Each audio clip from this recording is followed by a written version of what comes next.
Oh, my OBS did the thing where it asked me if I wanted to start stream. It hasn't been doing that recently. I wonder if like 2 instances of it installed or something. I didn't see the other one. Oh, God, every time I yawn. We've got huge and crazy doxing and swatting news. What?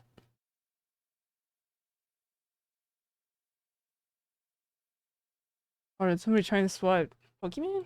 Diddy is suing for $100 million. The ACLU is fighting Trump on Guantanamo. We've got a huge political roundup around mass layoffs, huge welfare cuts, several trillion-dollar tax cuts, Tesla controversies, and new tariffs. We're talking about all that and much more on today's brand new Philip DeFranco Show. You daily dive into the news, how it's being covered, and how people are reacting to it, starting with this. Let's talk about douchebag of the day contender Alan Fillion, who was just sentenced this week to 4 years in federal prison over his little swatting obsession. I'm going to commit a mass shooting in the name of Satan.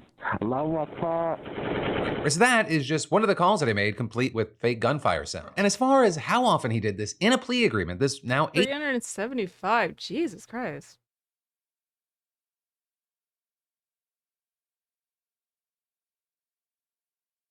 Who, Philly?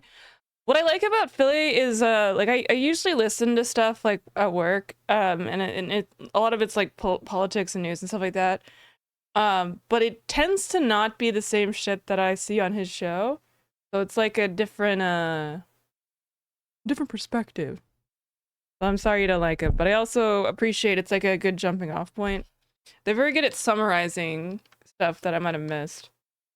Like, cause you know, obviously we do like more long form content, so we can like deep dive more into these stories if we want. And you know, it's like getting both filled in. His voice is just irritating. I could see that. 18-year-old who lived I don't mind it, but I could see it. I mean, I think my voice is like insanely irritating, so I get it. in LA County admitted that between August of 2022 and January of 2024, he made over 375 calls to emergency services with the intention of getting a response from them. With his targets including high schools, universities. Al's been real slow recently, huh? He's usually here when I'm a bit earlier. Or when I start streaming a bit earlier, I think. Religious buildings as well as government officials. And some of the examples we have are, in one instance, he called public schools in Washington state and said, quote, "I am going to commit a school shooting with my AR-15 and Glock. I will kill as many kids as I can. I have pipe bombs that I have placed in the bathrooms." And worst of all there, he even identified himself as an actual 17-year-old kid who went to that school, so he put this kid's life in danger. With him then, just 2 days later, calling again and threatening to plant bombs on cars in the school's parking lot. And from there, he continued to torment that school with even more calls for about a month. Also, in other instances, he essentially demanded ransoms and crypto to stop making the threats. He even targeted his own home multiple times in late 2022 in order to test his methods. You know, they're just a drop in the bucket. To get an idea of how prolific he was, you just need to look at May of 2023 when he called more than 20 public high schools across Washington with threats, which forced many of them to shut down. Are you in front of the school right now? Yes, I'm walking in now. Okay, can you stop, please? Shots heard, Andrea, shots heard. Hey, can you lock down your facility? We have a report of shots fired at Central Valley High School. It was probably the worst call I've ever received. Once I get your IP address through Google Voice, which you have been using, and get your information because they are subpoenaed, you will be getting charges. So stop calling my school. I am never going to be caught. I am Ugh, this guy's so annoying. invincible. This idiot was making on average 21 calls a month, and he even reportedly bragged about it on social media, saying that he purposely made up extreme scenarios which, quote, usually gets the cops to drag the victim and their families out of the house.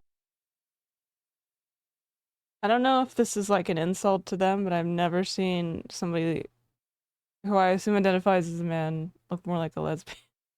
Cuff them and search the house for dead bodies. With Fillion admitting that the swatting, it started as a power trip, but then he quickly turned it into a side hustle. And actually, in an advertisement that he posted across social media, he offered things like prices, $40, gas leak, fire for EMS, fire, gas leak, $35 for returning. Damn, that's cheap.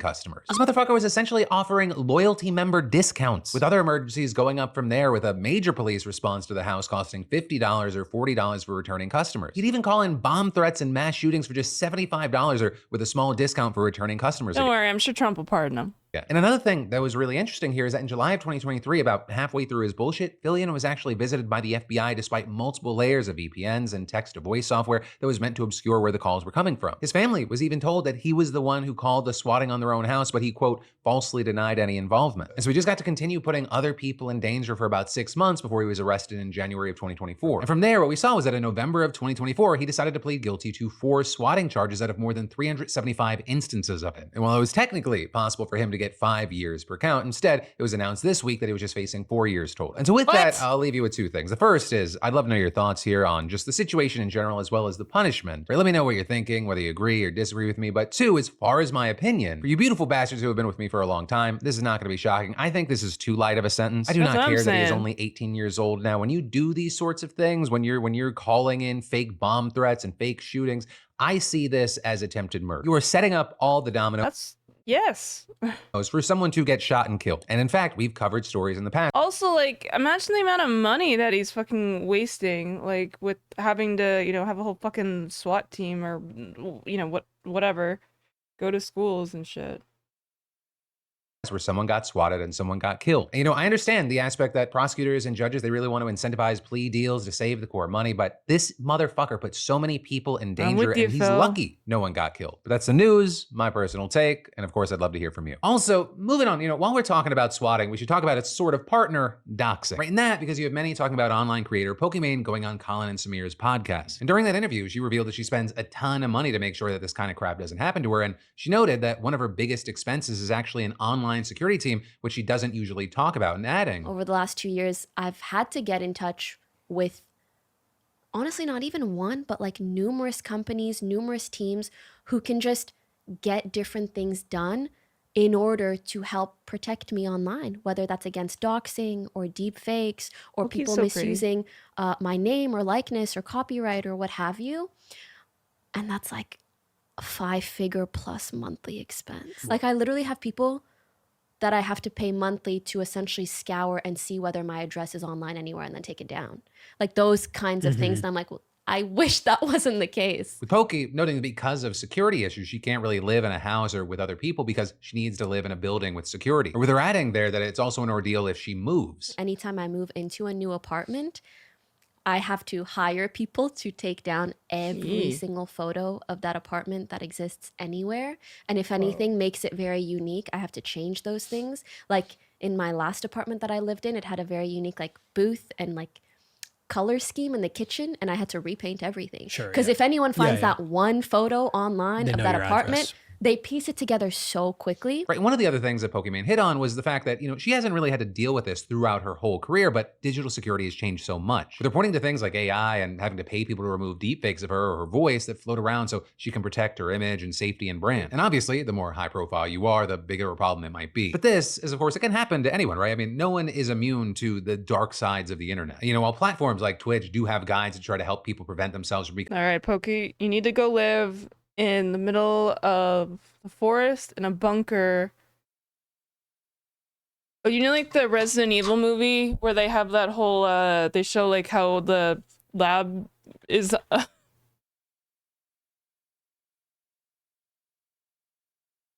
this is what Pokey needs. Listen to me. I want to know who you people. Accessing schematic of the Hive. Raccoon City, nearest urban center. The mansion where we found you and through which we gained access to the train, which in turn— This is what Pokey needs. To the Hive. The Hive itself is located underground, deep beneath the streets of Raccoon City. A top-secret research facility owned and operated by the Umbrella Corporation. Becoming victims of things like swatting and doxing, these are obviously still huge major forms of harassment. Especially because, like I said, it's not just a creator thing. I mean, hell, last year you had Education Week putting out a tip for teachers to help them avoid doxing. And this, as we're seeing things like in 2023, research found that it was increasingly being used to target academics, especially women in academics. I mean, we even see these doxing and security concerns popping up in high-profile trials. So it really begs the question— I get really concerned when the dogs are too quiet outside.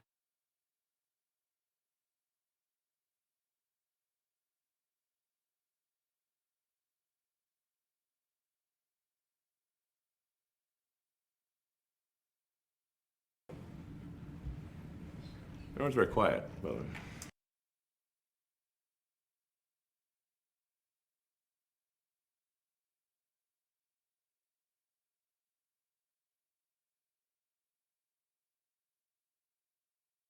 The mission briefing in God.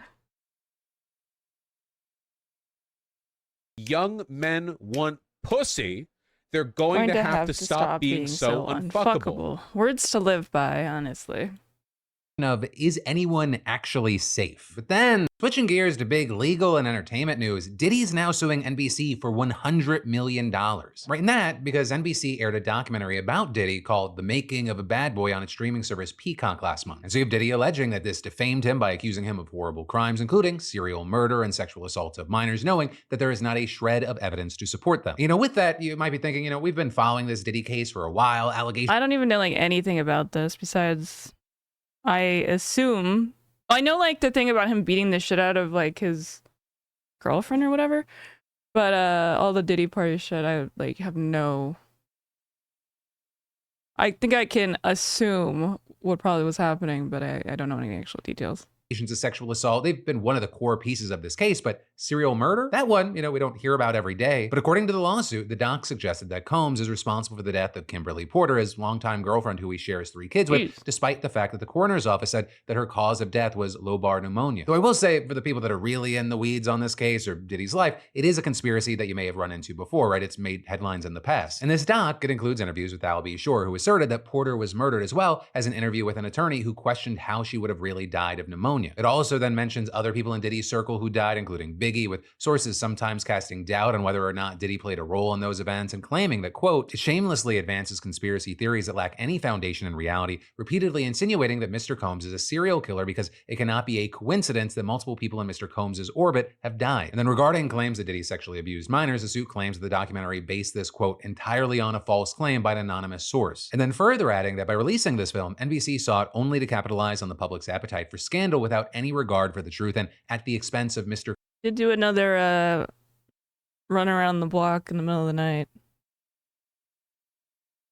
Combs' right to a fair trial, right? And accusing them of a rush job, with them pointing to an interview executive producer Ari. It's getting too cold to do that, though. Mark did with The Hollywood Reporter, where he said, it's really competitive, and I think that is why it wasn't enough to be fast. It was also necessary to be distinct. And so Night terrors? No, I just was really mad.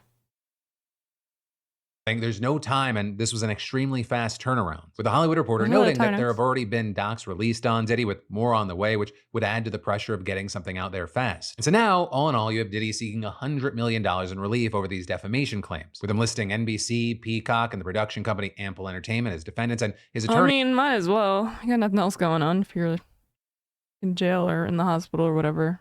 I think Diddy's in the hospital for knee surgery or some shit. But I believe he's in custody, right? Erica Wolf giving a statement to People magazine saying that grossly exploiting the trust of their audience and racing to outdo their competition for the most salacious Diddy expose, defendants maliciously and recklessly broadcast outrageous lies in the documentary. Now with that, so far, NBC hasn't publicly responded to the allegations, but you do have the New York Times noting that this lawsuit kind of shows that Diddy is starting to go on the offensive as allegations against him continue to grow. For example, back in January, he also filed a lawsuit against a man who has given media interviews claiming he has tapes of Diddy's freak-offs. So you have some saying this is kind of a continuation of that effort. But of course, right, the cases where Diddy is on the defense, they're not going Connie's in. on the He has case. denied all the allegations against him. He's still awaiting trial on sex trafficking charges, which he has pleaded not guilty to. And this is he's also facing dozens of civil lawsuits, and new ones are being filed pretty regularly. In fact, one was just filed this week accusing him of drugging and raping someone in 2022. We have Diddy's legal team denying those claims is ridiculous. And then we'll get to more news in just a moment, but it's been really cool working with SeatGeek on the $500 weekly giveaway and seeing haircuts and They're really gonna use the term ridiculous. big old Tesla controversy because the political news just does not stop. Starting with Trump's announcement on Truth Social, today is the big one, with him then unveiling a plan to impose reciprocal tariffs on every country that has tariffs on U.S. exports. So if another country taxes American goods, even if they're an ally, the U.S. would tax them right back at the same rate. Though it's not clear whether it'll be simply one-to-one I'm very tariff scared to check tariff, my because stocks they also right now. said they would counteract non-tariff trade barriers such as burdensome regulations, value-added taxes, government subsidies, and exchange rate policy. But either way, we're potentially looking at still tariffs tariffs on right China, now. India, Japan, South Korea, and the European Union, among others. Now, with all that, the Feeling changes LS. are not going into effect immediately, but the White House told reporters they could begin within weeks as Trump's team studies bilateral tariff and trade relationships. And this, as officials said, they'd start with what they called the most egregious issues first, namely countries with the biggest trade surpluses and highest tariff rates. And this also notably coming after Trump already imposed a tariff on all steel and aluminum imports starting March 12th, a 10% tariff on goods from China, and a 25% tariff on most goods from Mexico and Canada that's been paused until March. As well as there being some potential tariffs on cars, semiconductors, and pharmaceuticals that Trump said that he was considering Monday. All of which have opinions sharply divided, right? On one side, you've got critics claiming that tariffs will drive up inflation and damage relations with the rest of the world. And this is on the other side, you have people arguing that tariffs will improve national security and strengthen America's economic position in the long term. But whatever the case, trade experts agree that this will be a colossal undertaking for the Trump administration. With, for example, one explaining to Reuters that each of the 186 members of the World Customs Organization have different duty rates. And adding, at the international level, there's something like 5,000 different descriptions at the 6-digit product subheading level, so 5,000 times 186 nations, saying it's almost an artificial intelligence project. But then, in addition to that, we also got to talk about Elon Musk's buyout offer. As you might remember, on January 28th, the White House sent most of the federal workforce an email offering to continue paying them through September if they resigned now, or with the implicit threat being that if they don't take the offer, they might get laid off later on anyway under less generous terms. But then, we saw last Thursday, 9 days after it started, a judge halted the program. And this as he considered a lawsuit from unions representing more than 800,000 federal workers. But yesterday, the judge dismissed the suit, arguing that his court actually lacked jurisdiction and the unions, they lacked standards. So the buyout offer.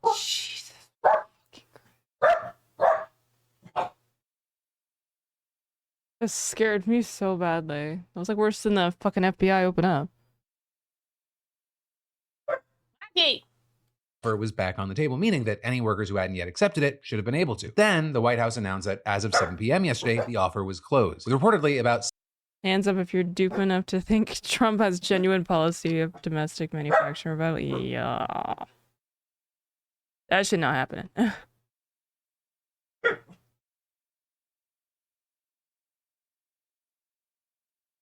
75,000 people taking the buyout in the end, which is less than 5% of the federal workforce. A percentage that notably falls short of the administration's goal of between 5 and 10% to resign. And this, as you have some saying it's possible that many of those who took the offer would have resigned or retired anyway later on this year. And that because in the 2023 fiscal year, 116,000 federal workers, or nearly 6% of the workforce, reportedly resigned or retired. But with that, now that the buyout's done, you have the White House moving on to a legally more thorny stage 2, mass layoffs, with Elon Musk's underlings reportedly going after probationary workers first, since they're typically less protected from being fired without cause and make up around 7% of the government. And you have sources telling the Washington Post that White House officials are eyeing cuts to agency budgets of between 30 and 40% on average, centered on significant staff reductions. Though this is reportedly departments that Trump likes are expected to be exempt, such as defense and homeland security. But already, we've seen lots of confusion around who's getting fired and who isn't. With, for example, Elon already was bald. Is he rebalding? That famous Elon PayPal image.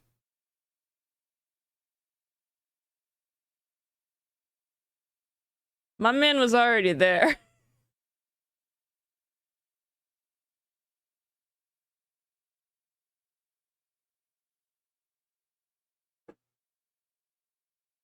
probationary workers at the Consumer Financial Protection Bureau reportedly getting an email notifying them that they'd been terminated. But this, as the notice had unfinished placeholders addressing it to employee first name, employee last name, and noting, I am removing you from your position of job title. And then at the Small Business Administration, probationary workers reportedly got emails on Friday telling them they were fired, and then a second wave of emails saying they weren't fired, and then a third round telling them they were, in fact, actually fired. But with all that, as we've seen with USAID and the buyout offer, many federal employees are now walking out the workplace door and straight into the courtroom. And on that front, we've got yet another lawsuit from 8 inspectors general who were fired by Trump last month, with them claiming there that Donald Trump kicked them out without justifying their removal or giving Congress 30 days notice, and adding, the purported firings violated unambiguous federal statutes, each enacted by bipartisan majorities in Congress and signed into law by the president to protect inspectors general from precisely this sort of interference with the discharge of their critical nonpartisan oversight duties. And even for the buyout offer, the judge only dismissed the union's particular lawsuit, right? He didn't rule on the program's legality. And so we saw the unions responding in a statement. I don't understand how dogs can,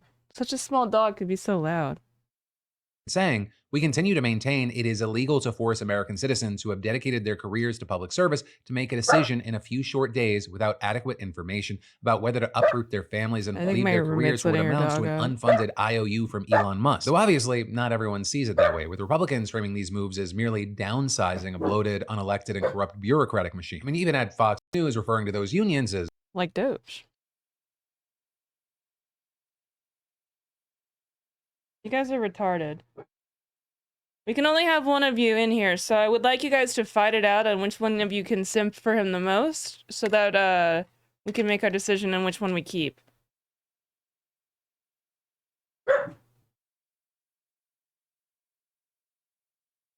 He's so loud. as big labor and highlighting Trump's support from numerous state attorneys general. But then, right, moving on to the next big slice of political news, we just got our first glance at what kind of legislation the Republicans are planning to pass through with their razor-thin majority in Congress. Oh, so what, you're like a 4-year-old? Considering none of his other kids talk to him besides X? Congress, with the seeing House Republicans yesterday unveiling a budget blueprint, which is the first step toward hammering out an actual budget. And first off, we're seeing $4.5 trillion in tax cuts, though to be clear, that is not $4.5 trillion on top of Trump's 2017 tax cuts. It is simply preserving those cuts that could cost over $5 trillion, so this new budget plan would mostly just do that and maybe a little more. But also, as we heard from Elon Musk Tuesday, the party claims to be very concerned about the debt and the deficit. So to mitigate the fiscal impact of the tax cuts, they're pairing them with a range of Elon's like literally a bond bill. cuts to spending, specifically the social safety net. By far, it appears that the biggest Ooh. The low blow chicken. Target is Medicaid, which covers nearly 90 million Americans, with a blueprint instructing the Energy and Commerce Committee, which oversees the program, to come up with at least $880 billion in cuts. So with that, we're going to have to wait to see if they do that by chipping away at benefits. Unironically, I think that Elon would look better just full bald. Like, I think he's got a good head shape for being bald. And obviously that's naturally what was supposed to happen, right? What is DeFranco's source on such things? Like what? Like this? It's down here, New York Times. Oh, it's not gonna go away because I'm paused. But he sources his stuff if you want to look at this video. It says video for today. He always sources his quotes. $880 billion in cuts. So with that, we're gonna have to wait to see if they do that by chipping away at benefits, imposing work requirements on enrollees, or some other avenue. And then it appears that their next target is SNAP, right? The Supplemental Nutrition Assistance Program, also known as food stamps, which helps feed more than 40 million poor Americans. With a blueprint asking the Agriculture Committee, which oversees it, to cut $230 billion. And then lastly, well, Toby, if you were here earlier, I already had it. That's what I'm saying. He's got a good head shape for it. Stuff, the Education and Workforce Committees have been asked to cut $330 It's kind of got like an anime face shape. Like, you know when you like draw anime stuff? Or hold on, I'll show you my fantastic mouse art skills. What the fuck? Like he's got, you do like the head, you have like kind of the jaw, and then you have like the square chin. He's basically like, and then you know, you get your little anime eyes.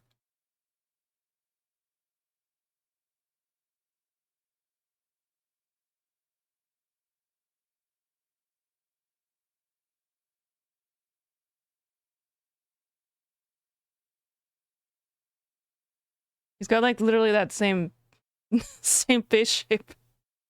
Or we can make him an anime girl.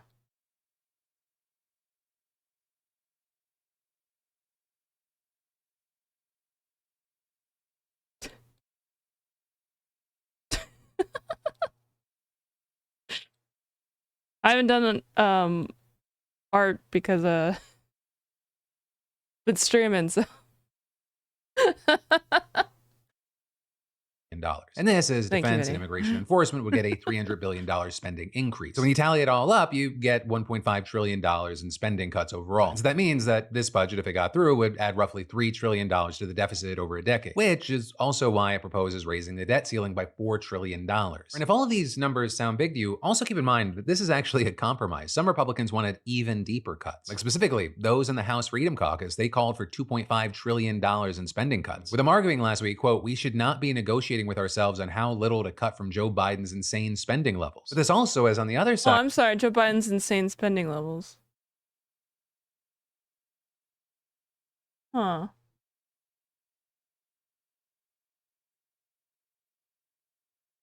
I still have that cake I stole from, I thought I stole it from Nick's, but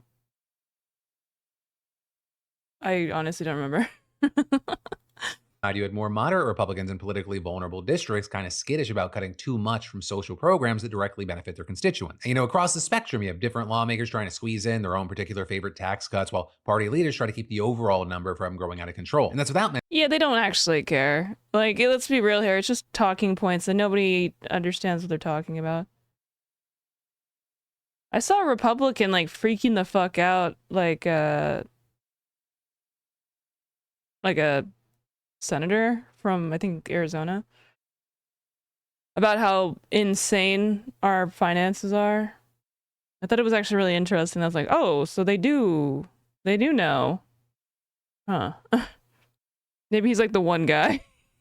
mentioning Trump and his campaign promises to end taxes on things like tips and overtime pay. But one way or another, they're going to have to agree on a blueprint. Otherwise, they can't use the special legislative procedure known as reconciliation, with that being a key thing that allows them to push through the bill on a simple majority vote. Thing is there, though, that the House and Senate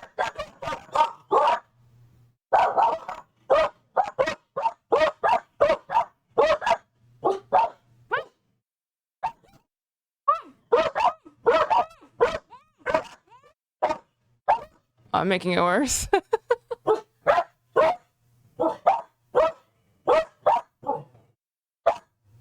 you even know what you're barking at? Doing it just because he's doing it, and are you doing it just because she's doing it? It's like they said yes. Everyone's very quiet, by the way. Let's we clip that. I have 2 Korgals.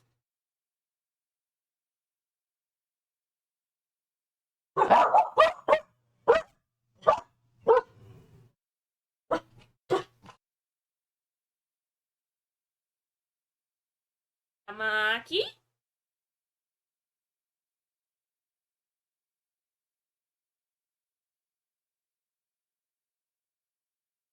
And Ben's too heavy.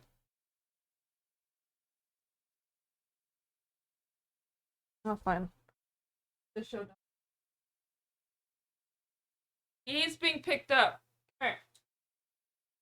Did the thing for show doggos. I'll look away and he'll come back. I'm gonna trick him.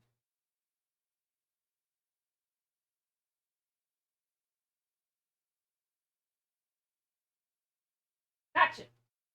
Fuck. Why are you so slippery? And Ben is very heavy. I got a greasy head. I gotta get.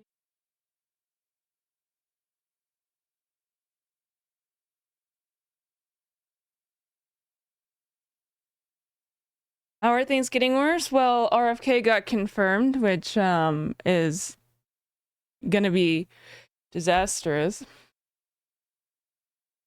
Corgi top speed is too fast. That is true. You ever see those corgi races? This is my dream.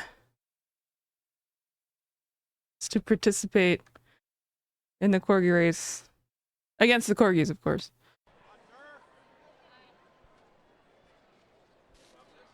I think having an anti-vaxxer as the head of the NHS is a pretty bad idea. Call me crazy. Outside of the fact that he's fucking insane. We'll get into it later. But this is important. I like how they stretch the image in the upper right, just like how Korgals are stretched. You guys ready? Okay, ready, go! Here come that one looks like little Maki. baby corgis flying down the track. Go, it is Penny Ann the one that looks like outside. Maki. It Oh is shit, Izzy. that one's swift. Izzy is the first to cross the wire. A round of applause for number 12. Okay, they all tried. Izzy. Top 3 corgis advance to the championship.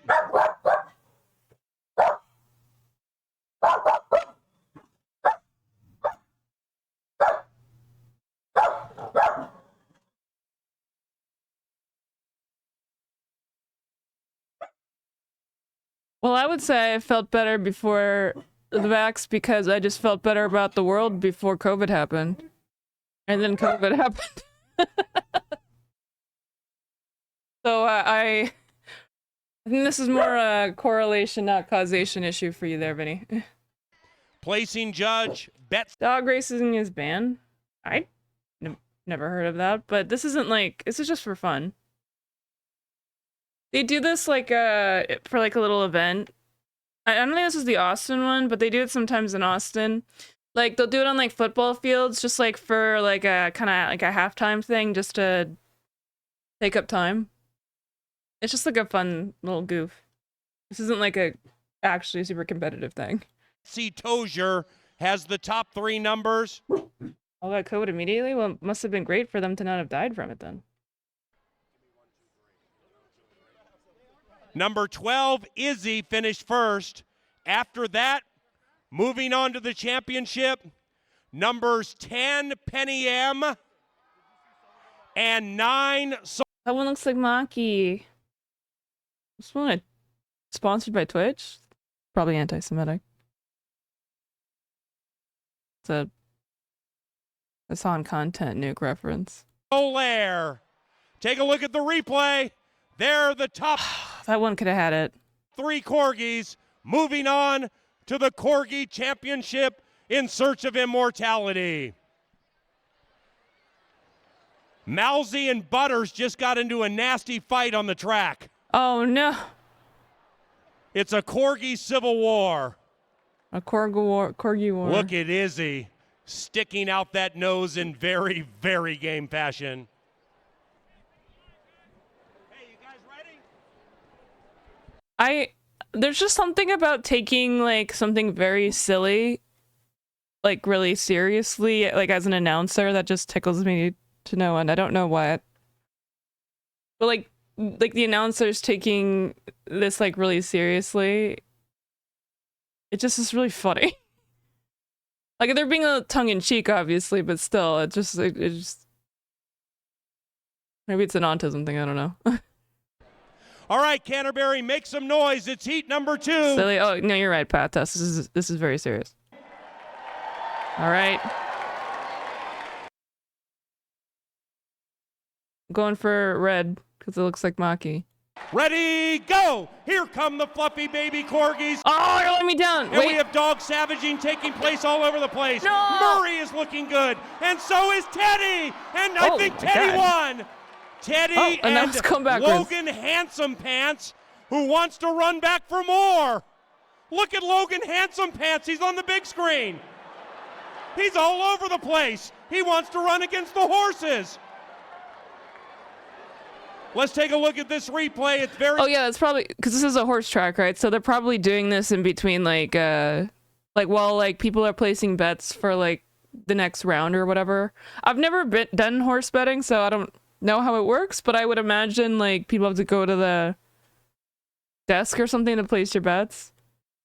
So they probably have just like, you know, some other bullshit on while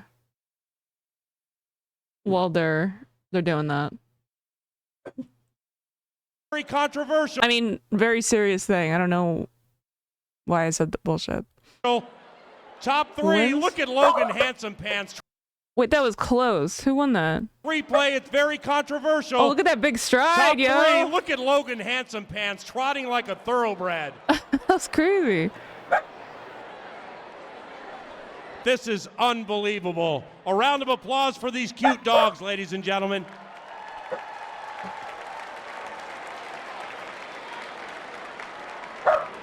I don't know how they're running with this falling off of them. Television. We have controversy. We need to see the wide-angle replay once again, please. Yeah. To establish the top from that angle. 3 for Maki, Corgi stop. immortality. Look at Logan Handsome Pants. That is Holy crazy cow. stride. What a beautifully striding little corgi. Oh no, it's Maki versus Ben. Oh.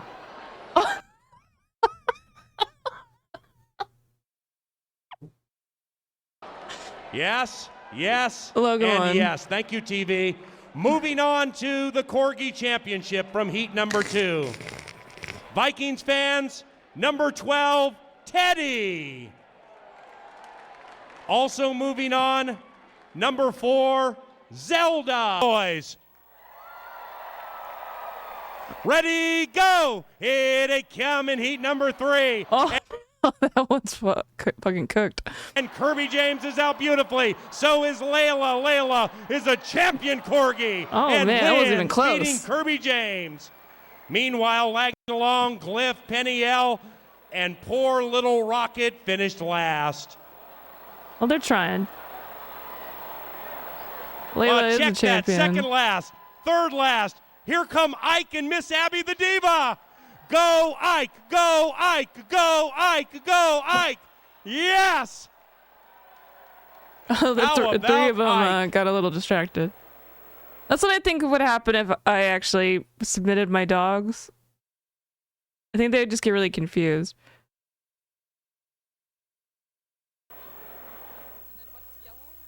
Well, I agree, because DeFranco covers the news, and you can fill in the blank there.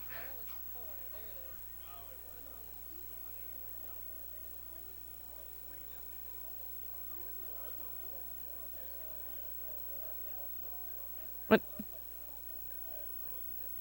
Okay, the two Oh, so advancing did the guy, to the like, Corgi die? Classic are numbers 3, Kirby James, and 7, Layla.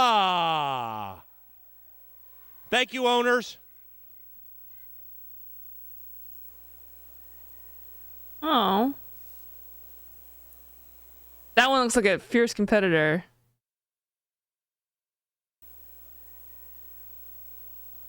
I'm feeling number 2. All righty, Corgi Heat number 4. Ready, go! Here come the fluffy little baby dogs trying to win the big prize. And Sailor is sailing out nicely, but so is Chiba Dottie McGuire. Chiba Dottie McGuire. And lagging along in last is George.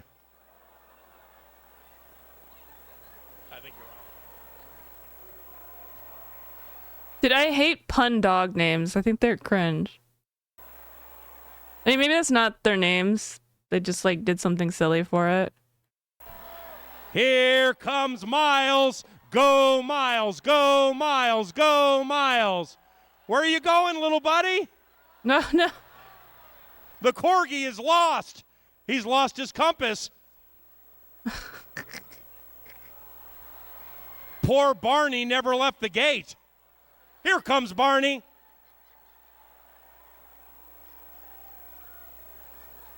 Look at little Barney. Aww. Let's take a look at the replay and figure out who advances. Brilliant beginning by Sailor. Orange would have had it if they wouldn't have gone sideways there. I think they were catching up.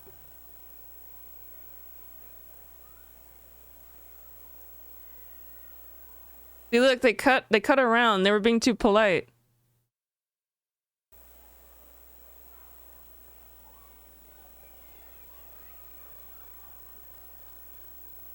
All right, advancing to the Corgi Championship, numbers 7, Pendleton, and 6, Chiba Dottie McGuire.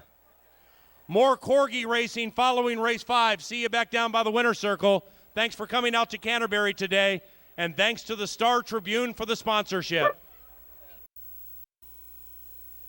Oh. You know, there's somebody that's taking this like way too seriously. Okay, Canterbury, make some noise for these Corgis. Yes. This one's gonna get. Ready, go! Here come the baby Corgis, and out of the gate nicely is Frank. And Cooper is flying. They're not. What just happened? What the fuck? I guess I don't have and to. Out of the gate nicely rewind. is Frank. And Cooper is flying. They're not booing. They're cooing for Cooper. Nice recovery. I think we have they some savaging down by the finish line. I think they tripped on their like thing with the their number on it. Cooper just went after Lola, and it wasn't pretty. Hey, here comes Bella. Look at little Bella. Let's figure it out. Cooper definitely. What happened here?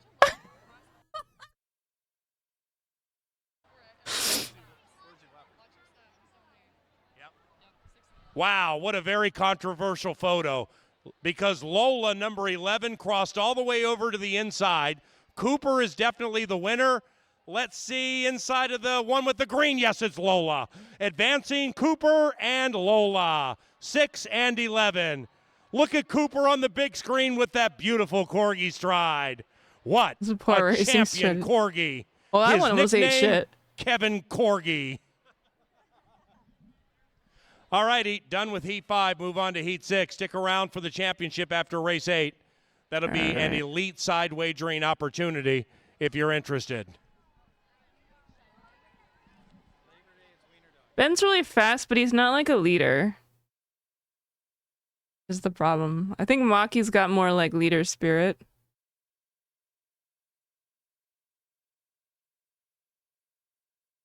But she's like extra tiny. The prohibitive favorite as of now was the winner of the second heat, Logan Handsome Pants. They banned Greyhound. I don't know. Maybe it's like unethical. I don't know anything about dog racing. Besides corgi racing. Who is... Oh. Is it... Ah! But they were covered and then came right back. God, that's so funny. All righty, everybody's ready for Corgi Heat number 6, the final trial event. Ready, go! Here come the doggies, racing for Corgi immortality. And number 6, Otis is fast. So is Dexter on the inside. Otis wins. Late charge and a photo for second. Number 1 and 11, numbers 1 and 11 in a tight photo for second to advance to the championship and a chance to win $50. Let's take a look at the video. The 1 clearly has it. Here comes the 11 surging late. Oh, that's so tight. Break legs or something. I could see that being a thing. Like, have you seen a Greyhound? They're like... They look very brittle. Very slim dogs. Oh, the placing judge, Betsy Tozier, has been thrown in the Corgi meat grinder. 6 for sure, 1 stops. Oh. Let's take a peek. Look at that 1. Definitely advancing to the championship. But then Dexter. I want to try. I've never like tried in an open field to like just let them run. I'm really curious which one would be faster. Conspicuously stops. This is a pretty decent right before the line and may have gotten tagged. Let's take a look at it. It's a spine tingler in the Barkenshire Derby. 6 in. Beautiful photo finish. Here we go. Here we go.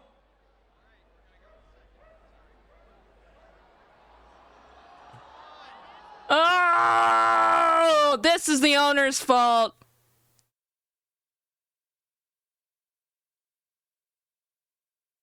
You gotta let him get over the finish line, bro. Lola, number 1, got it by a snout. Lola advances.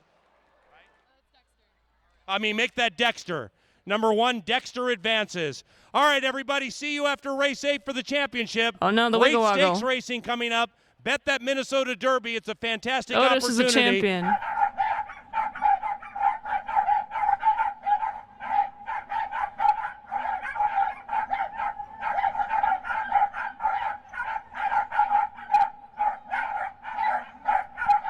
Owners ready? Canterbury Park, are you ready? Ready, go! Here come the championship corgis. We have some savaging out of the gate. Otis is fast, but so is Pendleton! And Pendleton is the corgi champion! Give it up for number 8, Pendleton, the inaugural winner of the Corgi Championship.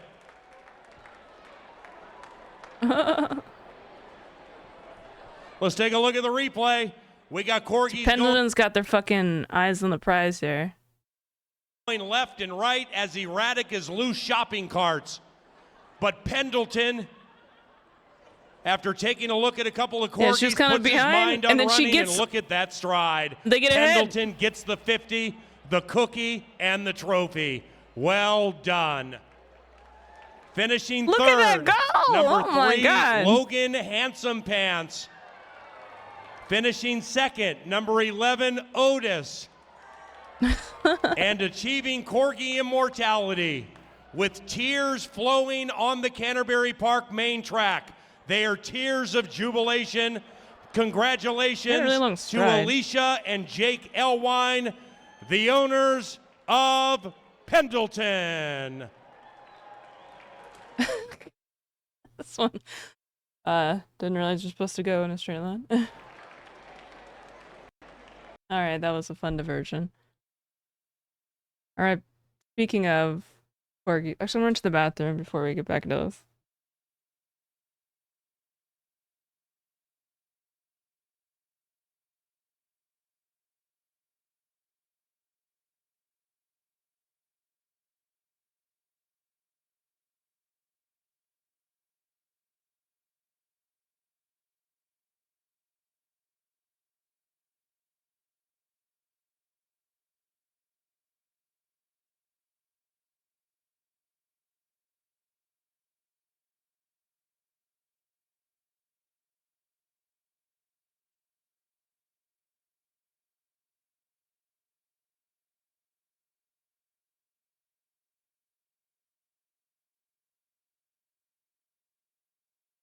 Had a thought. I think it would depend on the surface which dog would be better. Because I think that Ben has like a longer stride. Because Maki has like smaller legs. But I think if it was like on concrete, I think she could outrun him.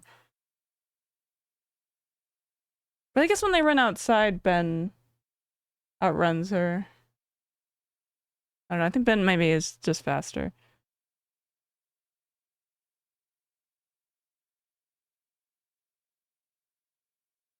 Back to this. Hey. Agree on a blueprint. Otherwise, they can't use the special legislative procedure known as reconciliation, with that being a key thing that allows them to push through the bill on a simple majority vote. Thing is there, though, that the House and Senate are split on how to accomplish this. Right? Because while House Speaker Mike Johnson says that one giant budget bill is the best way to smooth out differences within the party, Senate Budget Committee Chair Lindsey Graham is skeptical that the House can pull together and agree. So you have him saying that if they can't get something passed quickly, it'll be time for Plan B, meaning 2 bills dealing with spending and taxes separately. And in fact, his committee moved forward with the spending half of that on Wednesday, proposing $175 billion. Ben doesn't fetch, though. Yeah, I guess that's a big problem, is that like Ben doesn't fetch because Maki always has been like a psycho about it, and like he's like a good boy, so he doesn't like fight her for it. So I don't really know how well that would work for Ben. I think it'd probably just need to do like how they do it, where like Razor has one, and then I have like the other one, and then just have like a stake or something. $1 for border security, $150 billion for defense. He's an alpha, true. I mean, I'd say more psycho, but those things are not mutually exclusive. And $20 billion for the Coast Guard. So, you know, the GOP is going to be sorting all that out for a while, likely several weeks at least. But they're also not the only ones thinking about spending right now, because the media, they got their hands on a State Department document detailing procurement for fiscal year 2025, and one particular expense caught their eye. These reports said that they found a $400 million order for armored vehicles from Tesla, with the document not appearing to specify which vehicle, though some guessed it was the Cybertruck. And so naturally, accusations of conflict of interest, if not outright corruption, went flying. Isn't it great and definitely not at all illegal or profoundly corrupt for the president to put someone with billions of dollars in government contracts personally in charge of deciding what happens? It's like the epitome of conflict of interest. to government contracts. But then we saw the State Department defending itself, saying that the plan stemmed from a request from the Biden administration to explore interest from private companies to produce armored electric vehicles. And notably, that document was first published in December before Trump took office, with the department also adding the solicitation is on hold and there are no current plans to issue it. And this is reportedly some other car makers were also set to receive contracts for armored vehicles, although much smaller ones. With BMW, I feel like it shouldn't just be on hold. They should just cancel it, right? for instance, expected to supply about $40 million worth of SUVs. But then also, last night, the document was reportedly edited to remove the word Tesla and simply say armored electric vehicles. And then, less than 2 hours later, Elon Musk responded to Rachel Maddow with, hey, Maddow, why the lie? So that's why with all this, if you look online, you have some saying, this is a win for Musk and a war on facts, while others are saying... Well, I don't want to tell you something that was depressing about that, but that video was from 8 years ago, so most likely all of those dogs are dead. It's irrelevant to the allegation that there is a clear... But that's okay. Pendleton died died as a champion, and that's more than most people can say. Conflict or most dogs can say. Interest. But then finally, with this batch of news, we need to talk about Robert F. Kennedy Jr. And that because today the Senate voted 52-48 to confirm him as the Secretary of Health and Human Services, with a lone Republican voting against him being Mitch McConnell, who... Oh my god, did you see the fucking audio for his, swearing in thing on Fox?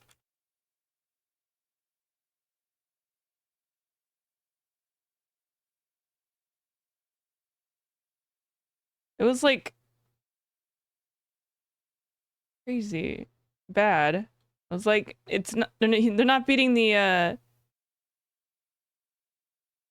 oh, did they edit it or is this not the right thing? The day they...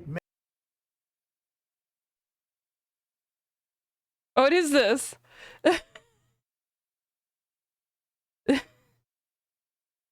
I don't know what the fuck happened, but I'm telling you, there's Satan.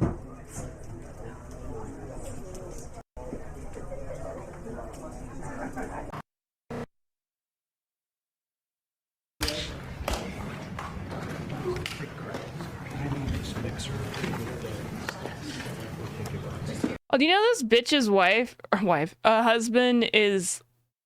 She's 27. Her husband is 59. I'm not even sure they're married, but they got engaged last year. That's so fucking gross. We leave the stage, right? Okay.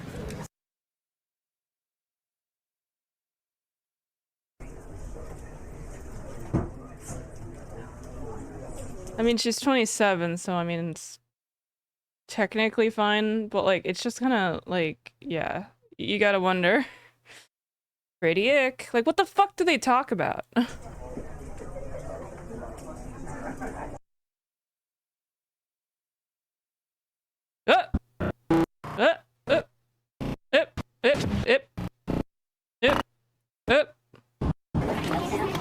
There's what? No? 32 years. My age is my current age is the gap between those two. Yeah, if she's 27 and he's 59, yeah, that'd be 32 years.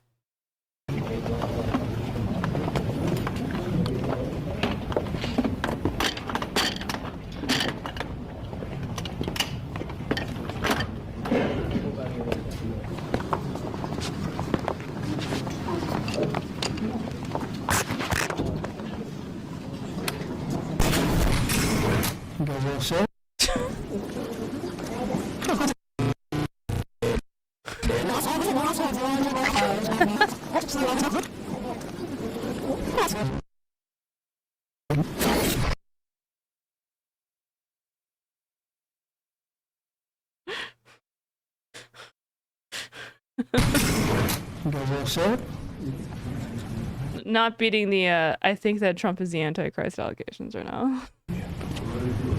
Thank you very much. Maybe RFK is the Antichrist. Thank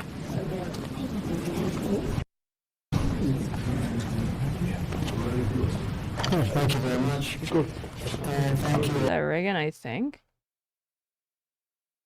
Doesn't really look like him, but I'm pretty sure it is. being here, and it's very exciting. This is a very exciting day we just had a big tariff meeting, reciprocal tariffs. Should have been done 40 years ago, it wasn't, but it is now. It's a big moment, actually. It's going to be a real...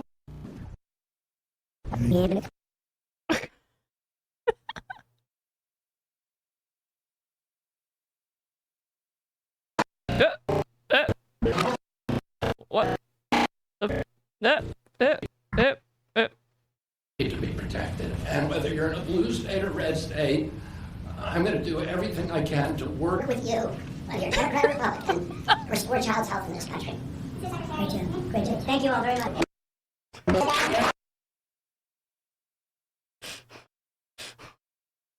What is this, Tyler 1?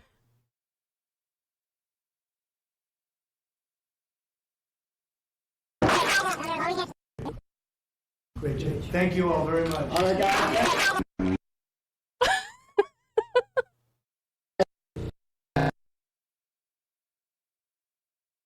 I think it's like you can have this setting called like studio mode on OBS where it like functions like a news network thing where you can like live edit stuff on one screen and like have, you know, whatever your settings were before.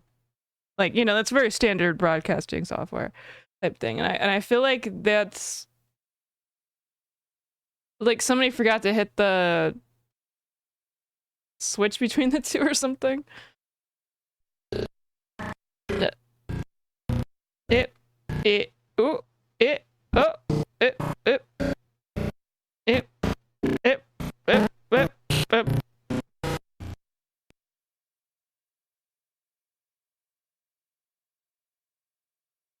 It's going to be...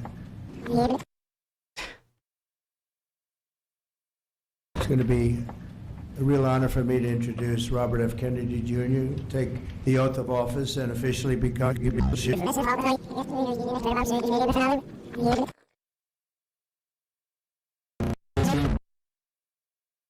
ago it wasn't, but it is now. It's a big moment, actually. It's going to be... So this is a great metaphor for what this swearing in is going to be, or like, it's a great metaphor for the swearing in because basically this is what our healthcare is going to look like.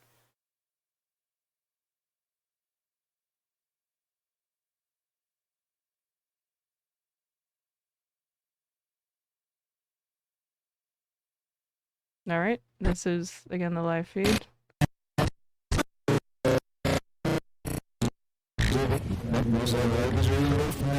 He's not gonna fix the food. He's not gonna fix anything. You're fucking retarded if you think that RFK is gonna do anything, like, besides, like, make vaccines, like, something private companies.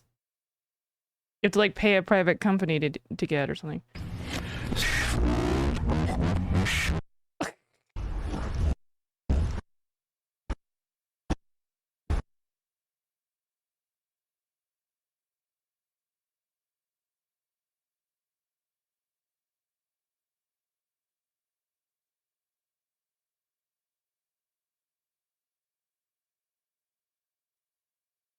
All right, again, this was the live feed.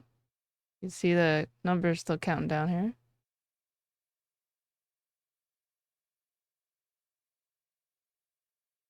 He's not gonna get rid of it, Vinny. You don't understand.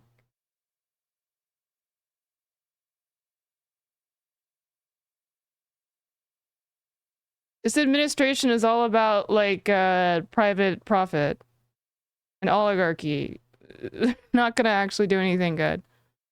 But they'll say that they did something good and you'll just believe it.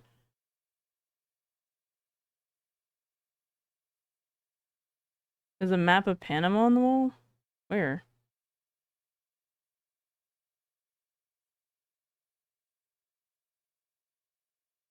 What are you talking about?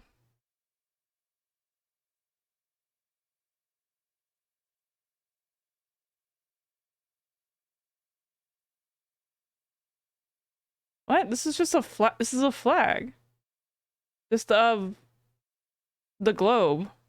This is North America. This is South America.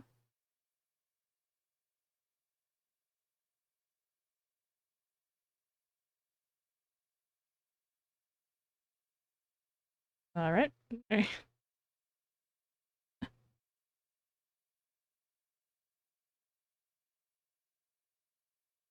What is it there for? It's just on like a flag. I don't know what this flag is, but it's just a globe.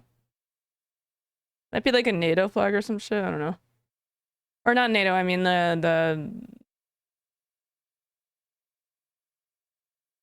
I don't know. I have no idea what this flag is. It's probably just some like generic one. What's up, Mitsu?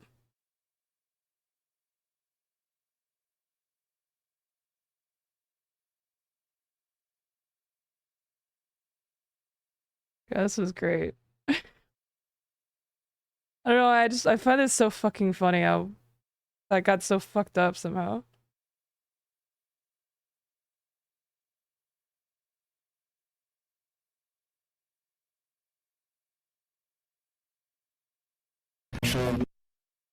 Oh, and okay.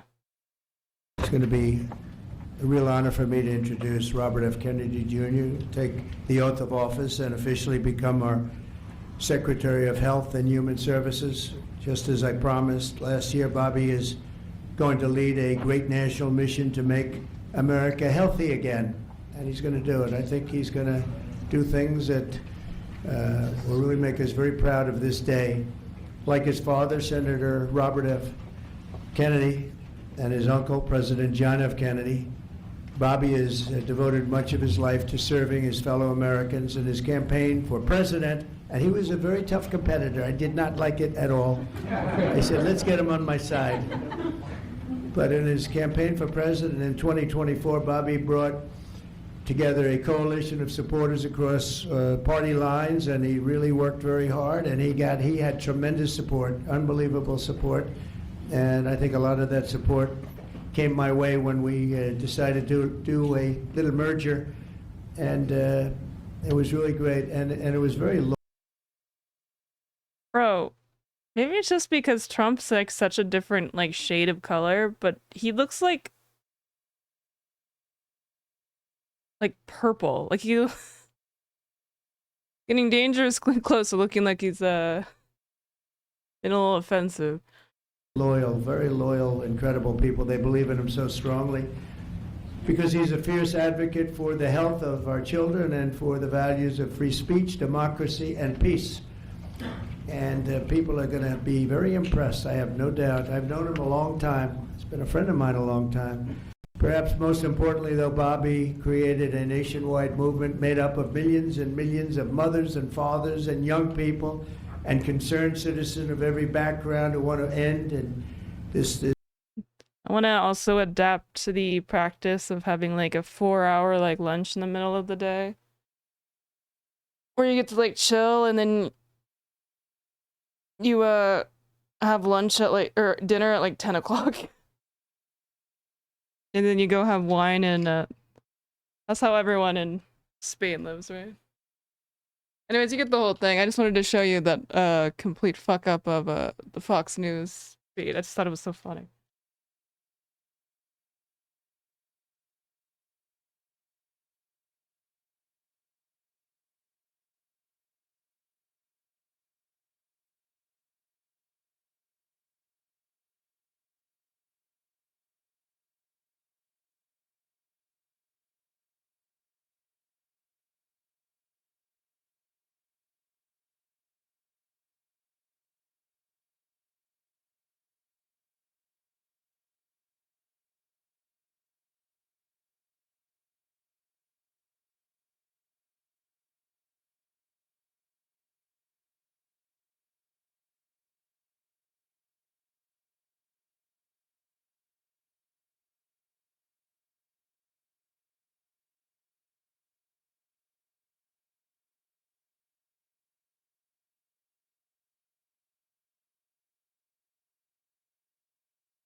Became an intolerant, no sugar allowed person whatsoever.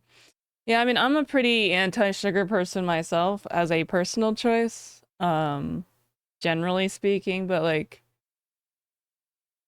you gotta let people enjoy shit sometimes, alright?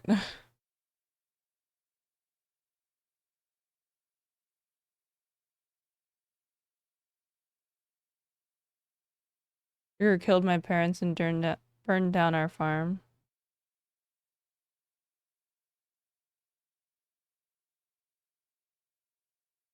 Can you imagine if they just like did a straight up ban of sugar? I bet like that would basically be like impossible.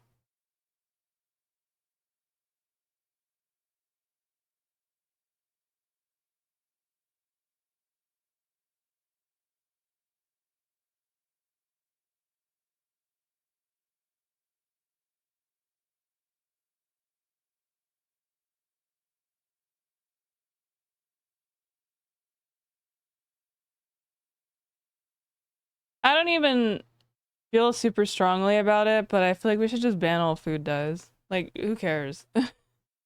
We don't need to dye our food. I don't think it's that important. He's notably a survivor of polio. So with that, he declared in no uncertain terms, "In my lifetime, I've watched vaccines save millions of lives from devastating diseases across America and around the world. I will not condone the relitigation of proven Oh yeah, Mitch fucking hates him. cures, and neither will millions of Americans who credit their survival and quality of life to scientific miracles." And this, as we talked about yesterday, McConnell was the only Republican to also vote against confirming Tulsi Yeah, Trump's an insane liar, dude. Gabbard as director of national intelligence. So while with this, we've seen a number of Democrats commending him for this move. You also have others saying, well, too little too late, with many pointing back to January 6th, where McConnell condemned the president's actions there verbally, but he declined to convict Trump after the House impeached him. A move that allowed Donald Trump to run for office again, and why McConnell finds himself in the position he's in today. But then, shifting gears to other news, migrants are now being detained at Guantanamo Bay, and no one has any idea how long they'll be there and what conditions, or whether they'll have Is that what Vosh means when he says that we're in the weave? I thought he was referencing like Boulder's Gate, the weave.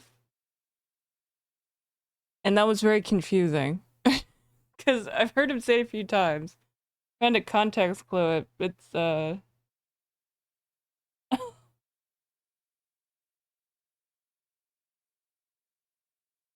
any means of communicating with their families and attorneys. That is what an ACLU-led coalition is alleging, and why they're now suing the Trump administration, and they're demanding access. Yeah, so maybe they would do it then. Because basically every fucking executive order that they've done is just like ruinous, so...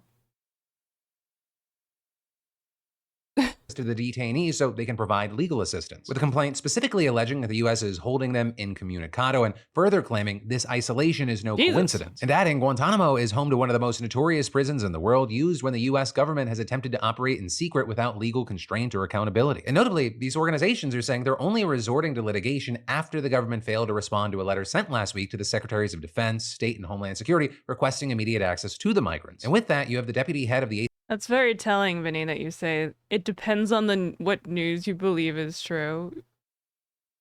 Okay.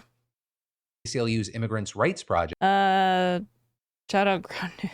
Saying, by hurrying immigrants off to a remote island cut off from lawyers, family, and the rest of the world, the Trump administration is sending its clearest signal yet that the rule of law means nothing to it, and saying it will now be up to the courts to ensure that immigrants cannot be warehoused on offshore islands. But of course, in the meantime, it's already happened. Right? Trump announced his plans late last month to house up to 30,000 unauthorized immigrants at the Guantanamo Bay Naval Station in Cuba. And while the U.S. government has taken migrants picked up at sea to Guantanamo to be processed before, it's never taken people who were already detained on American soil and therefore have constitutional rights to a detention facility overseas. And so, of course, as we've talked about, the plan immediately sparked backlash, with some saying what Trump was describing sounded a whole lot like a concentration camp, and others highlighting the allegedly cruel, inhumane, and degrading treatment suffered by those detained in the Guantanamo Bay military prison in the past. With a seeing legal This is how the fucking Nazi shit started.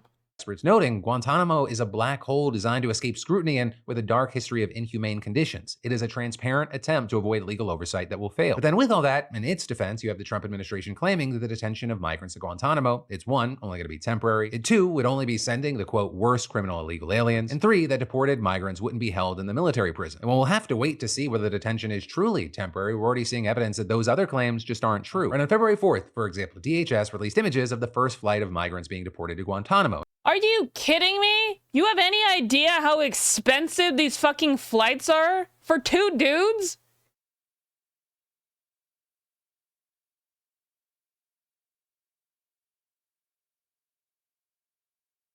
This probably costs like hundreds of thousands of dollars.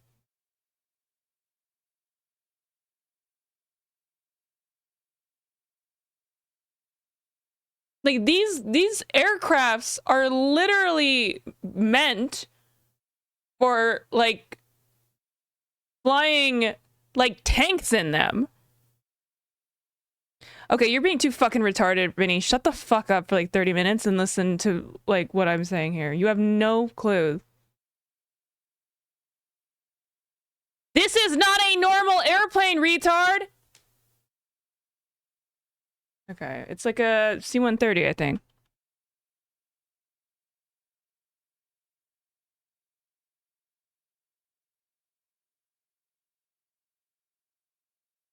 A C-130 Hercules costs between $10,000 and $15,000 per hour to operate, bro. I don't even know if this is the same model, but it looks like it, I think. Yeah, I think it is. C-130 back.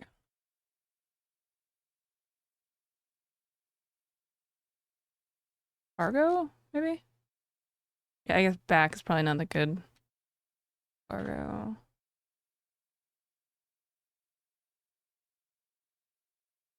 Hold. Yeah, look, this is what it is. It's meant for stuff like this. Yeah, that's definitely a C-130.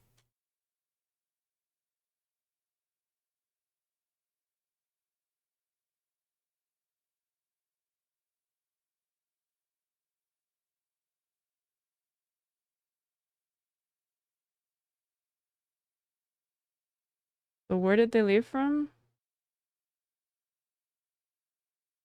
Prices go up. And claiming that they were all part of a notorious Venezuelan gang. But when presented by the New York Times with evidence suggesting that at least one of the deported individuals had no ties to the gang, however, a DHS... Hold on, I just want to see the image again. Where were they coming from? Homeland Security.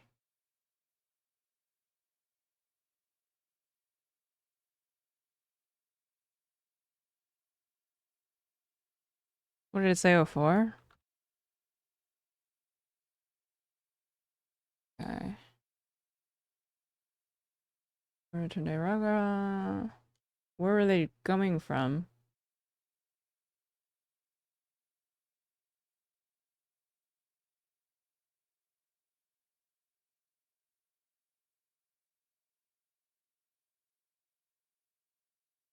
I don't know.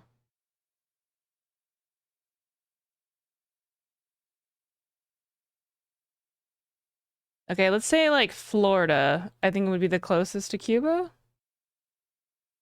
Wait, hold on. I don't want to like, pull some weird information about where I live. Florida to Cuba. It's about an hour and a half. So we're talking at least 30,000 each way. So 60 grand. Or not 30, sorry.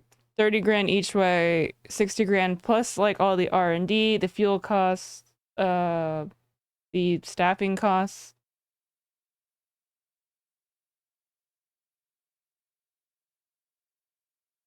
Like, dude, just get like one of those shitty planes. Migrants being deported to Guantanamo and claiming that they were all part of a notorious Venezuelan. Yeah, that picture, it was kind of mogging there a little bit. Didn't want to say it, but it's true. Or that's not what I wanted to look at. Oh, did I close the tab? Fuck.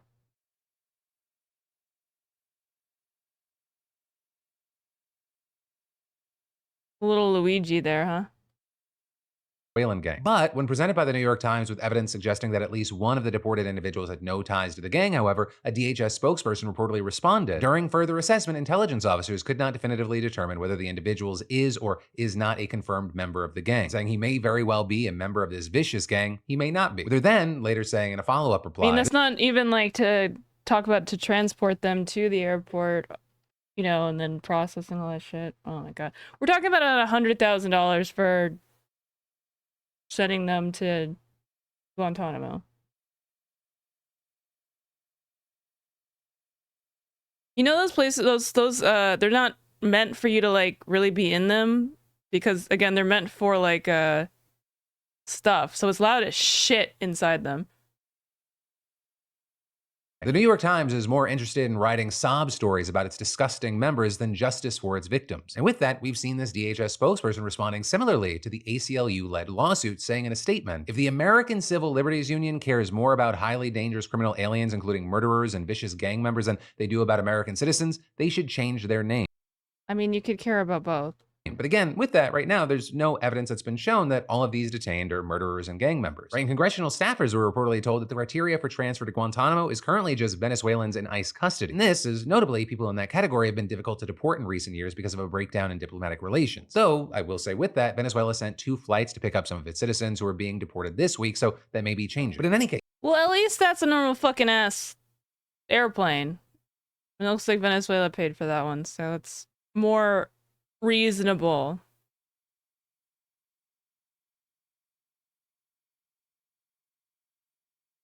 Obviously, like,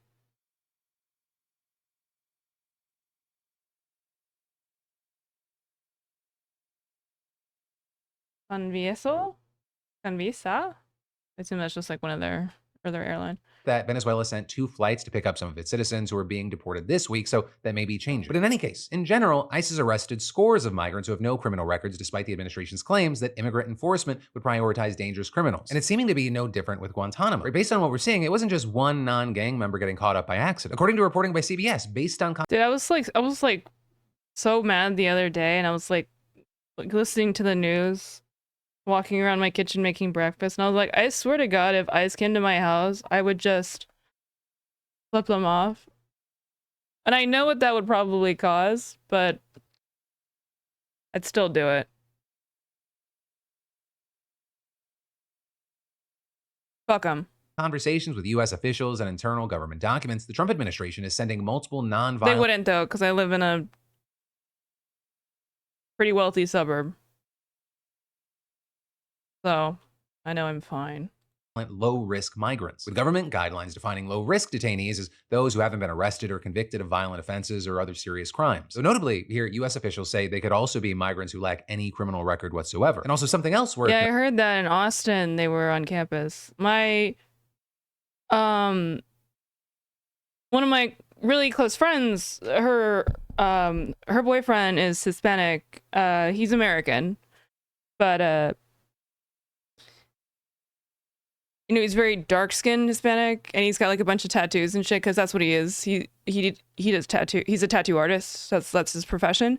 So I was like, you gotta be fucking careful right now, like, because it's getting fucking scary, you know, like, obviously I don't think that he'd get like deported, but like the idea of like being harassed and arrested, like, that's already happened.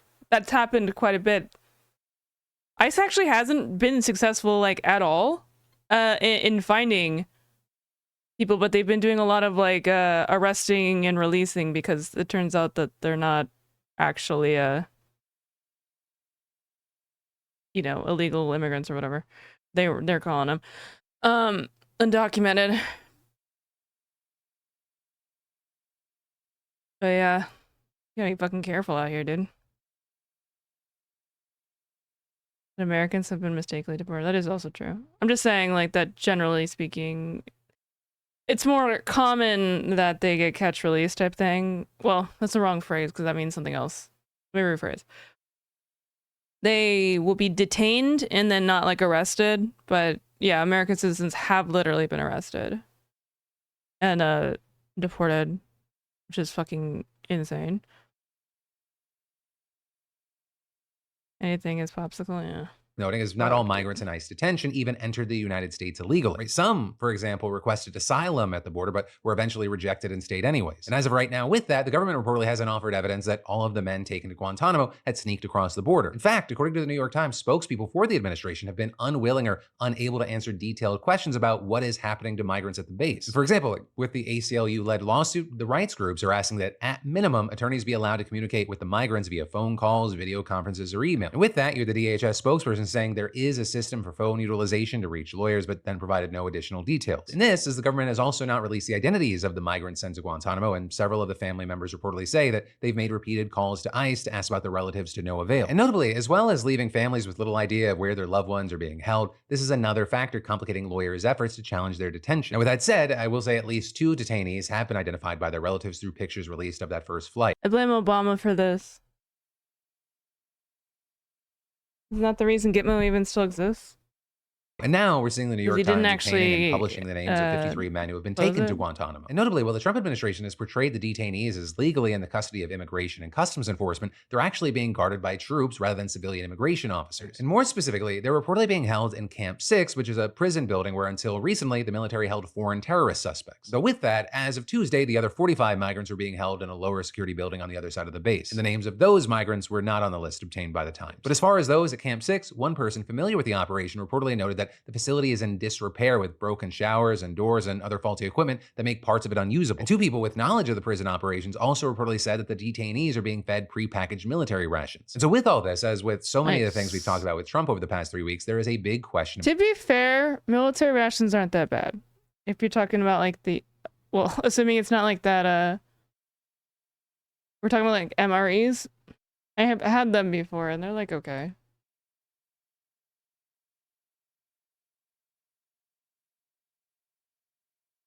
Have you seen that one guy who tries MREs, but like he tried one from like the Civil War and then like stopped posting?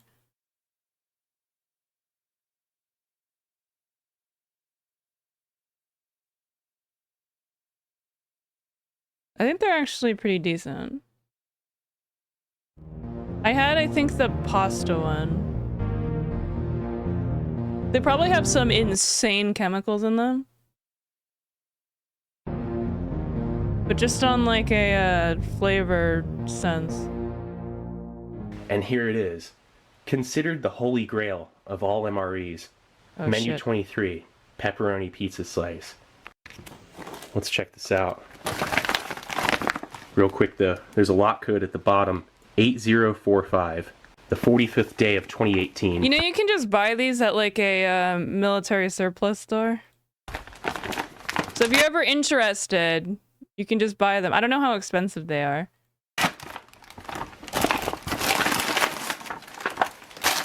Has an inner wrapper as well.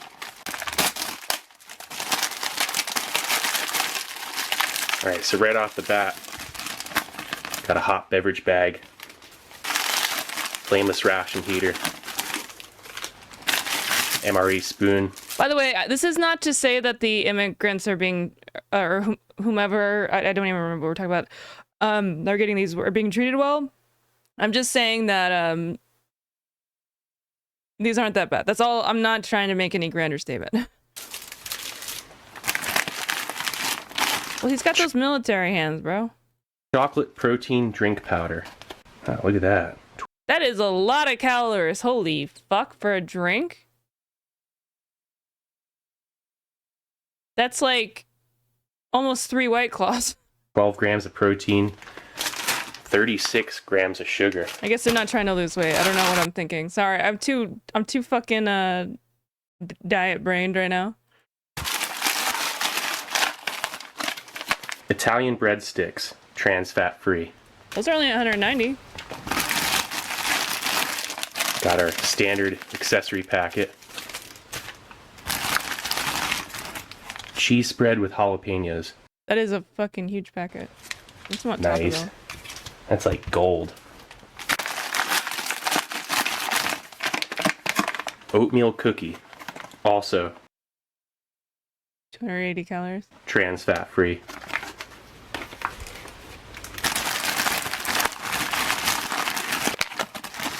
It sucks. Pepperoni You're pizza saying with that it's cheese good. and sauce. It's a pretty long list. Wait, why is that whole thing only 280 calories? Wait, hold up.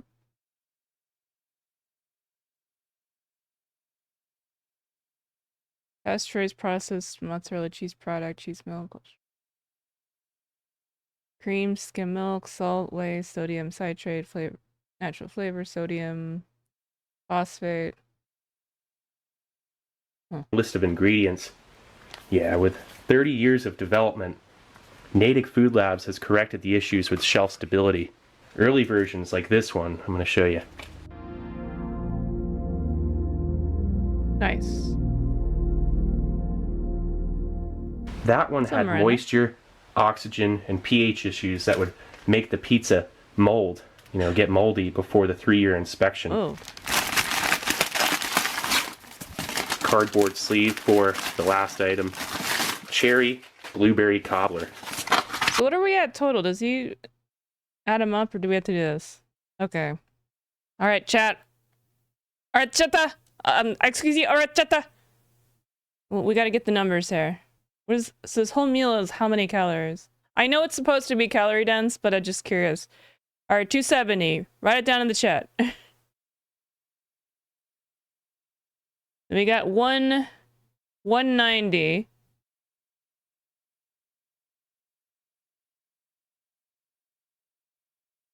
So we're at what? Wait, what the fuck was the first one I said? 280? You guys aren't okay, I'll do it. 280, 190. Now we're at, what was 280 again? It's a pretty long list of why am I typing in the ingredients. chat? I could just get a calculator. Yeah, with 30 years of development, Natick Food Labs has corrected the issues with shelf stability. Wait, what? Did I skip too far ahead? Meal cookie. Did the cheese not have the calories on it? Cheese spread with Oh shit. We're not gonna know the calories. It'll be a little inaccurate. That's fine. jalapenos. Oatmeal cookie, also trans fat free. Oh, we missed the drink, so another 280, I think. Alright, the last one then is the Pepperoni things. pizza with cheese. I think I was skipping too far ahead. Fuck me. Alright, we gotta restart. That's my bad. Has an I inner want to be wrapper. accurate. All right, so right off the bat, got a hot beverage bag. Okay. Flameless ration heater. MRE spoon. How many calories is that spoon? Chocolate protein drink powder. Alright, we gotta start from the beginning here. Okay, I'll just put it in the calculator. Thank you, Chicken, for writing it down. Okay, so we're at 270. Oh, look at that. 12 grams of protein, 36 grams of sugar.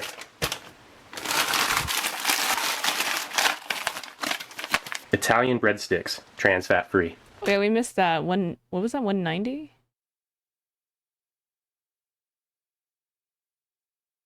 $190. Got our standard accessory packet. Oh, no, we didn't miss anything. I just missed that? Or no, wait. Cheese spread with jalapenos. We don't know how much the cheese spread with jalapenos is. So that's, I guess, a question mark. Nice. That's like gold. So I didn't miss anything. Oatmeal cookie, also. That's another 280. 280. Trans fat free. Probably 190. We'll add that as a optional, probably to. Oh, 190. Okay, and then Pepperoni pizza with cheese and sauce. It's a pretty long list of ingredients. Yeah, with 30 years. Oh, 280. Okay, another 280. Years of development. Natick Food Labs Are you supposed to eat like 3 meals a day with MREs, or is it like a 1 meal a day thing? has corrected the issues with shelf stability. Early versions like this one, I'm going to show you. Are they all 280? They probably aim for that when they develop issues that would them. make the pizza mold, get moldy before the 3-year inspection. So So I assume it's like not like haphazardly. 280. This one's saying 210. Okay. Plus 210. This is basically how much I eat a day. Board sleeve for the last item. Cherry blueberry cobbler. Ooh. Then the accessory packet. It's salt, a moist towelette, sugar, coffee instant type 2, spray dried. They brought it back. I'm sure that's going to be much better. MREs taste like shit. Bro, what? You never had an MRE then? They're fine. Than coffee instant type 3. Creamer. I've had an MRE. I was curious about it. And this is like when I was like Tinder dating. And I went on a date with a Marine, or ex-Marine. And we had obviously chatted before, and you know, I was curious about MREs, so we bought MREs and we had like a MRE dinner. So I thought they were actually pretty decent. You know, definitely I wouldn't say they're bad. Like I wasn't starving and they were still decent. What MRE? Which one were you eating that was so bad then? The spaghetti. Oh, I can imagine spaghetti being mid. I think I had. I didn't have spaghetti, but I had like a pasta, like a bolognese one in the little packet. That was pretty good.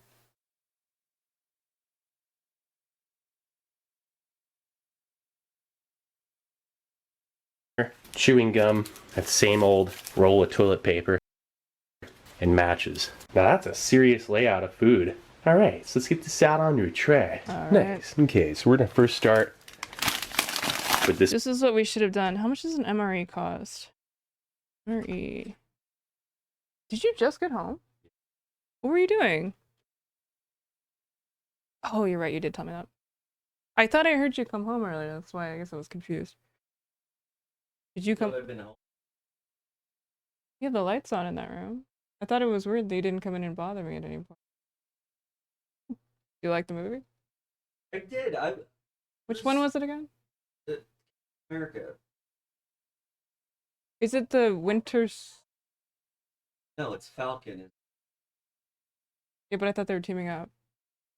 That was a show that was. Oh, that wasn't the movie? Winter Soldier's in it. Oh. Really? Yeah. Oh, I think you meant the actor was. No. But that would be funny because he played Trump recently. But I went in with low expectations. They're like, oh, this movie. But I think it was a very coherent story. Like, not like a, earth-shattering, like the whole world is in trouble story. But it's a good. It's a bit closer to like, because he's just like a guy, right? Like he's not. Yeah, but he has enhanced or anything. But he has the shield, and his wings are like. Yeah, but he's Wakandan, so they have like, Black Panthers, like. When Black Panther gets hit, he like. Yeah. His wings have that. But like, if you just like shot him, he'd just die. Yeah. So was it more like what's the second Captain America movie? Winter Soldier. Yeah, like was it more like a spy thriller? It's like a not as good version of that. He's not enhanced with super soldier. He's just like a guy. But like, I think one of the weird things about it is like there's a lot of Hulk, like adjacent characters in it, but he's not in it. What's a Hulk adjacent character? Like Thunderbolt Ross and Betty Ross. The General, like Huntsman. Were any of the reviews complaining? Wait. Was there any reviews that were complaining that it's like woke because he's black? Yeah. Oh my god.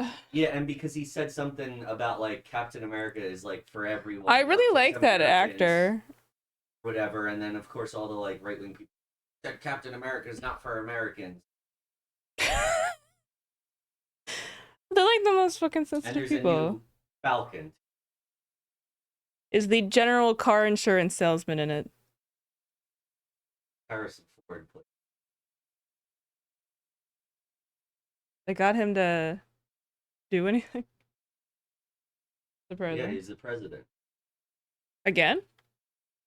I'm just gonna watch Air Force One. I don't know. And Giancarlo Esposito was in it, although he was in it for a meaningful amount of time. That's surprising because he's such a iconic actor that you think that He's only in like. does he like die or like is it No. possible? Oh, so he's probably gonna be in something else. Yeah, for sure. Okay. I figured because like he's such like a icon. I thought it was pretty good. They renamed that one character. Herschel. Her backstory and like the that's used really misogynistic, but in this.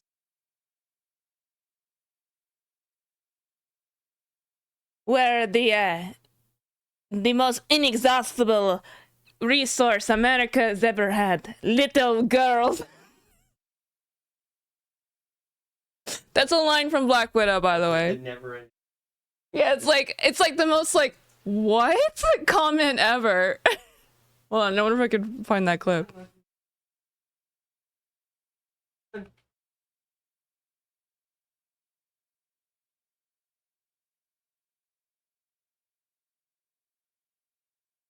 It is Maggie. oh god. No, how is that not memed like for the clip? Don't hold it. Maggie. God, if anyone can find that clip, there's a part in Black Widow where it's like the villain speech, and he's like talking about why he does like all widows or whatever, and his explanation was like, it is the most inexhaustible resource in the world.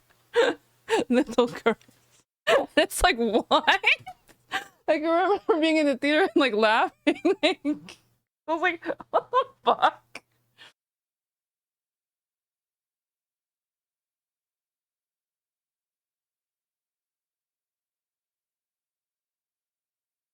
A couple and very obvious.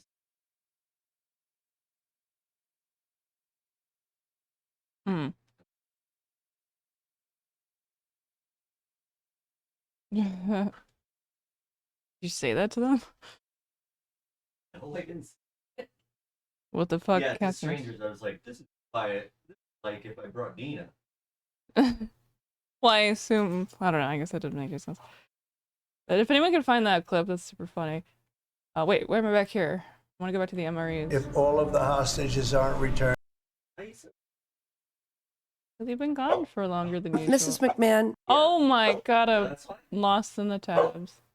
I don't understand how they. Oh man.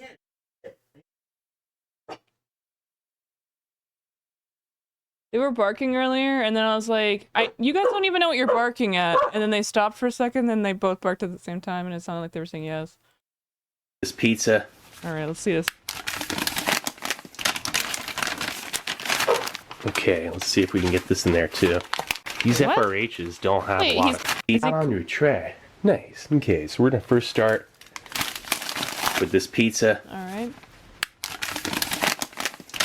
Oh, I thought that was his drink thing. Okay, let's see if we can get this in there too. These FRHs don't have a lot of space, so it's Yeah, that's like the trick. You wanna... It's like the thing that heats up the shit, so you usually want to put the desserts in there. That's like the trick. tight fit.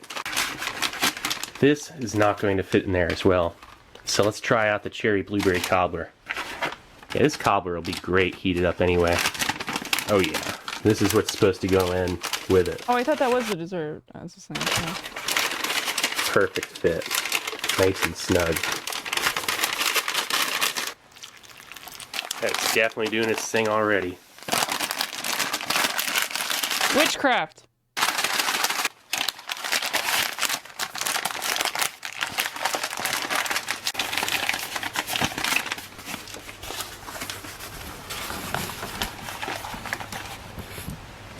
Let's check out this oatmeal cookie. Yeah, why does this have two desserts?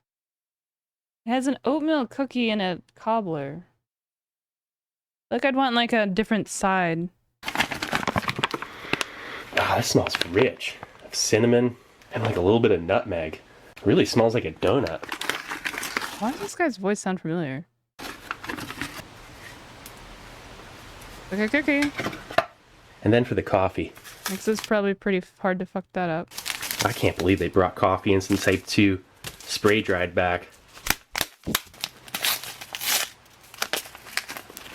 That smells almost identical to the old spray dried. Not quite as much of a powder. I'm going to leave the creamer and sugar out.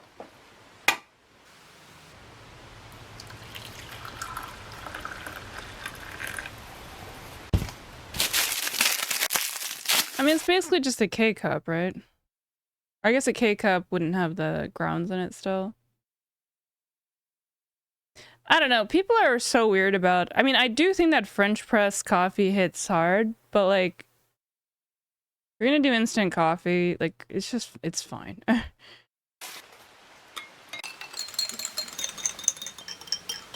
Folding ideas? Maybe that's what I'm thinking of. Right, and then this chocolate protein drink powder.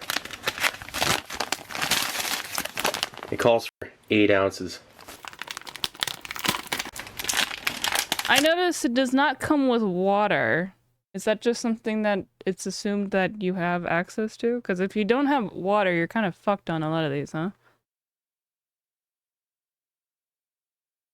But I guess that's probably like a standard thing, right? Like you probably have separate water. Wow, that smells rich of chocolate and very sweet.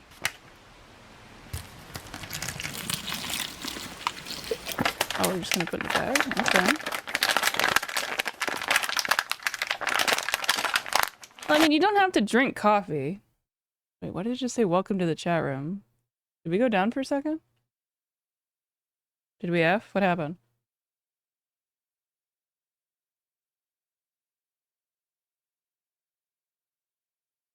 Oh, I didn't drop any frames, so I don't know.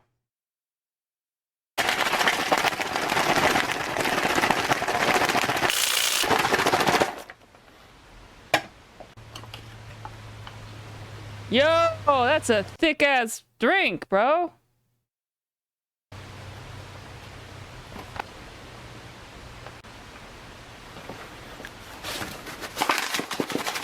Shake this up a little bit. You can use this as the rock or something. Just prop it up. That still has a few more minutes. Italian breadsticks and jalapeno cheese spread. All right, that let's seems see like it. a nice combo. Wow, I smell basil and oregano, like right off the bat. Look at those. Those look like shit. I feel like if you heated those up, they would kind of slap. I guess that's what he was trying to do, right? So they're scored. When's this from? He didn't say? 30 plus years of me. Oh no, this is just those random. He showed the number. It didn't seem like it was particularly old. It's where you get 4 breadsticks. Oh, you mean the video? The video is from 2018.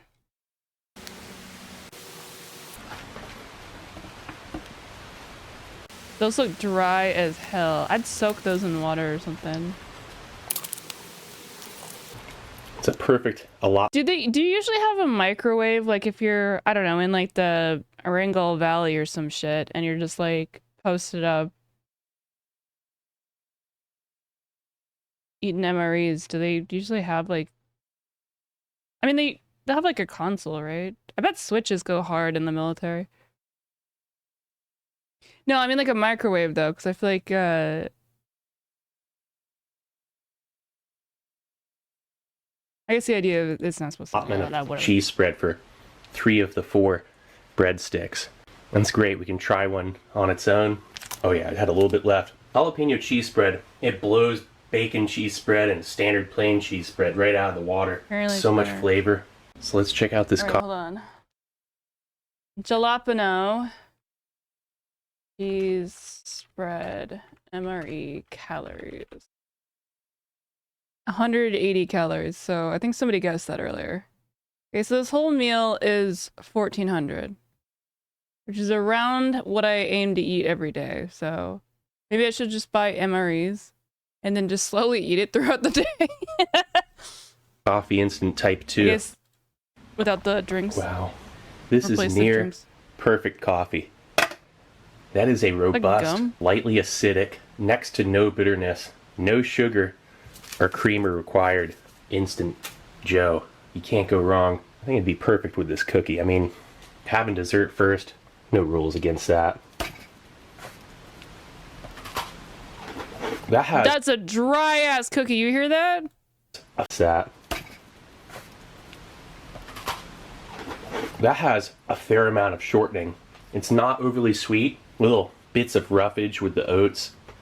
It's a very crunchy cookie with I feel like oat cookies are supposed to be like chewy. a fair amount of cinnamon and nutmeg. Well, there we go. Gotta be creative, right? When you're waiting for your cobbler and pizza to heat up, this is the perfect thing to do. You just have your coffee and your cookie. This is a decadent combination, truly. So silly.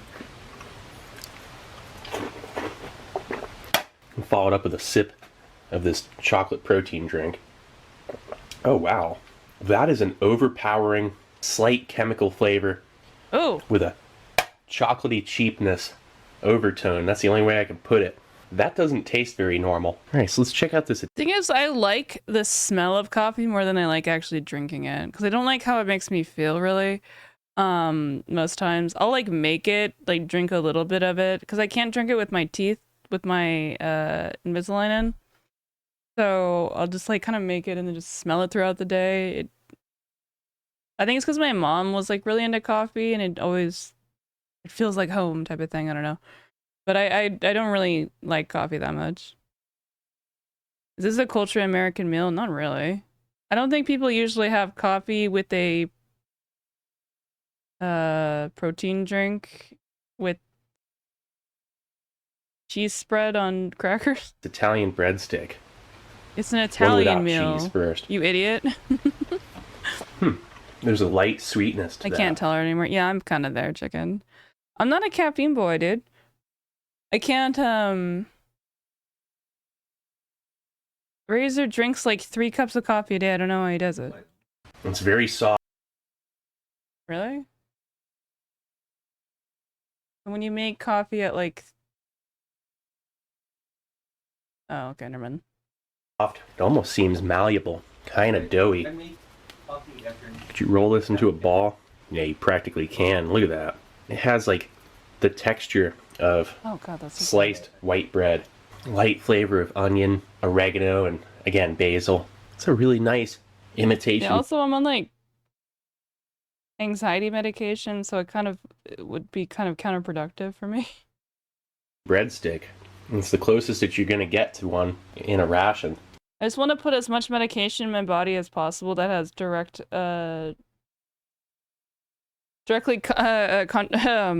contrasting effects to just see what happens. I'm just checking. Wow, this is genius. With the jalapeno cheese spread, I feel like my head's going to explode. This is so much flavor. The jalapeno, it's a little bit spicy with that creamy Ooh, Calby. artificial cheese. He was I hating can on eat these so fast. This requires very little effort to chew. You don't have to put the cheese It looks very dry, but I guess he's saying it's not. right on. You could have the cheese in one hand, squeeze it out. Eat the cheese with each bite of this. If you're on the go, it wouldn't be too difficult to do. I think this is ready. Let's do that pizza. Oh yeah, that's nice and hot. Wow. A perfect flameless ration heater. Okay, that like upper arm shot. Now I'm just imagining that this guy is just naked doing this, and it's recontextualizing this whole thing. I have no reason to believe that he is, but for some reason, that's just the first thought that came to my mind. A perfect flameless ration heater. Maybe it's the way he talks. It's kind of off-putting. Here's the pizza. 30 years in the making. I said 30 years in the making, so I guess this is a 30-year-old MRE, but it says 2018. Oh, no, he's talking about... Okay, never mind. I realized what he was saying. What he was saying when he said 30 years in the making, because he mentioned earlier that they've been... This is like one of the earliest type of MREs that they've made. like starting 30 years ago. So it's not 30 years old, this particular one. It's that they've had this kind of like meal for 30 years. Yes, exactly, Pat. Oh, that smells like some yes, freshly heated up frozen pizza. Look at that. That looks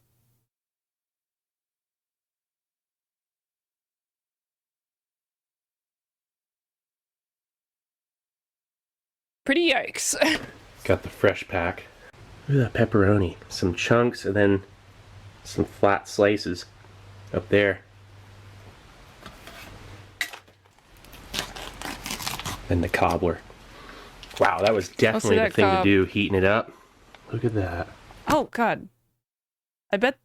Okay, so that image just looked really gross, but I bet that slaps. That looks like it would... It's one of those things that looks gross, but I bet it's like hits.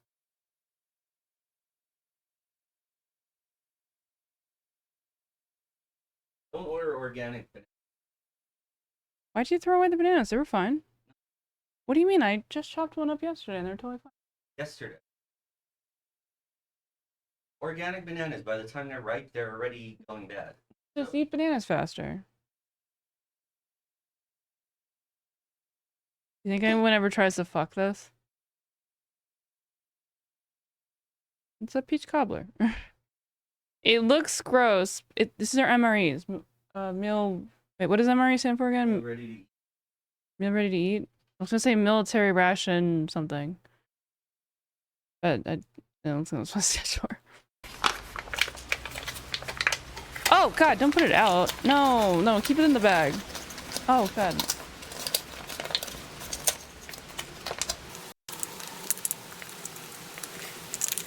Here's the grand finale.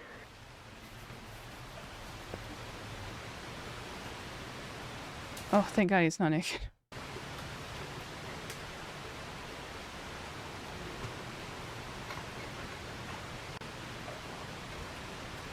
Wow.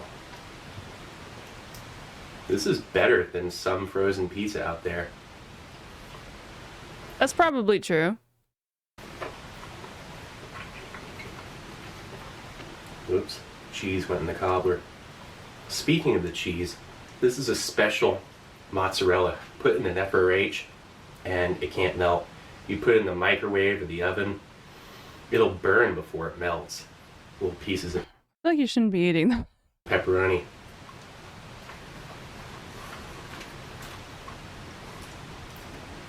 Has a great texture.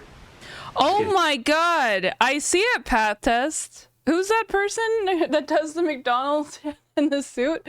It's got like the same like facial structure. Maybe there's like something in the genes. Here, I'm gonna let this finish and I'll be right back. Can't tell if it's pork or beef. Nice little savory, not overly dry pieces of pepperoni. In 2017, there were still issues with this pizza, and they shelved the project.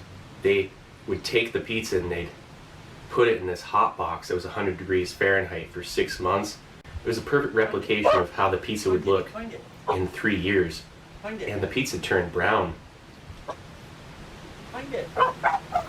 It didn't affect it nutritionally. It's just government didn't want to give soldiers brown pizzas. This is supposed to boost morale, not decrease it. You know, a soldier doesn't want to open up MRE pizza. It's a highly anticipated item. You know, soldiers were asking for it since the birth of the MRE back in 1981. It's pretty much folklore. You know, they just couldn't pull it off. So the last thing the government wanted to do was give them brown pizza. Even though it tasted fine and it had, you know, full nutritional value, that oxidation was visually unappealing. The bread, the sauce, the cheese, and that pepperoni together, not getting moldy, that's amazing. And check out this cobbler. Oh, how's the cob? Oh yeah. Well, it's good. The cob's good. This is perfect heated up. There's like dough mixed in with it, and it's not mushy. There are pieces of cherry and blueberry. The fruit isn't mushy. This is one of those things that I just would rather not see. because it just looks like really bad period blood. That idea, one sec. That dough that's mixed in with it, that actually is one of the best desserts in a ration. So this MRE had 2 desserts, the oatmeal cookie and this cobbler. The cobbler's not overly sweet. I just hit a little crunch of something. That was nice. Wow. Yeah, it's like a dough or crust that's mixed in with it, or like an imitation type crust. It's a shortening flavor.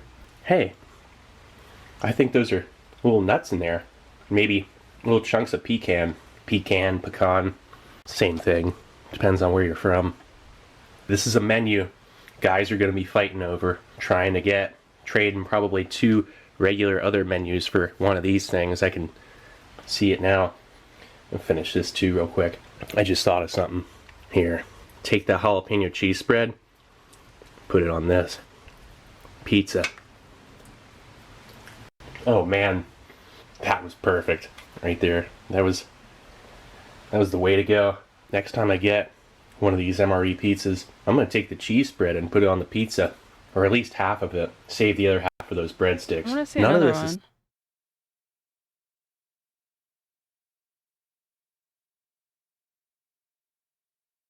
Oh my god, did he die from this? 1969 Vietnam Mil Combat Individual C ration. Wait, but no, he made this one after this. Did he die from this? No, he made more things. Please, yeah, but I want to see the craziest one. 2024 Indonesia combat ration. Oh, so he hasn't died from any of it.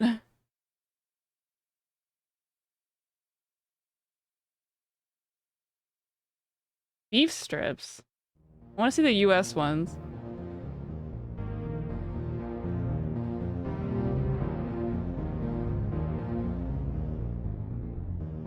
I kind of love that this guy just does This this. is the US MRE's menu number 7. Beef Menu number strips in a 7. savory tomato sauce. It was first produced in 2019. Beef goulash and beef strips in a savory tomato-based sauce. Yeah, I bet his like videos on like the crazy shit like hit harder, but like I'm more curious on like that new shit. Were the new menus for that year. This replaced the brisket. Let's check it out. A brisket.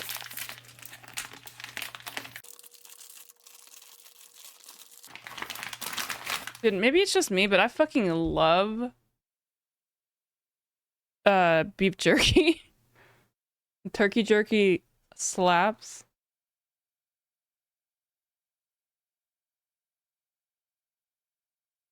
Oh, there's a new strain of the bird flu, by the way. Stop eating eggs. Not that you do. On Fox News, like, well, maybe we should stop killing all the chickens.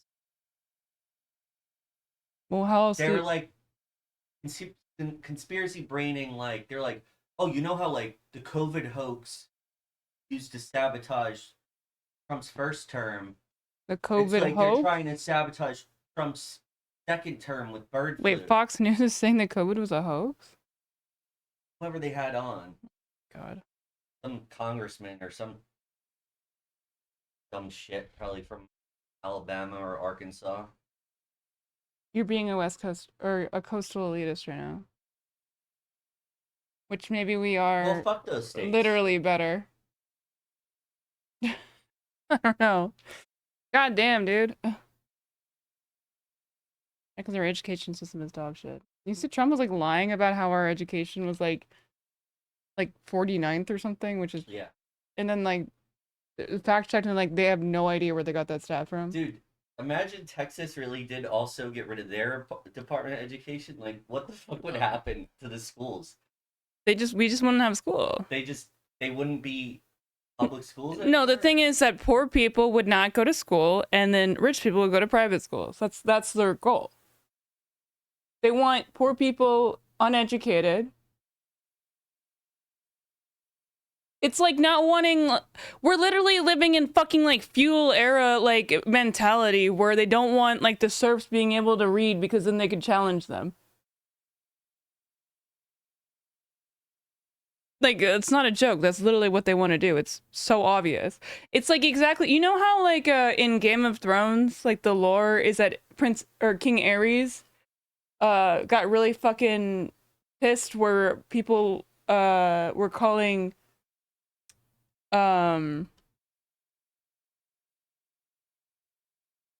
always pay their debts?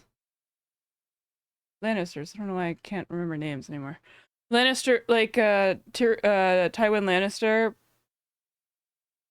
was like the real king. It's like the same thing that's happening with Elon Musk and Trump, where Yeah, and his little Joffrey is like they're like telling Trump he's not the king. no, his little Joffrey is no. You're not getting the metaphor or the way I'm relating it. Who would Tywin? The actual king would be Ares, which would be Trump, and Trump's. I guess if we're gonna have like a Joffrey, it would be then Trump's like Baron or something. Ares? Ares, the king that Robert deposed. Oh, Ares. Ares. Anyways. But if you know the lore, it's that the reason why he made Jaime Lannister a Kingsman was to keep him around as like a hostage, basically, to try and slight him because he knew that he was so proud of his son. And Jaime Kingslayer, and that's what your son is. Right, by saying you're not the real President. Exactly, there we go. While he just fucking sat there like a bitch. He probably didn't even know what the kid was saying, right? He probably not paid enough attention. I bet he's probably like you. He just tunes people out. He's a New Yorker. Either that, or do you think he like heard it but pretended to not hear it? He probably wasn't paying attention. I think it's funny either way. Yeah. Anyway, are all the tankies happy? I don't really know what the tankies are up to. Because Trump's about to give Russia everything they want, including have them rejoin the G8. Yeah. Has anyone kept up with the tankies? Today he called Biden stupid for saying you. Well, to be fair, that is not true by NATO's rules, but you know, not that he knew that. Well, they already have joined in the last. Yeah, but the rule Russia. no, it's not about bordering Russia. It's about you can't within NATO's charter or whatever, whether or not that actually matters that much is obviously debatable. But like within NATO's charter, if you have an ongoing like dispute, like if you have land that's being occupied, you cannot join NATO. Yeah, so that was the thing, is they were gonna join as part of a resolution. That was one of the things they were gonna ask Russia to give them. Yeah, and again, I love the idea that like that's like such a crazy thing. Oh, it's so dangerous that they joined NATO, and then you ask like, okay, well then why? Why is that so bad for Russia that they would have joined NATO? Oh, because then they couldn't invade them. Yeah.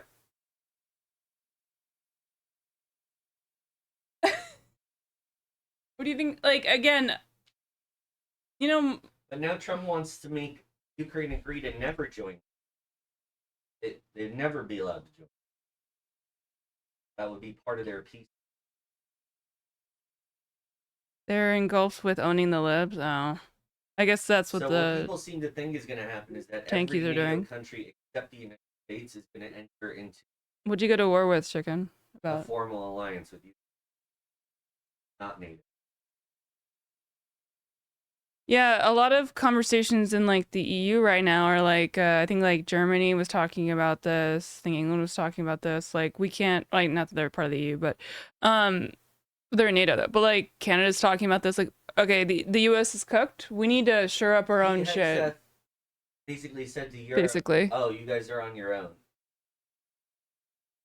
pathetic. These people like are America first, but then they want us to be weaker. Like, are you kidding me? We are less safe on the world stage. Okay, bring back the neocons. You know what? George Bush was right about everything. Fuck it. All right. I'm becoming a like, oh my god, with this shit. I don't know how Marco Rubio is not doing more. Maybe he's biding his time. Look, I don't like much as the next guy. Government spying on me. Well, yeah, one of the biggest things you're saying to focus on Asia more than Europe. One of the biggest things to show that we will still be a force to protect, like, you know, like Taiwan and shit like that, and our allies like Japan from China expansionism, is to show them that it's going to be a very challenging battle by supporting places like Ukraine. It means that we're still in the fight here, so to say, like metaphorically, financially, I guess. Like, and we're still a player on the stage. We just want to like take ourselves out. Like, we might as well just literally nuke ourselves at this point. Like, if we literally do all of these things that like they want to do in Project 2025, we should unironically just nuke ourselves. Like, because it's gonna happen anyways. Because why the fuck wouldn't they? You have to exercise both soft power and hard power here and there. But now we don't want to do anything. They want to cut all of our fucking military spending, and not even in a good way. Also, all these countries that have agreements with us to not produce their weapons, but how could they think that we're going to protect them with ours? They're going to start making nukes again. Europe. Yeah, of course. I mean, because they can't rely on our. God, I saw a debate. I don't remember who it was, but it was so funny. It was it was Tucker Carlson talking to Piers Morgan, and he's like, Piers is talking about like how like they have like nukes, and he's like, you have nukes? Why? Like, I don't understand what is going on with him. I think he's just getting like really drunk like every day. Like, we're restarting our nuclear program. Yeah, they should. I support Canadian nationalism. So what is the U.S. going to do? Put tariffs on them? They're already doing that.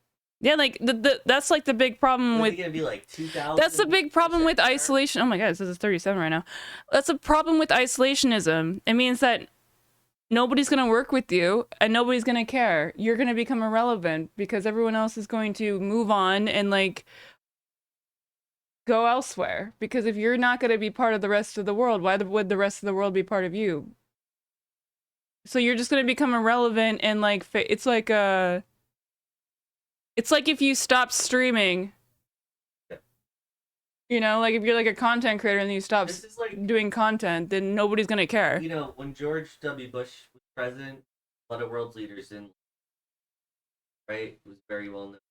Yeah, I think it's so crazy that he was like the retard, like back in the day, but like he's not. With Trump right now, anywhere never close. In my life saw other countries like be so upset with us. You know what I mean? I agree, YP. Trump is actively working against America's interests. I don't understand it. When was the last time that ever happened? Probably Vietnam. It's a fucking like suicide cult, dude. They literally want us to fail. I don't understand why. Like, I don't like all of the I don't know if it's like a collective delusion or just like a Trump thinks the Gilded Age was the best that led directly to a gigantic crash. Led to a giant crash and war.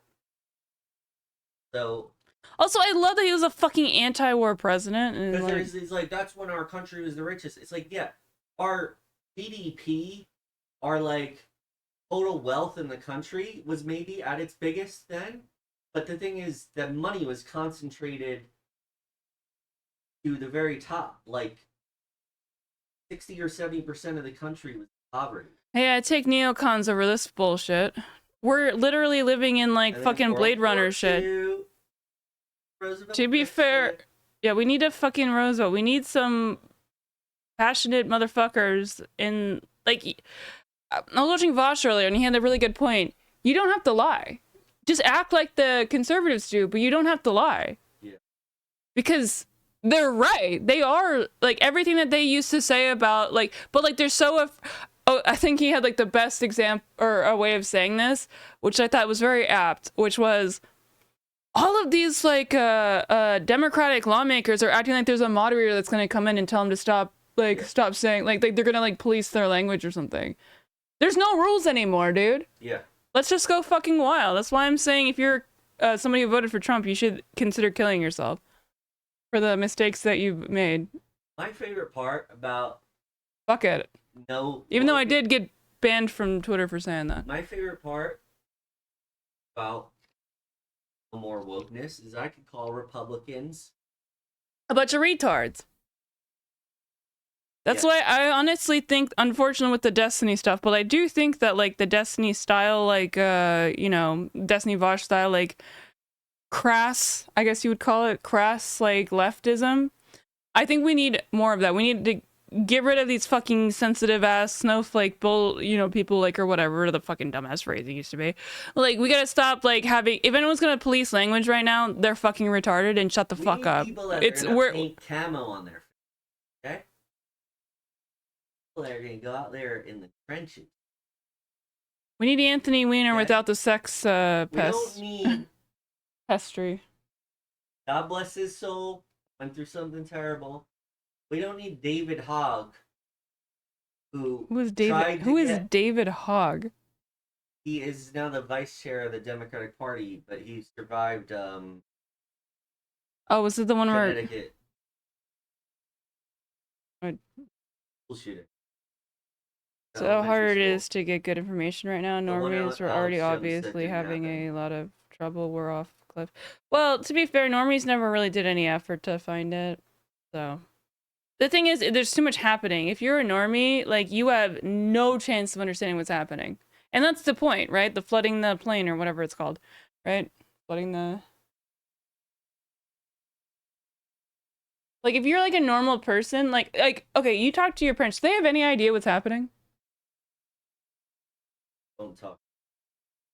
You didn't talk to them about it? I don't talk. Okay. But do you think they have any idea what's happening? My sister and I both said don't want to. What they.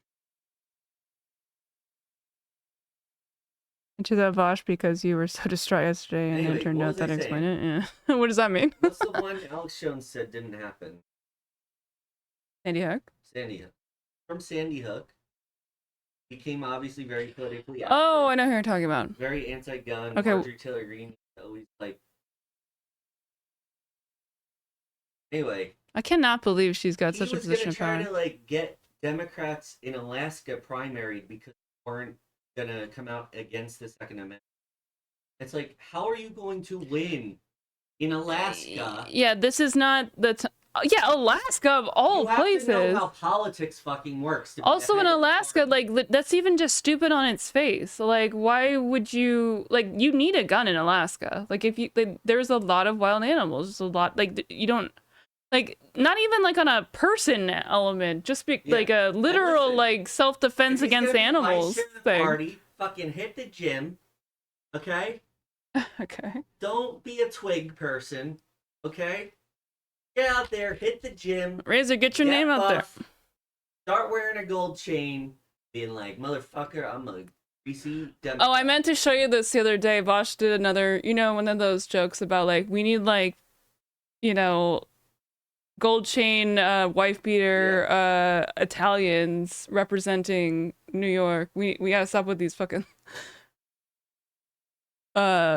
not stop with that, but we need a mix. We need people like you. You should go back to New York. You know what? I'll consider moving back to New York if you're gonna actually try and run for something. I know I would be hampering to you, I guess, but Oh, well, you wouldn't be like... Well, maybe we'd pop off. We gotta be creative. Dark woke. This is wife. No, who cares? Nobody's gonna care though. She thinks word retarded. I'll dye my hair blonde. I'll be fine. Wait, you think that the conservatives will have an issue with somebody saying the word retarded? They'll try to use it against you. Yeah, and it won't work. That's what I'm saying. That's stupid. they're gonna use anything against you. You gotta like take into account the, you know, the how much that would actually, who would care? Dark Woke. So I get so angry during my car ride to work and all this stuff. I got a little nervous because I was at work. No, unrelated. But because I thought you were home. We were going through the timeline of like our release for something at work. We have to get like a bunch of checks from like you know other places, like whatever. And it was like a timeline where it's like, yeah, we're probably getting handed out by like early April, and I was like, God, it's getting so close. Like I had a little nervous like wedding moment. We have oat milk that expires after. I know. A little nervous. Very consistent with advocating for Democrats, pretty base. Well, he's been shitting on them, rightfully so. Like, Hakeem Jeffries has been an absolute embarrassment. Advocating for voting, correct. He's just disappointed with them. Like, they're not going to change. You got to get mad. Like, again, we're not in power right now. Like, so this is the time for reform. This is the best time to shit on Dems. Like, you don't want to shit on Dems like how Hassan shit on Dems, like right before an election. That's the worst time to do it. The thing is, this is the best time to shit on Dems because then they can, you know, get their fucking shit together, reform, and come out in the midterms, assuming they actually happen.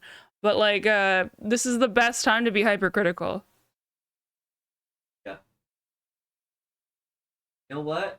Because how else are you gonna figure out your better strategy if you're not hypercritical? I think it's like a low IQ fucking stance to be like, oh, don't shit on the Dems. I've heard people say that in his chat, or I've seen it in his chat. Be like, oh, why are you shitting on the Dems? I thought you were on the Dem side. It's like, it's not relevant right now. I think, you know what? Fine. You have a voter ID, okay? But yeah, I agree. No more YP. voter registration. You show up with a valid ID, you can vote. Or just like a social security number. Because the whole point of registration is to prove you're a citizen so you can vote. So if you're having voter ID laws, you don't need registration anymore. I just don't understand. Why don't they just like ask you for your social security number? Just like have like a pad and just type it in. Yeah. Like I don't. I mean, I guess you'd want to for sure like make it really private, but like to me that just because obviously your vote is tied to that, so it's like you can't vote multiple times from the same person. How do they verify that number is? Because it's yours. How does anything do that? No, I mean like when you show up. Well, how does anything do that? I'm saying like.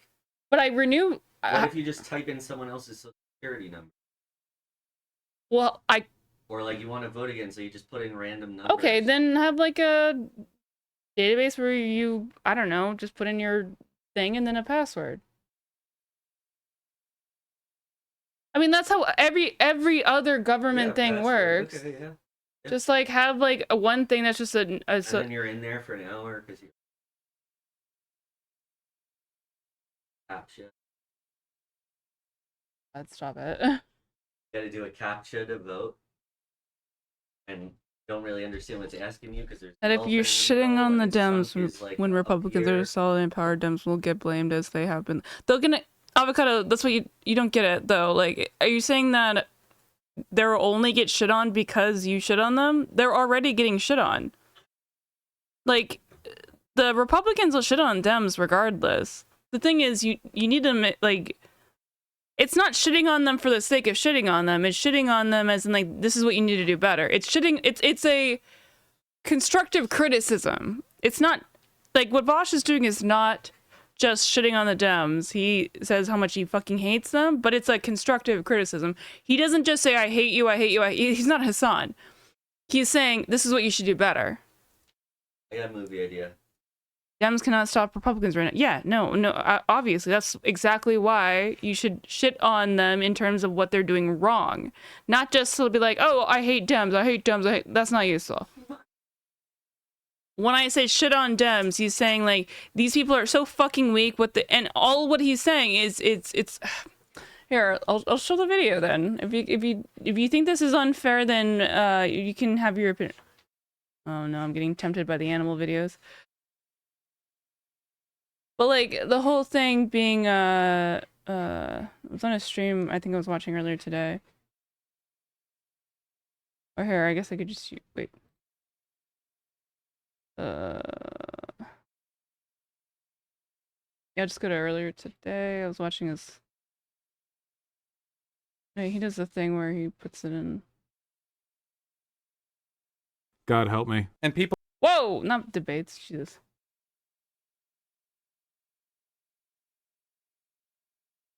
What? Oh, this is a pod. What? Why is there a podcast tab and a playlist tab? What the fuck is the podcast tab? Podcast. Well, nobody uses the podcast. God damn. help me. And people say, why don't you do panel? Okay, let's get beyond calling it a podcast. Well, I have AirPods, like for my headphones. So, like a cast to my pods would still apply. I just put together that the reason it's called AirPods is because of the iPod. I just realized that just now. Just now? Yes. Well, I didn't realize the idea is they're branding it as have two iPods. oh, here. It was this section. Those highlights that tankies are shitting on the Dems and libs, considering that they're that they're only able to do as much under liberal protections. Well, yeah, the big thing about tankies is they don't have solutions. That's why these people are fucking worthless to listen to and will never get any attention. Outside of their daddy Hassan, who should not get attention. I think that he's an embarrassment. Like I want somebody to like kidnap Hassan and like, you know, what is the orange? Clockwork Orange him, that he has to like actually be a leftist instead of being a fucking tanky retard. And then and actually like work with people and like be able to deal with criticism. And then I think we're gonna be in a way better state, dude. That's obviously a joke, but I wonder if we're gonna party switch. To what? Like Southern or it's white actually what people Vosh I think said in this. End up voting for Democrats again because they're gonna get fucked so hard. Oh, they're gonna get fucked so hard. They are gonna get fucked more than anybody else. And I wonder if there will possibly like. Well, the thing is, honestly, the culture war. People, unfortunately, their two biggest issues are like abortion and trans people. I think that we've had too much of this like weirdly sensitive shit. We got to be more aggressive with like, unironically, I think just saying the word retard, I think would like. You say that for selfish reasons. No, okay. Well, my reasoning for that I think is sound, whether or not that's the exact word, but I just think that like this like oversensitivity is not doing us any good, and we're clearly seeing it. Sound like Jank. How do I at all sound like You Jank? said that. Okay, well, broken clock. Point being, like, You know what the big thing too? All leftists canceling other leftists for not. No, you should absolutely shit on other fucking people if they're doing dumb bullshit. Like, I don't know what you're talking about. No, but it's stupid stuff. It's stupid, like, they said, like, one bad sounding thing 6 years ago, or they wore a Indian headdress and there's a picture of them. Like, then they just tried to destroy them. Yeah, I think people are a little bit I think like they know, people are unaware of. They're now talking about these things, and they were wrong before. Fine, they were wrong before. Now they're talking about. They obviously have seen the light. You know what I mean? No. Did anything I don't. You're really high, so. Did anything I say make any sense? A little bit. What'd you get from it? I can agree with Razor if the criticism is shallow like that. Yeah. I think that like people like shouldn't like be super cool with somebody who, you know, like P. Diddy, who is like, or like Trump or whatever. I feel like if I ran for Congress as a progressive Democrat, right? Uh-huh. Someone would find out I was a college Republican, and then yeah, that'd be stupid. And they would be like, well, there was a point in time where he aligned himself with people that were anti-LGBTQ. So, therefore, he cannot... You were anti-gay? The Republicans in general were, but I wasn't.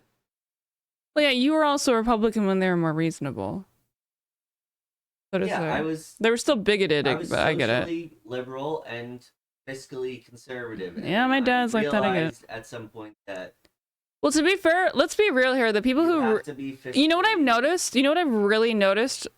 Is that the people who get mad at that are fucking tanky, so they're also authoritarians. If techno-feudalism happens, that's basically just like communism with a few rich people. For example, criticism toward leftists who are anti-Ukraine and pro-China imperialism is super base. Absolutely. Sorry, what? If techno-feudalism happens, okay. That's basically like you have a ruling class. That's what's happening. And then everybody else is in this under... Yeah, the serfs. Yeah, and they're almost in like a communist society. All those other people. But the worst kind, like the Russia kind. Right. Communism. Yeah. You know? Where you don't have any rights or what, you just gotta go with it. Right. You milord, yeah. And you don't own anything, but it's not owned by the state. Owned by... Because you can't... CEOs and... Yeah, you can't buy anything because you have to rent everything. Right, The renter... you have to rent and subscribe to everything. You rent your house, you have to... It's literally cyberpunk shit, yeah. Have a subscription to drive your car. Yeah. God, that makes me want to kill myself. That makes me want to do domestic terrorism. I mean, think about how it happened with movies. You don't own the stuff you watch. It could just disappear one day because a big company doesn't want it. And it's gone forever for you. Because we used to buy like DVDs and... Well, you could still buy DVDs, Blu-rays. And DVRs and stuff, but now we don't. I legit haven't heard a good plan for what the Dems should be doing right now yet, aside from taking inroads to the military to try to shore up support for when things get worse. Probably the best that I can think of is to make sure that attach Republican actions to the party and emphasize how the Constitution was written by people and didn't want to have a king and is now being dismantled by Trump and an unelected billionaire. Yeah, I think that we need to be more passionate about their fucking messaging. We need to get AOC messaging. Every single Democrat should be doing what AOC Did you see does. what Pritzker did? No. He held a press conference, and in it he announced that they are renaming Lake Michigan, Illinois. That was a AI meme. That was AI? Are you retarded? You knew it was when we first showed it. Because you showed me it. Yes, you did.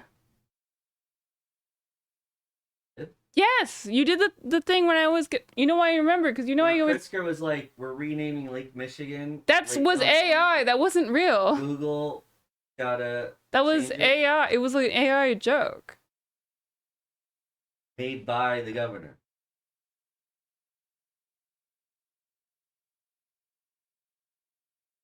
Are you trolling me right now? Yeah. Oh my god, I hate you. Shank was better looking than Hassan at his age. Nice lie.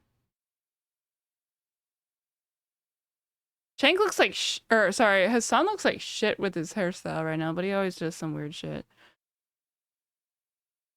Wow, you know what hairstyle he has? Yeah, I was watching Destiny earlier, and he was obviously watching something of Hassan because those two are twin flames.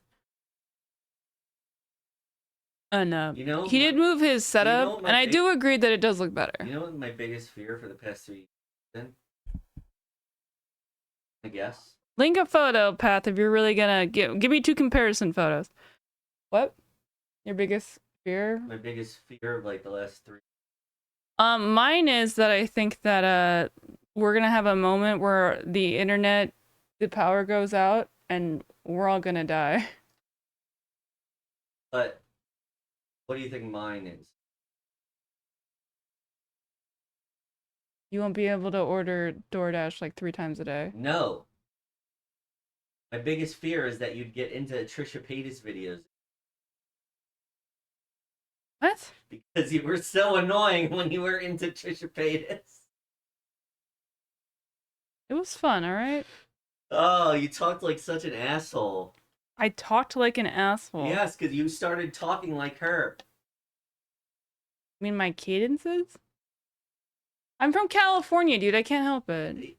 It's like me getting mad at you for talking like the most New York guy ever. You were, like, using her expressions. Like what? I don't know. I can't think of any off the top of my head because I probably blocked them. Thank you. Helpful. Anyways, hold on. Sam McConnell was the only one that didn't vote for RFK. Yeah, and you gave a pretty good reasoning. Yeah, because he had polio. Yeah. Oh, I went Not too really. far back. But even that fucking doctor voted for him. Yeah, pathetic. Everyone was like, "There's no way this doctor." These people are all dickless fucking losers, Even dude. in the thing, he tried to get him to admit multiple times that he used to be against vaccines or whatever. He wouldn't do it. You know what I also saw that was really funny? There was this guy who was like basically talking about Hegseth, and he was talking to, he's like on his lib arc. He's like usually like a sports guy. I don't remember his name, but H3 was talking about it today. But like he's like a sports guy, and The guy that interviewed John Rocker. I don't know who that is. I don't know who John Rocker is, and I don't know what you're referencing. But he was like saying, like, he's on like his lib arc, but like he was like saying, like, you know what sounds like DEI to me? A host of Fox News being hired as the head of the Pentagon. Yeah. The worst is Tulsi Gabbard because no one's gonna share intel with us. Oh, I wouldn't if I was another country. Why the fuck would I ever? Canada, England, France, we have like a compact with them where we share we have intelligence, and they're not going to do it anymore.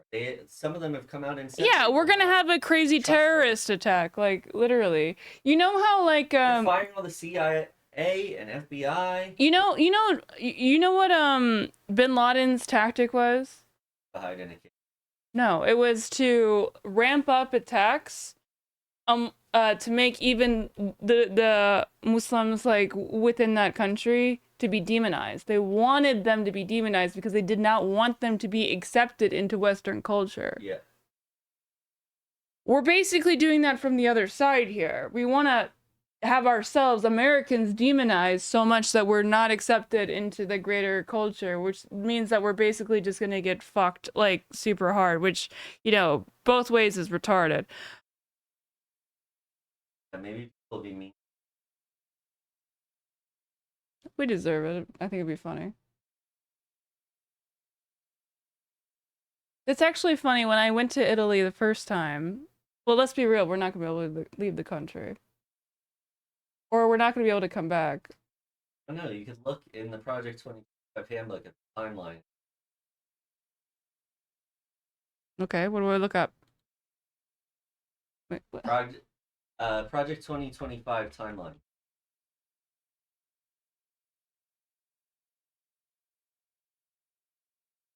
$180-day. Oh my god, I want to kill myself. Yeah, the first 6 months. So when do they make it so we can't? Oh, I have to buy it. Oh, I mean the mandate? I'm not putting in my first and last name and my zip code. Well, I guess I can't do it then. We're our own worst enemy. Have you seen the training videos? You have. Right? Yes, I have. Oh, yeah, we should look at those. And the people in those videos are people Trump hired.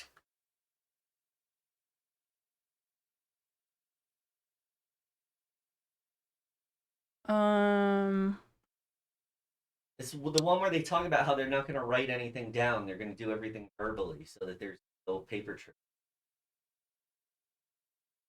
You've heard that, right? Reshape. They did like a hidden camera thing. Got someone saying that? No. So which one am I looking for? Doesn't see. I don't know. Isolationism?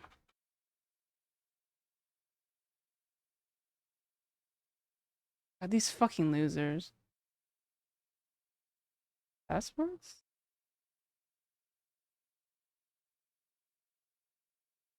I think the most like egregious ones.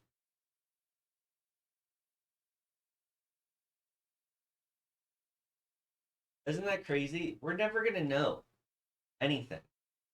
Because they're not going to write stuff down anymore. There's going to be no document. You couldn't just see if it worked before you closed it down? What? They're going to do everything verbally.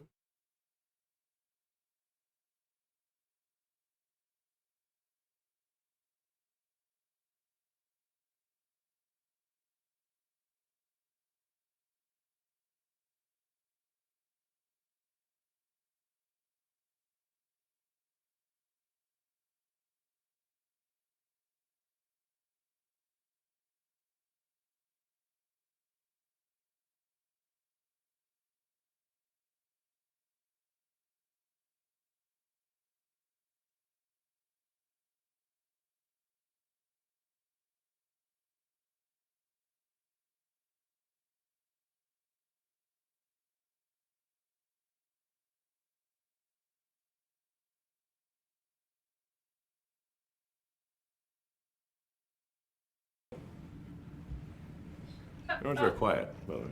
Left. Just had a thought for like, you know, like a lot of representatives have to have their like thing or whatever. Like if they have to have like a dog with them, I feel like that would be fire.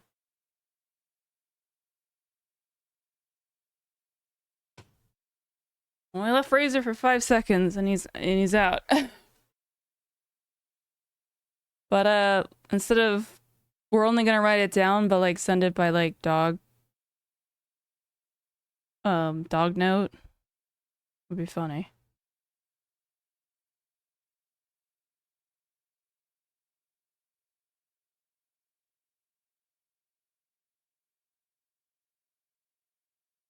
Can't find it? Maybe you're just fantasizing that in your mind then, Pat. Leader. Thank you, Mr. President. The reason they're not, well, they're saying that they are writing stuff down. They're not. Oh wait, no, I guess I read it. I took that backwards. You're right. He did say that they're only writing, or that they're not writing stuff down. Mr. President, the fact that we're here right now, that we're even here right now, voting on this wildly unqualified conspiracy theorist to trust with one of the most. I'm just imagining if Jasmine Crockett would be here. She'd be like, I'm like AI coding in my head, like the fact that we're here right now. Most life or death jobs. On this most life or death job. Because, you know, she's very passionate. HHS secretary charged with protecting the health of every. Protecting the health of every single, you know, like, we need people that get actually fucking mad, dude. Single American should be an affront to every senator. Not terrible to start. And the millions of Americans that will be impacted by this horrific nomination. My colleagues on the other side of the aisle, I implore you, Really wish that Hey, AOC flipped on Adams. Adams flipped on everything. What are you talking about? Oh, it's my rights thing. I don't know why I cared. he'd stop calling them colleagues. One more time. Making appeals to the morals of people without morals. About this vote. My colleagues on the Republican side, you know the consequences of what you're doing. My colleagues on the Republican side, you know how dangerous this is. My colleagues on the You have to get accusatory, man. You can't, like, they're going to do this all the way up to they're going to send us all to the death camps, and Schumer's still going to be like, you know this is wrong. You have to just accuse. They don't care. You're correct in that they know what they're doing. But by accusing them of this, you're still lending the implication that there's some kind of like debate or like an argument to be made, or like you're appealing to a set of non-existent principles. You can't do that. You just have to call them demons. You have to. They do it to you all the time. They do it to you. Republicans are constantly morally impugning Democrats all the time at every level. Other side. You know you are not putting. You gotta get in the fucking dirt. Get her fucking hands dirty here, dude. Like. They think you're doing it already anyways. So why don't call them fucking retards? You fucking retards are destroying this fucking country, and you know you're doing it for the profit of people like Elon Musk. How much money are you making, huh? How much? How much? We need shit like that, dude. Very accusatory language. I 100% agree with this. Your constituents, their health, their families first. When you vote yes. To quote my colleague, the junior senator from Texas, just a few years ago, he said, quote, we need an expert, we need a scientist, we need someone who knows something about health care heading the health appeal. Avocado, what the fuck are you even trying to say here? To technocracy is horrible in this day and age. Like everyone, it's if not during, they need to be more aggressive. I understand Democrats are very competent at governance. That's you don't have to sacrifice the one without the other. Like for the other. Like yeah, Democrats can absolutely be more aggressive while still being competent. I'm not what can they could be more aggressive with they could motivate their base, like the thing that they should do. What do you mean? They obviously don't have any power right now, so that means that we should just like, I don't know, roll over. They could have a lot more inflammatory language. They motivate the people. Again, the reason why we lost was not because Trump had so much support, it was because the Democrats had none. So what, you just want the Democratic Party to go away? Like, you want to just do, like, independence? Like, what are we talking about here? We need to be more aggressive with our language. Set it up the same way that the Republicans did. Set it up where, yeah, again, you don't have to lie. You don't have to lie about any of this. Just be aggressive, say what they're doing, straight up, and be fucking aggressive as fuck, dude. Yeah, attack. We need to attack. We are not in power. And what did the Republicans do when they weren't in power? They attacked. We can't just sit here like defensively. Like I'm not expecting them to get legislation done or something like that. We need it. This is about rhetoric now. This is like what it's. Yeah, we need to motivate people to elect in 2 years. Exactly. You need to start being in the limelight. People are going to start getting attention now. That's what we need to do. We need to fucking shore up our shit. It's not like every single person should be out there like being the most like visible, but like we should definitely as Democrats have a way more aggressive language. We need to attack them. They are doing this.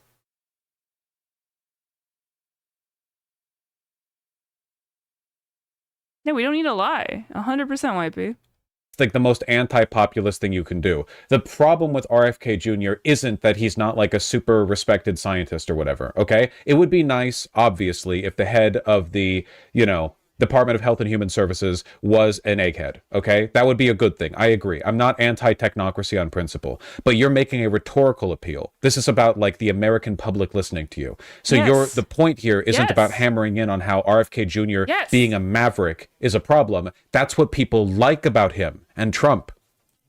Human Services Department. Well, which is Robert Kennedy?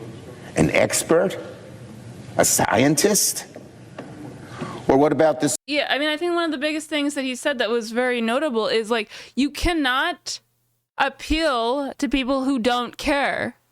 And again, we have to realize, we got to stop thinking that like the American voter base are like sane people. They've been so intentionally brain broken by like Elon Musk with Twitter, by like the AI aspect of that, by like this entire like Trumpist like culture.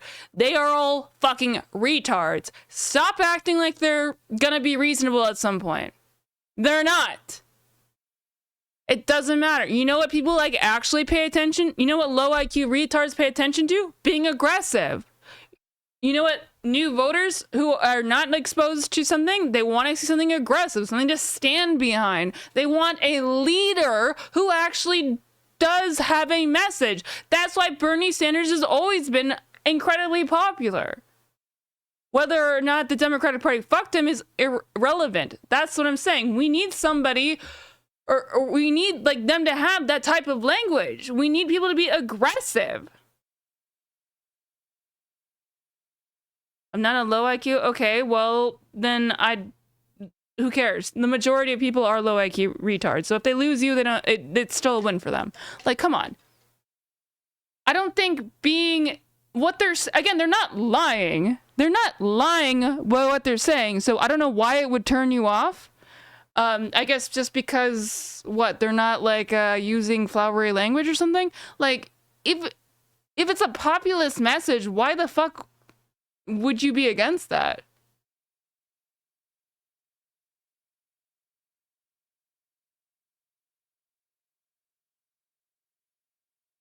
Yeah, and it's also like it's not low IQ. Do you think Steve Bannon talking about like his way of like real getting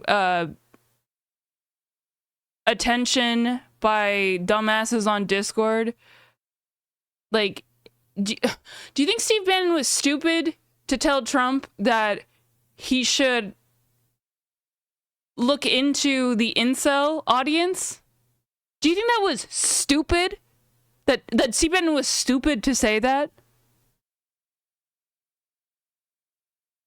No, that was incredibly fucking smart of him to say. It's a tactic. We're in a fucking battle here, dude.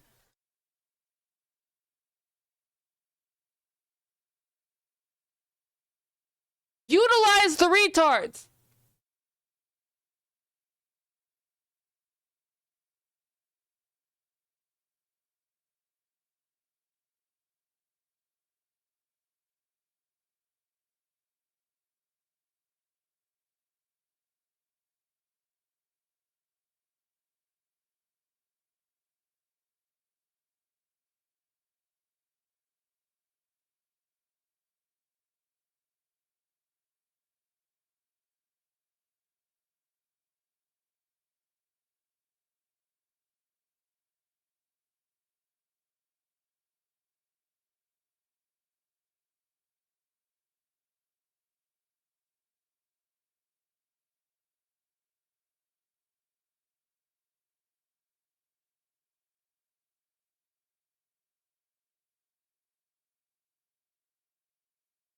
The retard will march for his victory.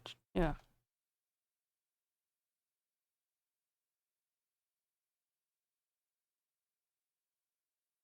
Alright, say something smart in 30 minutes. Or at least reasonable. I mean, that's literally how the right has won. It's because it utilizes the fucking idiots.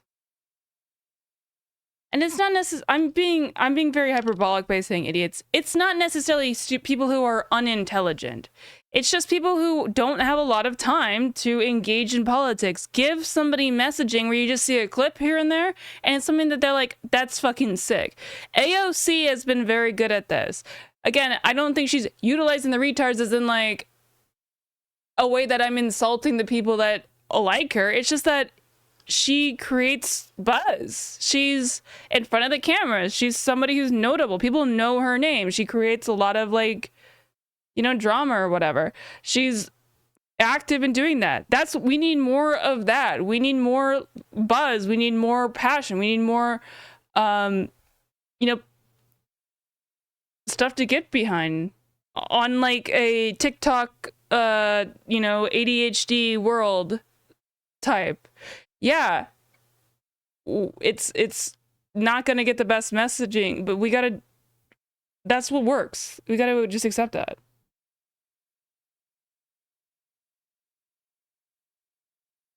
They'll never win? You don't know that. That's what Obama did, and that worked. Obama had a very simple message for simple people. Simple is not bad. Obviously, I was being hyperbolic when I was saying retards. But like, the idea that it's easily accessible to be behind, like, think of Obama, like nobody knew anything about, Obama was kind of a piece of shit, but he had great messaging. He was very simple. He was a yes, we can, very simple in the messaging.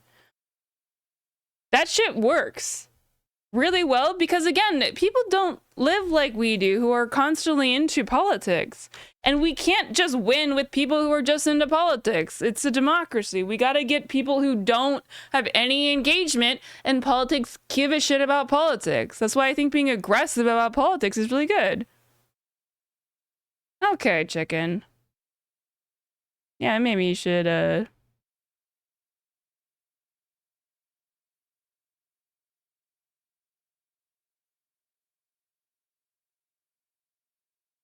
digest my position. Does that make sense? Yeah, I think that's good wording for what I meant to say. Have a good night. Some of my Republican family voted for Obama. He had the sauce, yeah. We just need somebody who's passionate that, like, you want to get behind. You know, somebody who, like this is nothing. Like, who's voting for fucking Chuck Schumer? Like, when you're falling asleep here. But, like, AOC is, like, fun. Like, she's always doing something. She's always interested in something. Like, she's always, you know, whether or not you could say it's shallow or whatever, like, that's fine. But, like, that's kind of the point. If you only have a pool that is, like, 90 feet deep, most people aren't going to want to swim in it. You need to have a shallow end that then can lead into the deep end.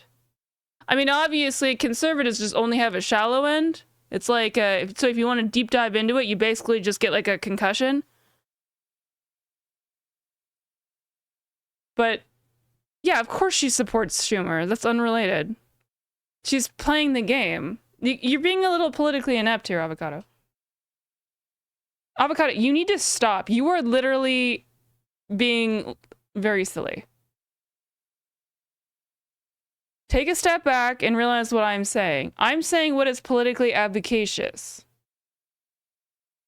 Not saying that they're the best people and nitpicking like every single part of it. We're talking about, I want to win, okay? I want to win. I would take 9,000 Obamas, okay? Right now, like, if it stopped this. I want to win. You want to just be right. But I want to win.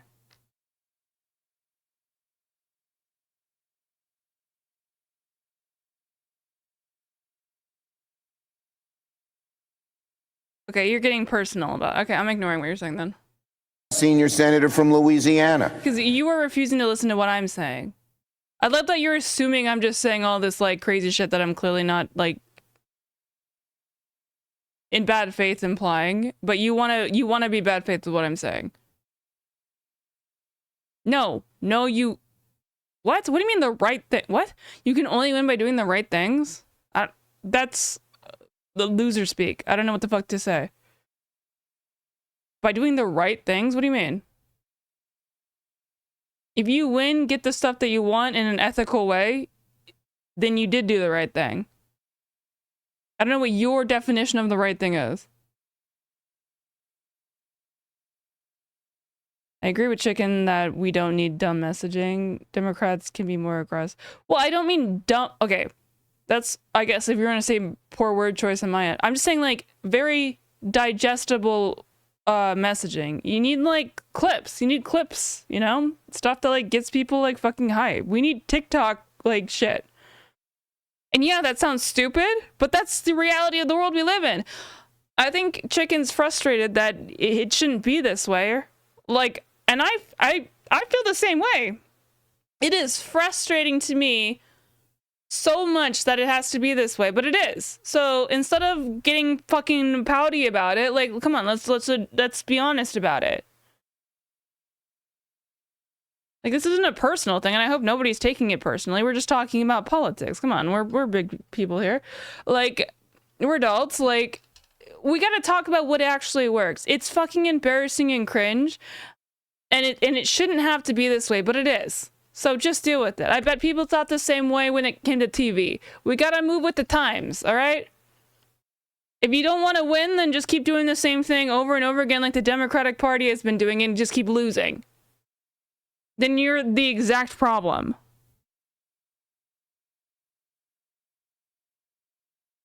Exactly, Whitey. Thank you. People don't have the time to know every policy, so you have to bring it to them nicely packaged. Exactly. It's not going to be perfect. It's not going to be complete, but just give it to them in a way that you don't have to lie about anything, but just package it. Be concise about it. Like, people don't have time to give a shit about everything that's happening. People will not, like, that's why I think David Pakman has been so effective at not only his growth, but his messaging is that he has a very tight 1 hour show. That's a very consumable show. Like, that's like a show that, like, I mean, I like long form content. I love long form content. I actually wish his show was longer, but I understand why he chose to have it be 1 hour only. Because he's concise with his shit. And he wants to make it very digestible for everybody, you know, that watches it. And I think he's very talented at that specifically. He's very good at being very, you know, condensed and concise. I'm very bad at that, obviously. I like doing long-form content. I like consuming long-form content. I like having a longer stream with you guys and stuff like that. I like engaging and all that type of stuff. I'm not good at that type of stuff. And Destiny also is not good at that type of stuff. Vosh is also not really that good at that type of stuff. Like, a lot of other content creators are not that good at this type of stuff, but they can be clipped because they do, like, some, like, you know, they say stuff like that's aggressive and, like, people can get behind. Because you don't want your... Imagine, like, being a kid and be like... Or not even being a kid. Imagine just showing somebody a video, like... Being like, yo, look at this shit, that's sick. And then it's just this. The chair of the HELP committee and a well-respected medical professional himself. This is low energy. Like, your friend's gonna be like, what the fuck are you showing me? But you show shit like the... Oh, wait, what the fuck? Sorry, I thought it was on YouTube. I figured my algorithms were gonna take me.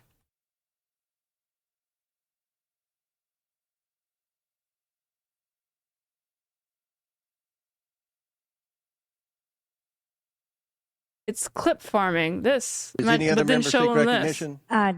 Chair Chairman, recognizes Ms. Green. I'd like to know if who's going to pay attention?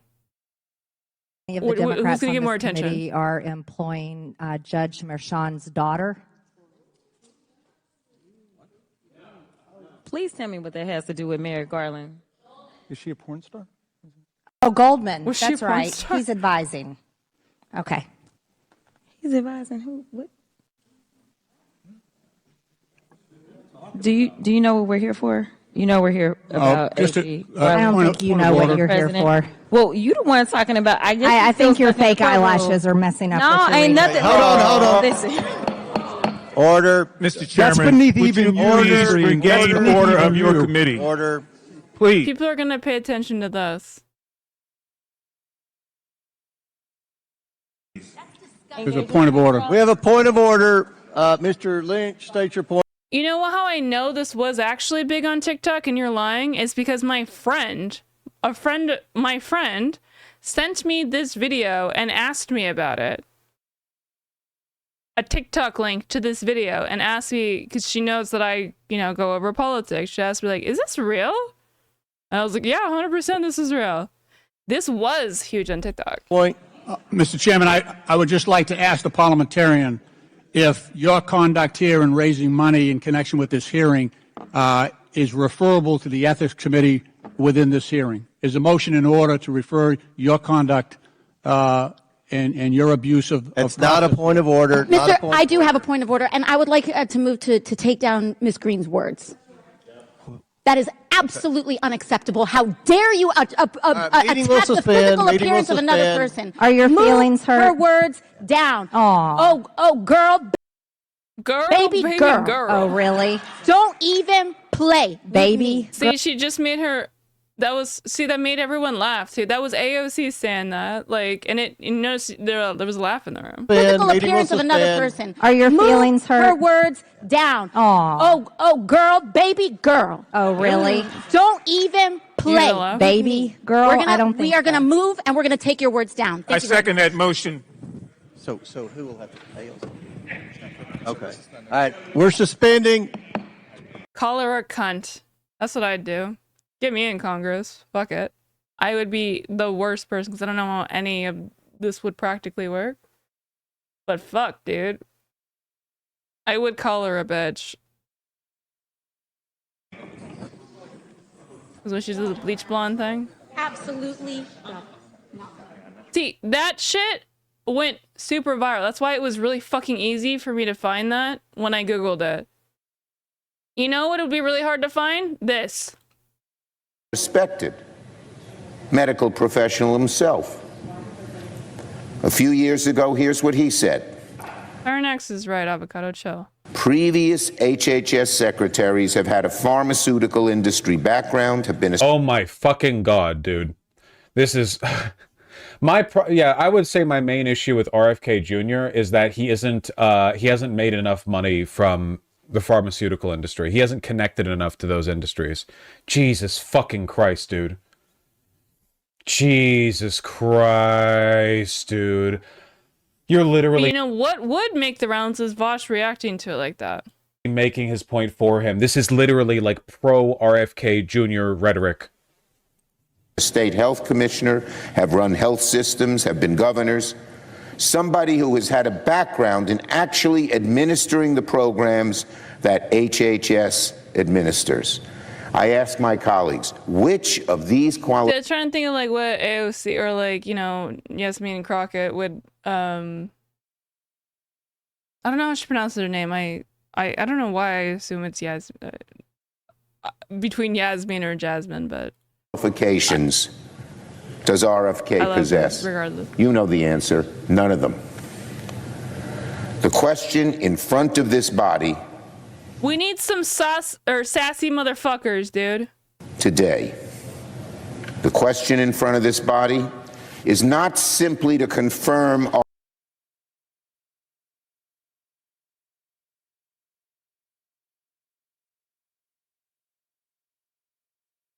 Avocado, you're really making me very angry right now. Because you know that's not what either of us are saying. And you're just getting, I don't know, butthurt or whatever. You need to stop right now, honestly. Like, I mean, you can keep going, but you're really pissing me off. RFK to run the nation's health department. You say. The question before us is very simple.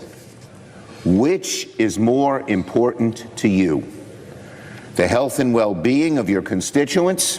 You're gonna be like a fucking tanky right now and prove to me that I shouldn't give a shit about what you say. Like, chill, dude. Or blindly obeying orders, knowing full well You're really gonna tell me right now that this is gonna mobilize people? You're not giving solutions here, and you are again just being like, like crying about like that I don't know, being kind of mean or something. Like, come on, let's get on the facts here. This is not gonna get you anywhere. the dangerous impacts your vote will enable. So much conviction in it. Am I saying your name right? Speech and posture. Yeah, really selling it, you know. Honestly, my problem with RFK Jr. is that he's not in bed with the pharma industry. It is like, yeah, so you're right. The Democrats shouldn't change anything that they're doing. It's totally fine. You know, let me do the same thing to you that you're doing to me. Yeah, so like, I guess that means that the Democrat, like what you're saying is that the Democrats should just say the exact same way and they've done nothing wrong. let's not criticize them at all for any of the things that they've done. Like this, like, ugh, come on. It's so bad that I thought we were better than this in this stream. Come on. Would feel somebody would have to be paid to say it. You know what I mean? My problem with RFK Jr. is that he's not in bed with the pharma industry. It's like, it's so bad that you would feel somebody would have to be paid to say it. You know what I mean? It's so bad. It's crazy how bad it is. It's not just a qualification thing. You could say, like, he's stupid.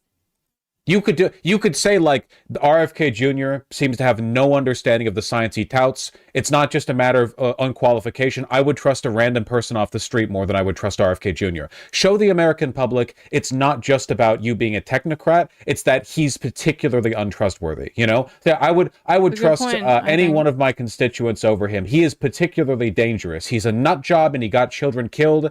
He has a seedy past where his closet is full of skeletons by his own admission. But no, you know, it's... I plead with you one more time. Rethink this issue.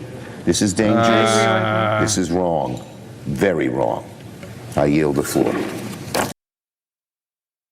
I feel like a good thing to add to this would be, and any of you fuckers who vote for the, okay, sorry. Again, I'm a crass person myself, so it's hard for me to be overly critical.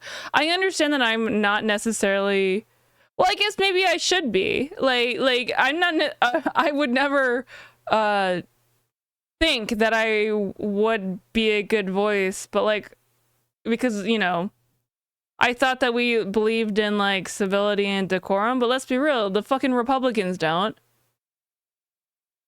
Do you notice this when it comes to me doing debates? Most people on the other side, on my end are more civil, by far, but fuck it, I don't know, I'm gonna be a belligerent fuckhead because that's what they do. Who gives a shit anymore? Be a little bit of a belligerent fuckhead. I mean, obviously they're smarter than I am and they're better at their job than I am. They know how to govern better than I am, of course, or I'm able to, of course. But we need somebody who can be, you know, aggressive and, you know, to some extent belligerent, because that's what's been working right now. You know what doesn't work? When everything's working fine, that's cool. That's good. I love it. However, nobody else cares about that because they don't think about it. When things are working fine, you don't see the effort that it takes to make those things work fine. That's what's happening right now, where they're gonna just destroy everything, and then it's like a comical, it's like in the third season of The Boys, where they out Edgar, the main guy, and then yeah, we're gonna roll the talent, I guess, is in running the studio, and it turns out they have no fucking clue how to do anything. Oh my god, the third season of The Boys is, I didn't really think it was that good. It was good, but it wasn't as good as I just really like the second season. But so much of that is literally happening right now that it's kind of crazy. Yeah, more appeals to more. Yeah, the thing is, we gotta also realize that these people have no morals. These people have literally no morals. The people who are choosing to literally just destroy people's jobs, have them fired for no reason, have Doge and unelected, a bunch of 19-year-old fucks be able to fire civil servants who have worked their lives in this position. In government positions, again, government positions are not a particularly wealthy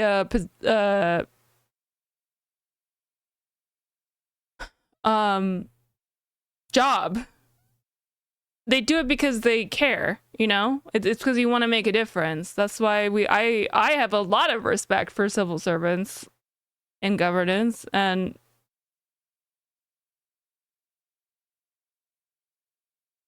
those people do have morality, so clearly the people who would just not give them even the time of day to like interview them or ask like why they're doing it or blah, blah, blah. They just fire them just wholesale. Like these people have no more, they don't care. They don't care about you. They don't care about cutting the Department of Education. These people don't care about anything. Yeah, and we need a pressure right now. We need to create the slow pressure. And again, we don't have to lie. We don't have to lie. We don't have to be like we can do the exact fucking Republican playbook, but we don't have to lie. But I feel like people are so fucking allergic to being like, well, that's what the Republicans did. But they're already going to say that. They're already going to say that on either side. Like, oh, well, that's exactly what the Republicans say. Like, but like, yeah, and they won. So who cares? We don't have to lie about it.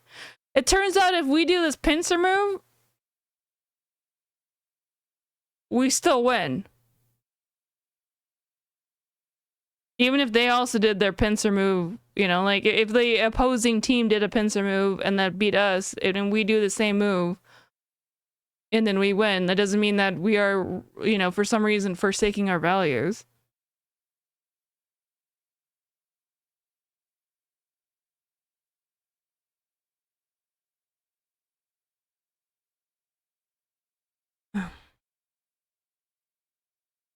Well, they're getting rid of it. There's a Texas not referendum. Silly me thinking that it would be like Democratic. They're gonna get rid of the Department of Education in Texas in the next like month. So I am literally so close to killing myself, like mentally.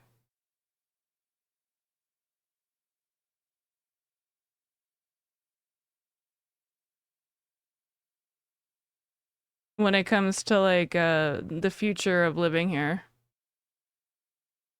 Like I want to get like a lobotomized and go live in my parents' house or something. Like I'm a Kennedy. Fun fact, you know that one of the Kennedys got RFK's aunt got lobotomized?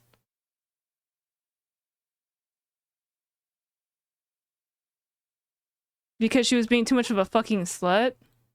Rosemary, she died pretty recently. And she was being too much of a whore, so they lobotomized her.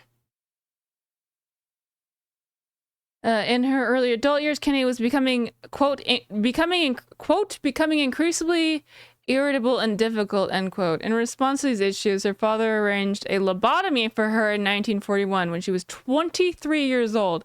The procedure left her permanently incapacitated and rendered her unable to speak.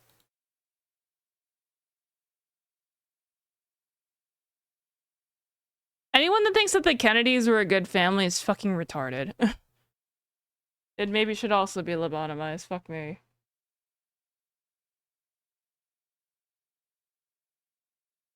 And the reason why they did it was because she was just being a slut.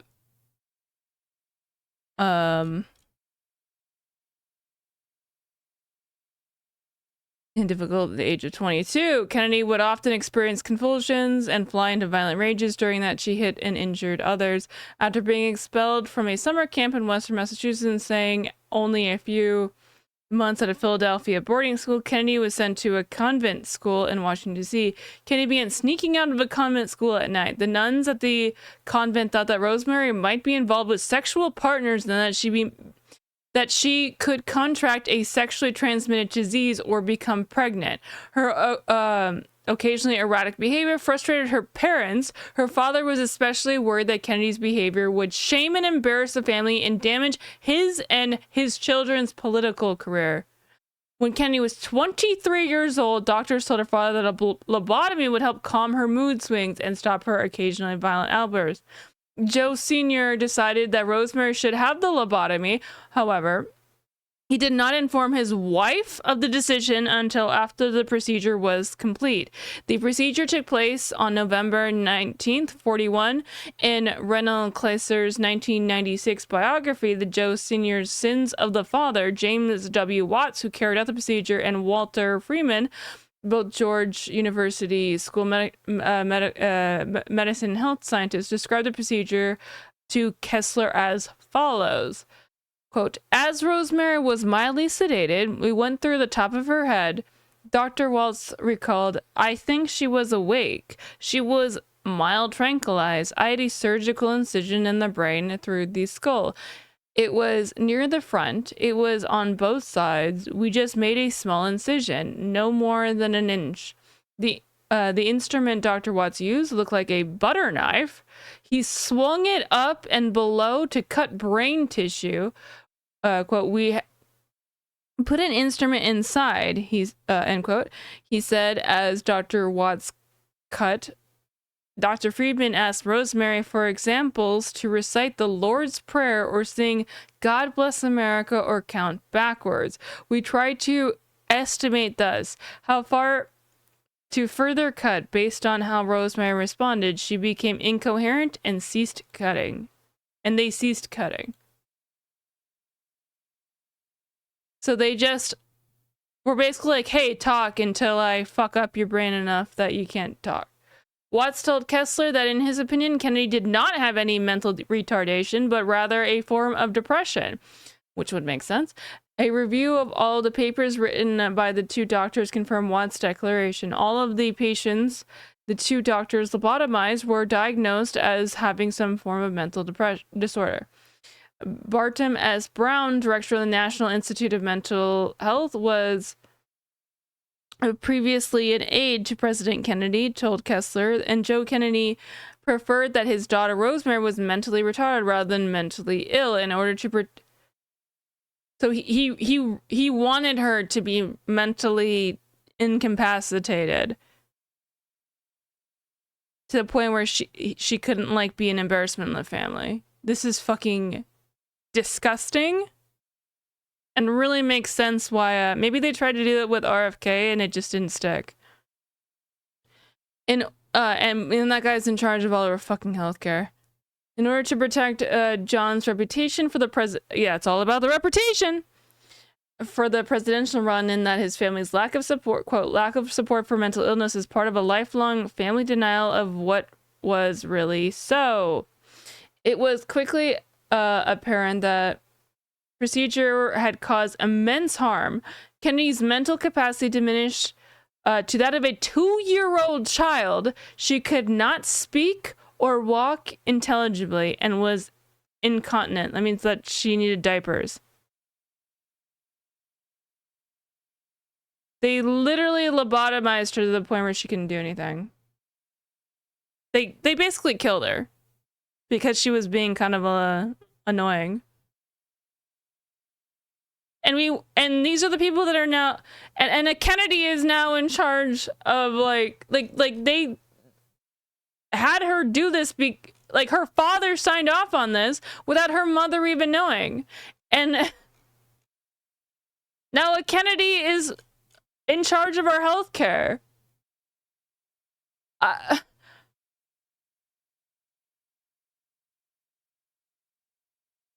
We're all lobotomize me, dude. Fuck it. Send me back to being a 2-year-old. It'd be even more fun, I guess. I'm trying to do it with the drinking, you know?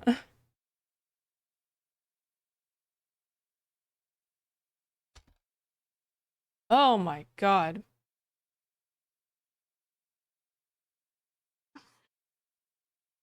We're so cooked. Under the previous order, all post-closure time is expired. No, they're all fucking psychos, and they're willing to, like, didn't, like, one of the other Kennedys, like, drive his car into, like, a ditch and then, like, let, like, the lady that he was with die? They don't think that we're people.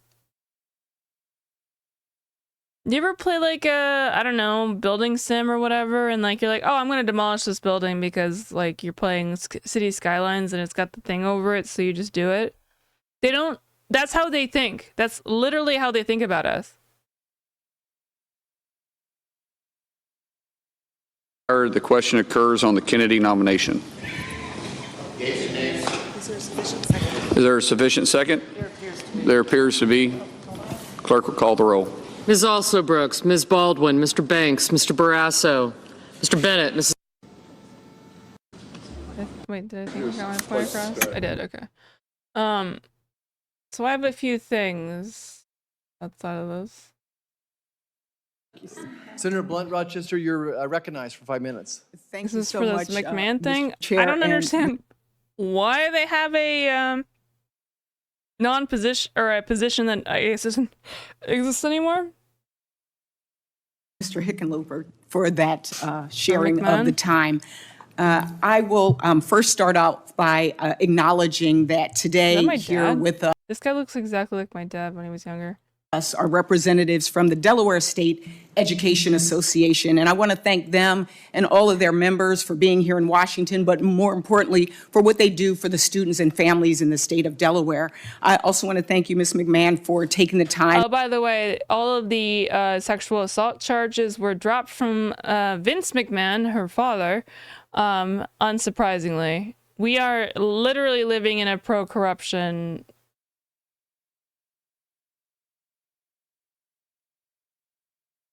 country. Like, we're basically Russia right now. To come and meet with me and talk about a myriad of issues. I especially appreciated your candor in our meeting. And, you know, as I'm sitting here watching the passion of the By the way, the fucking Vince McMahon shit is crazy. Like shitting on, like literally taking a shit on people unconsensually and stuff like that. participants, of the members, it is clear that education is so important to this country. And I am clear-eyed about the challenges that Like America's not. Don't be stupid. we face. It has been a very long time since it's been this corrupt.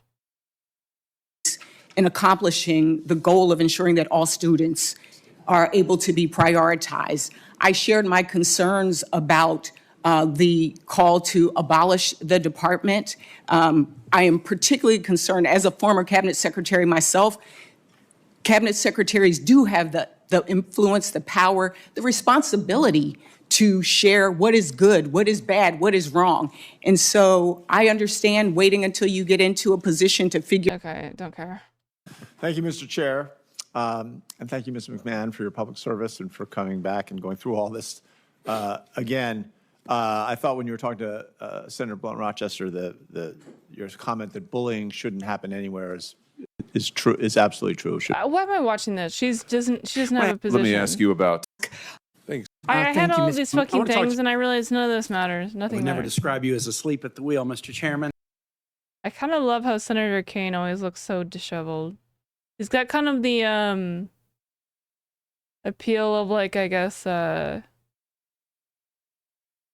who's the guy from England who always would like dishevel his hair?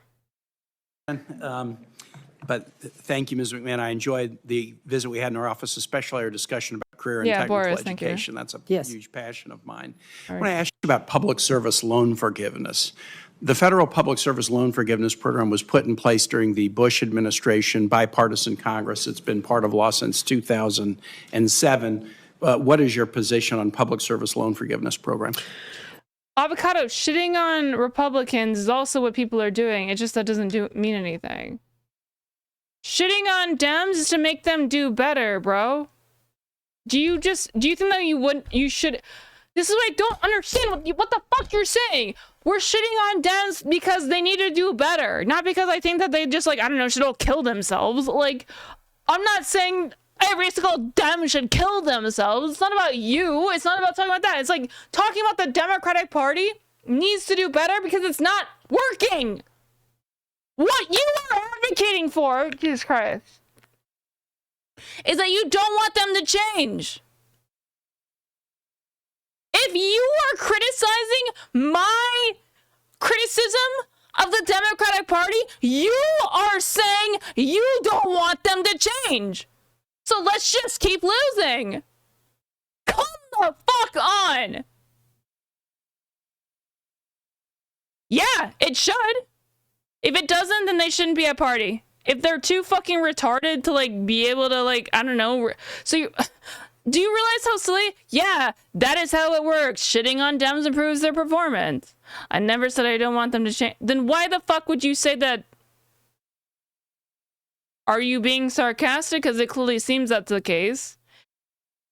If you agree with me, if you're saying legitimately, yeah, that is how it works, shitting on Dems improves their performance. If that's what you're saying, then I obviously don't have an issue, but I think that you're not saying it that way. But maybe I'm reading your thing wrong, because obviously I just read it in 2 different ways, so tell me which one it is. Well, certainly, and thank you very much, and it was good to visit with you in your office, Senator. Oh my God, this hair is crazy. Clearly, there are programs that have already been passed by Congress that do, in fact, grant loan forgiveness for public service. Our first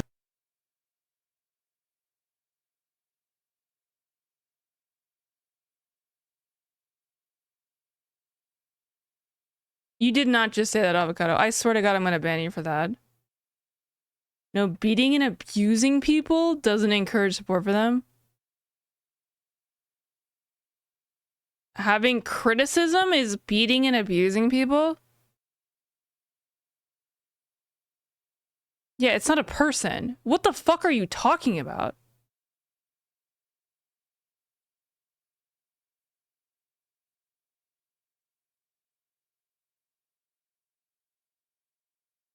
Who said do fuck? I don't know who said that.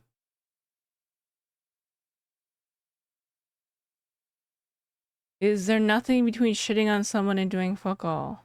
I don't even... Okay, I don't even think that he knows what he's arguing about anymore. responders, military, etc. And we certainly... Okay, I don't care about any of this, actually. I'm curious about this. I do want to watch this. I'm like super paranoid about Over bird flu. 100 million farm-raised birds. That's how many chickens, turkeys, and other poultry have died because of avian flu in the United States since 2022. Up until now, most of us have only really seen the effects of this in our grocery bills. But then, on January 6th, someone in Louisiana died. It was the first reported human death from avian flu in the United States, which is pretty alarming. But the TLDR here is you don't actually have to panic. So far, there have only been 67 human cases in the United States, and infections are typically very mild. It's unlikely this will be another COVID.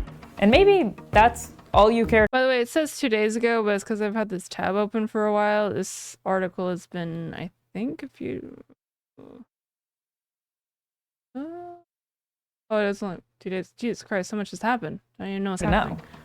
That being said, avian flu isn't going anywhere anytime soon. It's been found in every US state and on every continent except Australia. Public health experts are concerned because there is a chance this could get worse. So what I wanted to know was this: if we're not worried now, is there a point when we should be?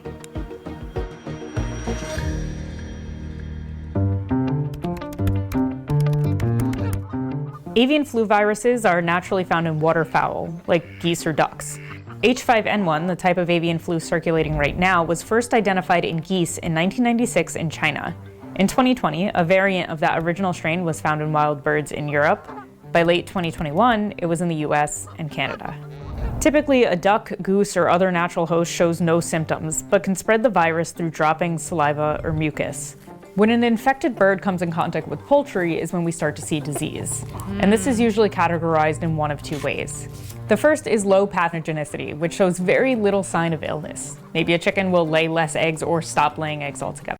Basically, it's their COVID. It's like chicken COVID, where like, yeah, you don't really see a lot of symptoms, which is asymptomatic, so to say. It's not to that point, but like, it's the reason why COVID was so sinister.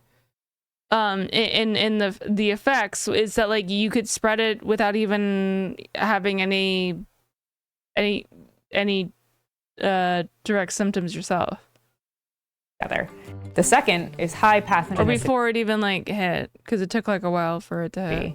Which is incredibly infectious and can result in a 100% death rate. You can guess which one we're currently dealing with.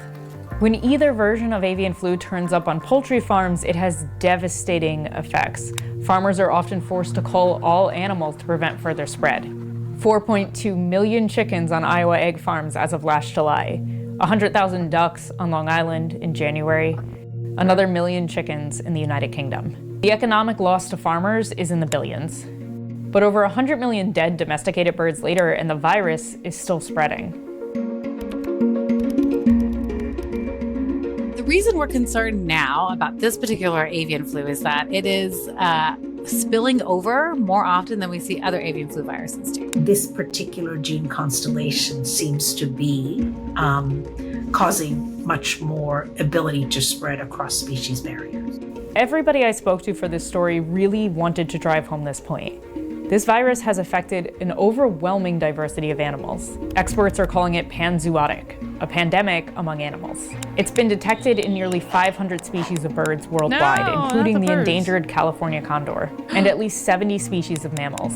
Seals, minks, foxes, it's killed sea lions by the thousands, bears and pigs and dolphins, otters, ferrets. By the way, your dogs can get it. And cats. And most recently, dairy cows, which is weird and concerning for two main reasons.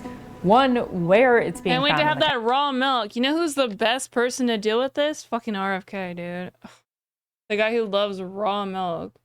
By the way, if you don't know what pasteurized milk is, it basically just means that it's heated up to destroy all the bacteria and then provided to you. That's all pasteurization means. So RFK being against pasteurization is fucking insane. He basically wants you to have bacteria in your milk. Like, you might as well be like taking it straight out of the fucking cow's teat. Like, we're so fucked. Cow. Influenza viruses, for humans, tends to be a respiratory pathogen. Yeah, it's fucking disgusting, right, Mitsu? This virus, in particular, it's replicating in a mammalian species Especially because bird flu goes through cows as well. A tissue site that's not common for influenza. Avian flu is being found in especially high levels in milk. Luckily, pasteurization, the simple process of heating milk before well, fuck. What did I pre-watch? Packaging it, keeps consumers safe from exactly this sort of thing. Yes, thank you. Now, the second problem is more obvious. Avian flu in dairy cows brings avian flu closer to humans, but that is a bigger problem than a person just getting sick. I don't drink milk, so that's fine. The lactose intolerants are the strongest people from this one. We're all gonna fucking die, and I'm gonna be the only one standing with my Asian brethren, or lactose intolerant brethren, which I think would mostly be Asian. Well, all these fucking white fucks die, I guess. I don't know. Here's why. The flu virus changes in two ways: mutation and reassortment. So mutation is sort of like what happens. Jews. Do Jews not drink milk? Yeah, I think they're also lactose intolerant, right? Yeah, the Jews, the Asians, and the oh, that is what RFK thinks about, right? The people. It's all the people who don't drink milk. Every year with I'm a garbanzo bean, like I'm an almond milk bitch. Flu viruses. Every year, as the virus replicates in us, the virus will change. This is a new version of the same virus. It just made a mistake while replicating itself.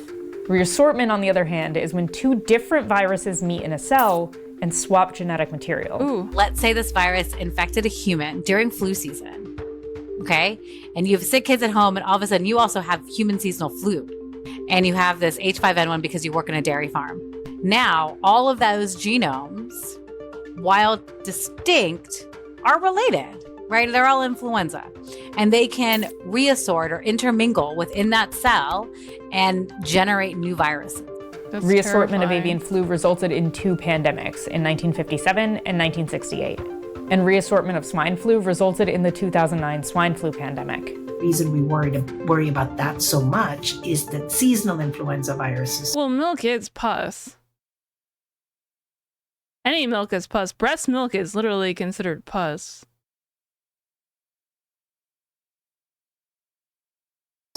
Are epidemiologically very successful. They spread so easily from person to person. Now, what does it take for a virus to cause a pandemic? You have to have a virus that is novel, that infects humans and causes disease. The population has to be susceptible, the way we usually think about it. I am noticing a lot of women are saying this, so it's probably not true. Let me just... Yeah, I definitely believe that. It means that you don't have antibodies. Okay. That was a little bit too dramatic. To that subtype. But very importantly, the What virus is a DEI? has to be able to spread efficiently from person to person through sustained chains of community transmission. This is generally what public health experts are on the lookout for, and why monitoring this virus is really important. So what the H5N1 virus... It wasn't intentionally. I think I was trying to give myself brain damage so I didn't have to live in this world anymore, but, you know, it didn't work. ...have are that they're novel, they infect people, they cause disease. I hate being intelligent.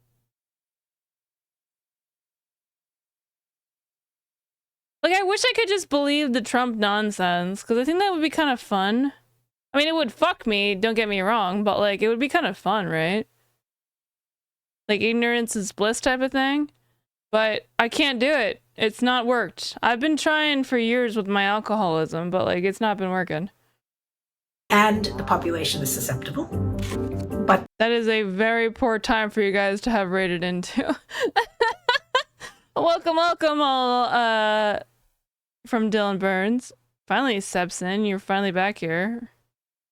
No wonder I didn't have all my chatters, because you assholes were all in Dylan's chat, you fucks!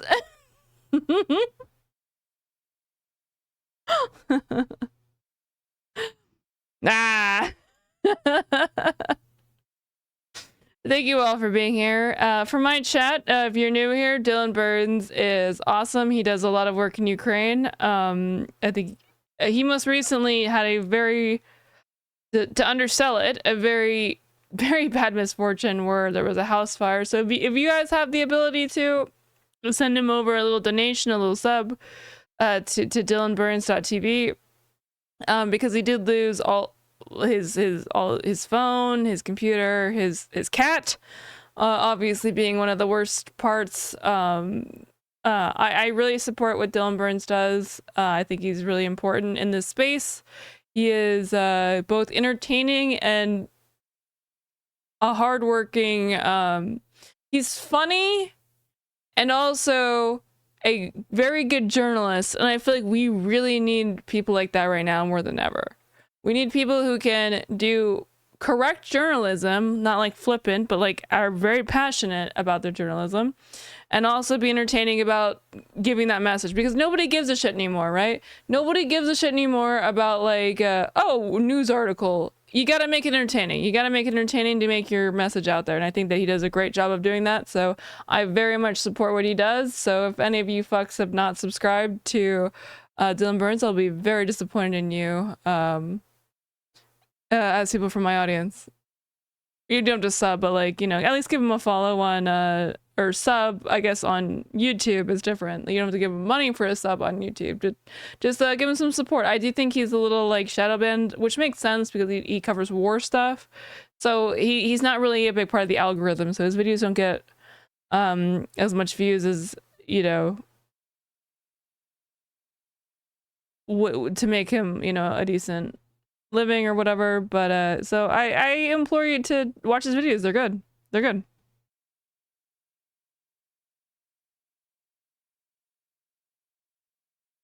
New IRL chatter was drunkenly rude to Dylan yesterday. They didn't say anything after chat was mean.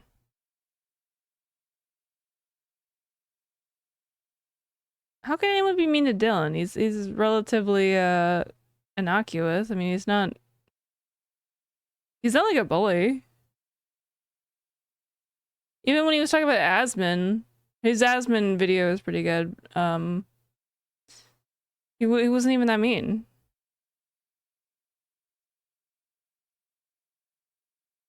The chatter said Dylan was dumb. I mean, that means they're stupid. If you think Dylan's stupid, then they're stupid.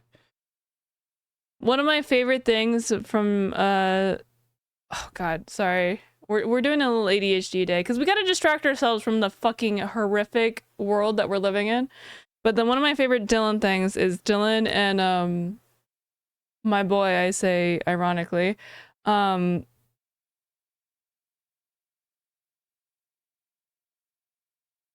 John Zerka. Okay, I'm thinking sideways.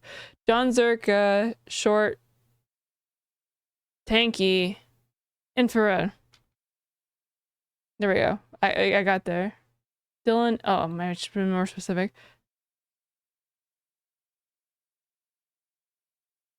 Specifically that he didn't fight him. Oh God, is there?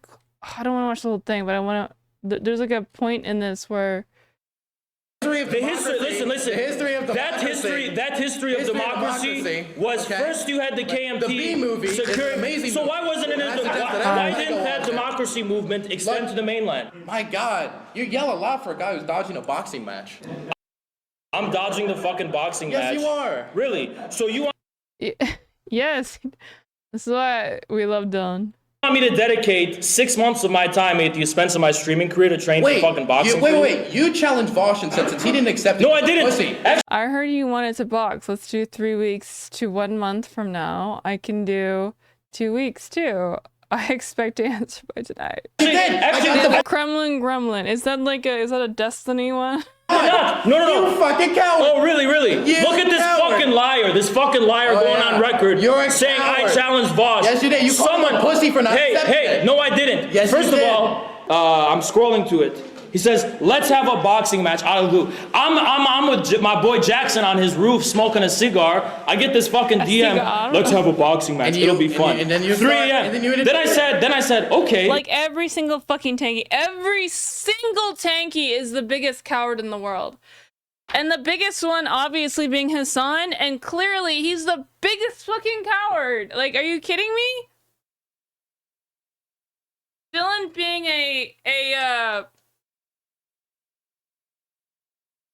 for the liberals. I'm getting jacked for the liberals.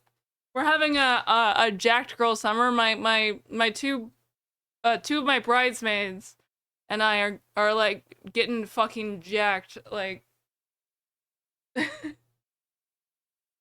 ready. Wait, we're channeling the Dylan energy. I'll be right back.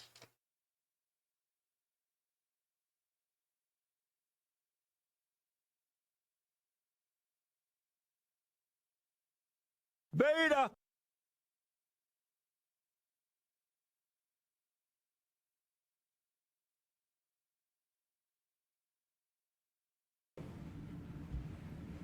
Everyone's very quiet, by the way.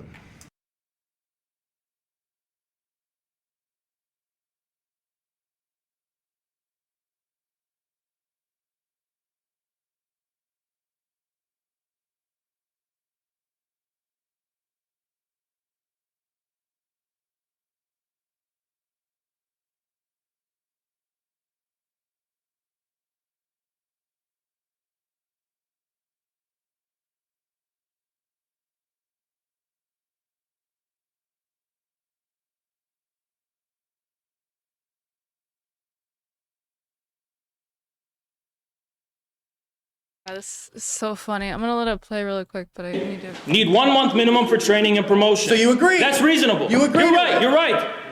But nobody told me you had experience. Wait, so the problem is you.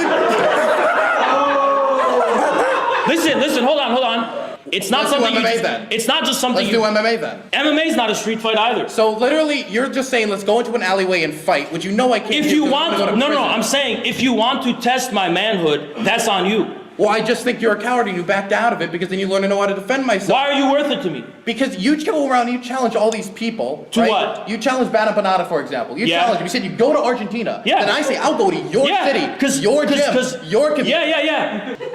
Yeah. And you accept my boxing So match it's and then worth you it to back me. out. So You somehow back it's out. worth it to You me. dodged it because you're a coward. So let's continue. You're not a real Let's man. continue. You just flex on the you're internet. saying you look like a fat fuck. All you look like a right. fat retard. So you would lose to You a look fat like guy. an inbred You'd lose to a fat fat guy. retard. Yeah. You'd lose to a Inbred fat guy. fat retard. You'd lose to a You look fat like guy. an inbred You'd fat lose to a retard. fat guy. You're scared of fat guys. You look like an inbred fat retard. So you'd lose to a fat retard. That's what you're saying. You'd lose to a fat retard. You're scared to fight a fat retard. Okay, the challenge. What happened to the Dylan Burns Giga Chat thing? Kind of fun. But God, this is such a fucking classic. After the opening statements, we'll jump right into it. Then, like I said, Q&A with the hard close time. If you help me keep track of that, 2:15. I can't Again, this is also like what, like 3 years ago? Dylan's not that old. What, is he like 26? Like that? So he was like 23 here? Like, Haas is like 30 or something at this time, right?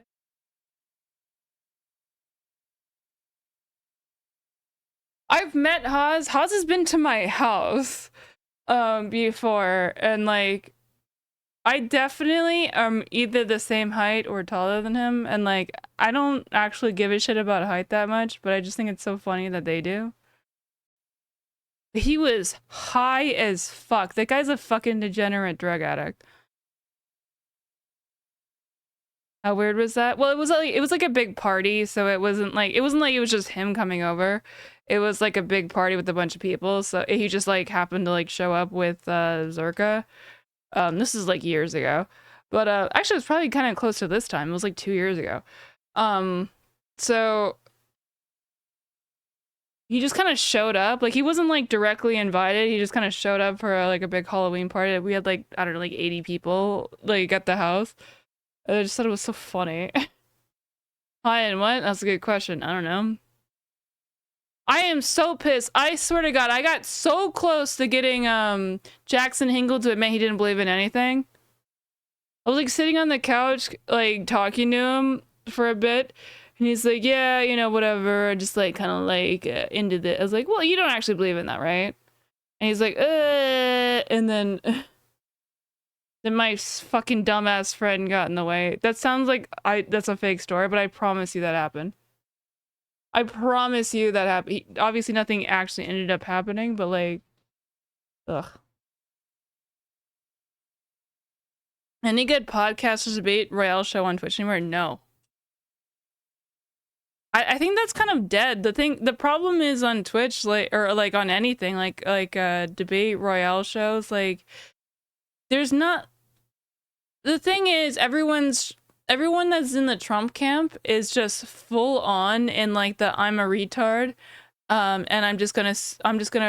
They're not real people. Like people like who is that fat guy, Razor?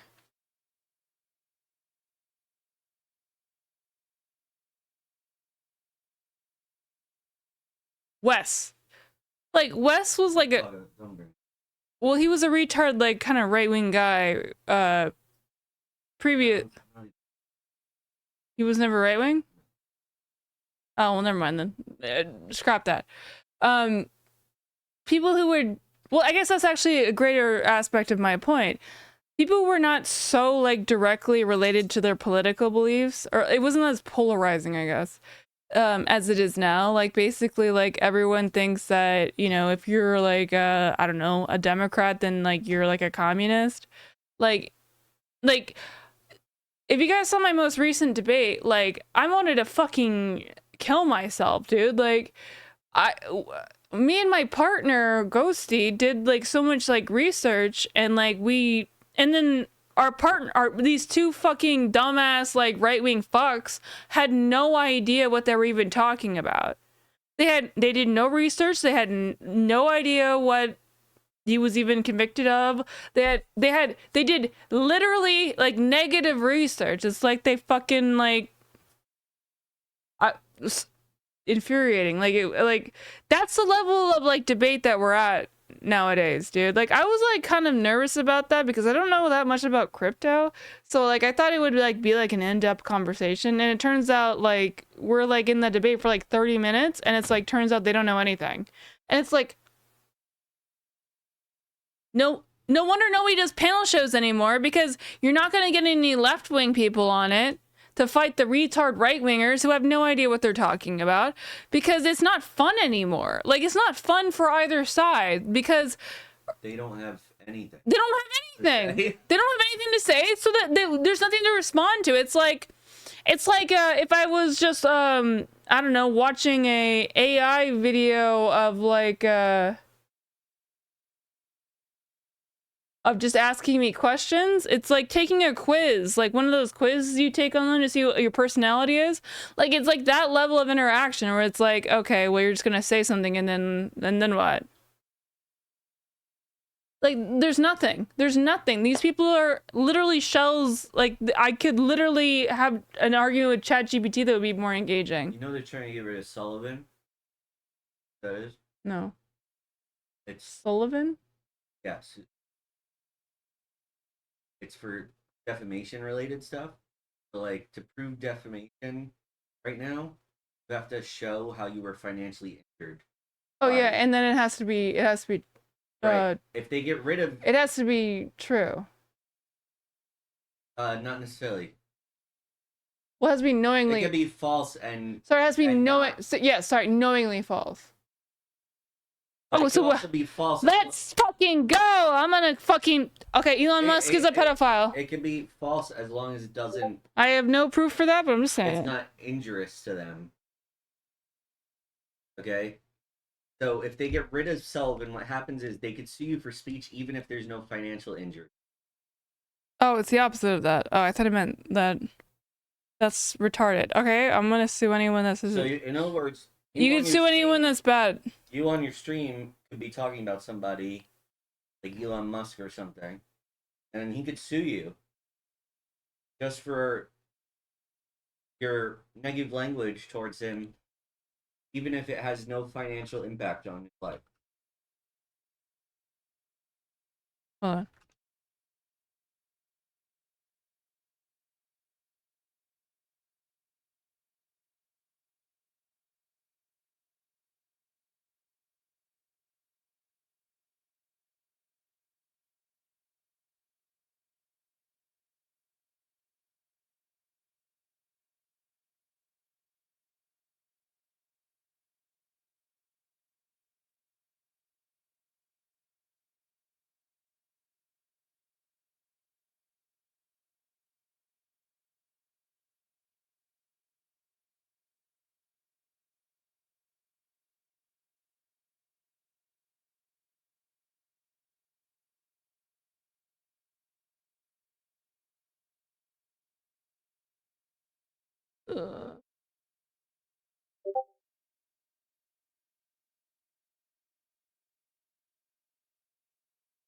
Like debate Myron like 3 fuck. Yeah, he said he kind of regretted that. And I think that like I've kind of been in that space where like debating like right wingers might like I guess what he said was he regretted it because it didn't mean that his audience was or like he wasn't really moving, he wasn't creating any his ideology was not being broadcast. It was that if he was likable, it was just because he was likable. It was not because his ideology was likable. So it was a complete waste. He said he regrets it, like that it was a complete waste of time. Because that is the case right now, because everything's so polarized that you're not really gonna we're way past the idea of like, oh, working in like, I mean, I'm over it too. Like I had the same idea, like you work in like you communicate with like people like Zerka used to actually be way better at doing shit like this, where it was like a mix of ideas where he like that's actually one of my main criticism of that show that I was on what was that, Monday, was that like you gotta toss the other side of bone. Like you can't have it like complete like the only person who really does this well, ironically enough, which is really funny because it is literally just the Twitch thing, is Piers Morgan. Piers Morgan is the only one that basically does Twitch shows anymore. Stole it from us. Yeah. From the bottom of the just chatting section. Yeah, we're just saying he stole it from us. From the bowels of just chatting. Are you getting very Italian right now with this? He stole it from the bowels of the just chatting section. Yeah. Yeah, basically the only show that's doing it is Piers Morgan. Because there's no other shows anymore, because you can't get people. How many viewers you get? Like you. Huh? Piers Morgan. How many viewers did Piers Morgan get? Yeah. Well, they don't do it live. I don't know what you're asking.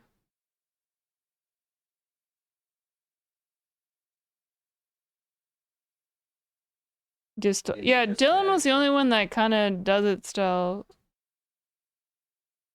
But yeah, I mean, oh, that's also an aspect of it. I like, I'm a big Dylan stan, but like, yeah, like Hippy Dippy, like, is one of the more unique things. But again, like, even like in the pre thing, it's so fucking frustrating to get like people who like care, like the problem is, I guess the main problem is nobody cares anymore. Nobody cares anymore. People used to care about their positions. I think also though on Twitch, a lot of like the problem is right-wingers do not care. They just don't care. Like there's like a direct thing where they just don't care. They'll just say like, oh, whatever Trump said yesterday, I'll just repeat because I'm an NPC right now. Like it's insane. Exactly, Seb. Yeah, you're right.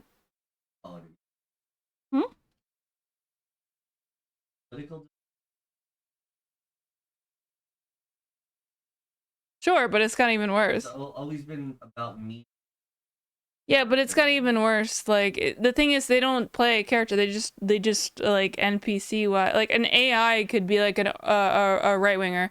Like again, the debate that I did, like character's so long. Well, no, it's not even that. It's just that you ever like watch like like when you're a child and you watch a bunch of stuff, you tend to emulate it. Like we're kind of to that to like an insane degree where they're like full ass grown adults with jobs and shit that are just doing the same thing. And it's like, what are we like? Come on, we gotta snap out of that. And that goes for like far left and far right people because they don't like because they're punished for thinking outside of the box, obviously. It's like religious people, like you can't not believe or like just toe the line, Oh my god, Seb. Yes. Tankies love to repeat the dog. It's fucking embarrassing. You know what I'm so happy for? Ethan Klein said he's gonna do a content court on Mike from PA, which is so fucking funny because he is the cringe. I think he's literally the cringiest person in the world. He was a Republican.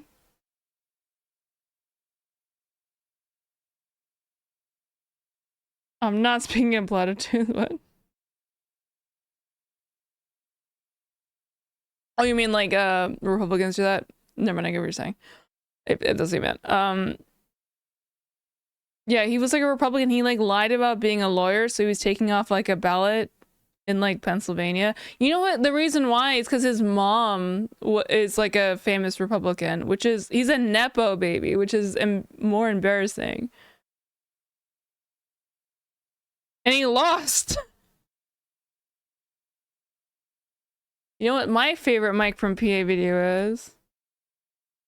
Is the fact that oh fuck. Wait, what? Well, I didn't. This one. I agreed with a lot of his. I wonder Mike why. from PA talking about Ethan. He basically does emotional blackmail. The level of narcissism is mind-boggling. I fell for this Black Lives Matter shirt. He's black in a BLM shirt. He's black. How could he not be on? Oh yeah, Mike from PA famously like tricked he got tricked into having a conservative black guy interact with AOC because he didn't vet him at all, and it turns out he was like a PragerU like conservative. My team. True. You want every single Palestinian to be executed ruthlessly in the streets. Yeah. Oh, Project Veritas. Yes. So that you can build another park in Gaza. That's it. Baying pig. You bloodthirsty, violent pig dog. That's what people like me want, though. Wait, does he bleep my name? I'm literally Voldemort to these people. I feel like everything that like hey, that's me. Learned from Hassan. Now I'm curious if I've just been like misled, and I'm like struggling with that fact because of like the takes that Hassan has been having recently.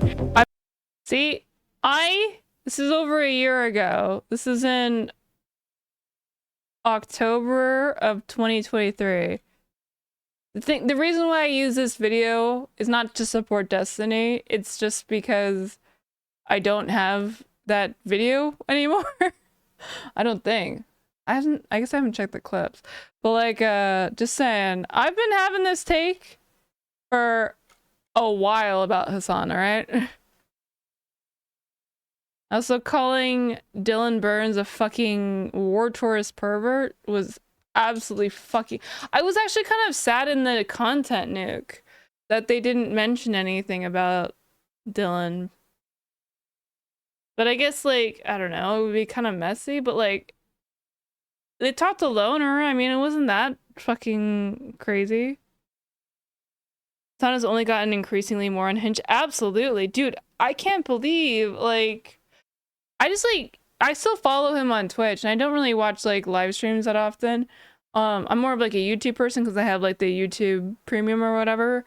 So like I'll more watch people on YouTube. So I don't watch because he's exclusively on Twitch. But every single fucking like little like bit I see from him is like super fucking unhinged, and not like in a particularly like egregious way. It's just like what are you on about? It was not AI. It was AI. Illinois governor. It was AI. Did you watch it? The fucking face doesn't even make any sense.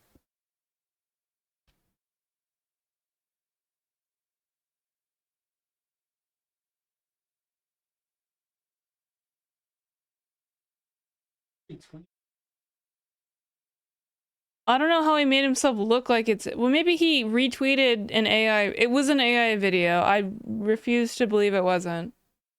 He might, like, just think it's, like, cool. Which one are we... Are we on the different page? Which one are you talking about? He's like, all right, so I know that, because they're gonna go get the Denmark or whatever, we're gonna go take over, Green Bay. Yeah, that one. I saw it. It's... Watch the video. It's definitely I it. just rewatched it. It's a... Look at his face. He tweeted it. That doesn't mean it's not He AI. said an important message. So? It's not a retweet. Okay, well, you don't think that his whole thing would make an AI video, like, as goof? Well, that's what... I'm just saying he... Okay, if he did it, then sure, but it's still a goof. It's clearly not him. I'm very defensive about AI. Okay, what the fuck? Okay, JB Prisker. We'll send the question off to you, like we're Filter Franco. JB Prisker. I'm sure they'll come up with the thing. I don't know. What do you want us to call it? Golf of dick fuck or what? What? Yes. What was the whole crux of the thing?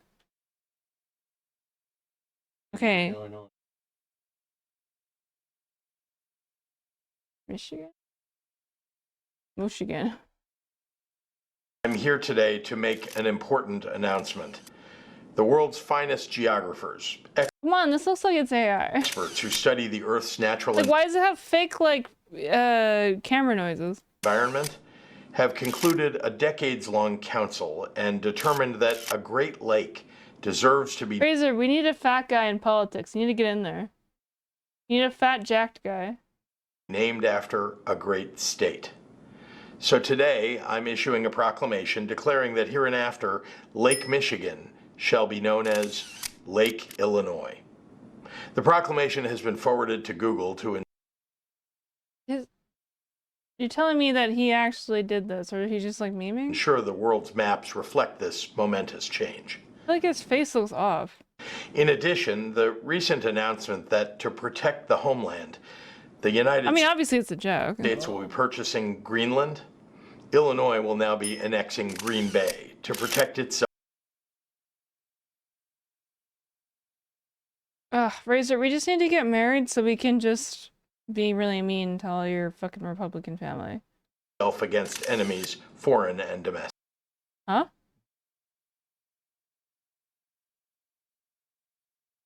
Why not?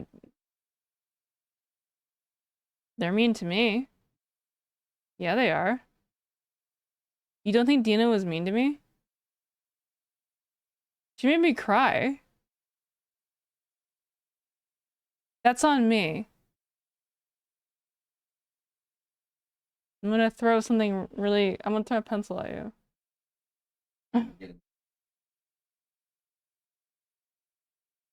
When her husband say goodnight N-words without saying N-words.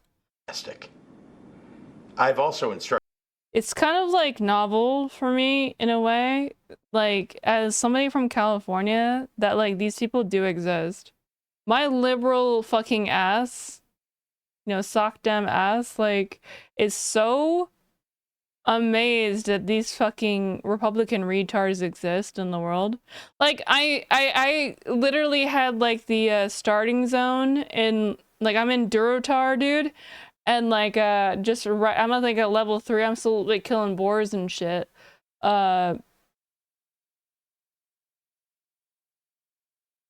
And then I thought that was just kind of like normal, and then like I go out, you know, into the Badlands. Or I guess no, it's a bad example. Hold on. I guess I'd be more of an undead, because then you'd have to be in... I go into Silver Forest, where it's like where you have to interact with alliances. I guess like one of the biggest one would be like when you hit level like 20 something and you're in fuck, what's that zone? I don't know why I'm asking you to have my crazy metaphor. Silverfang Forest. It's making me just want to play WoW. I think I just want to play WoW. Maybe that's what I'm going with that. You're telling me now. Yeah. Yeah, this is like... WoW is like my heroine, dude. I can't play WoW. Anyways, the metaphor being that I am all of a sudden like... now I have to interact... I can't interact...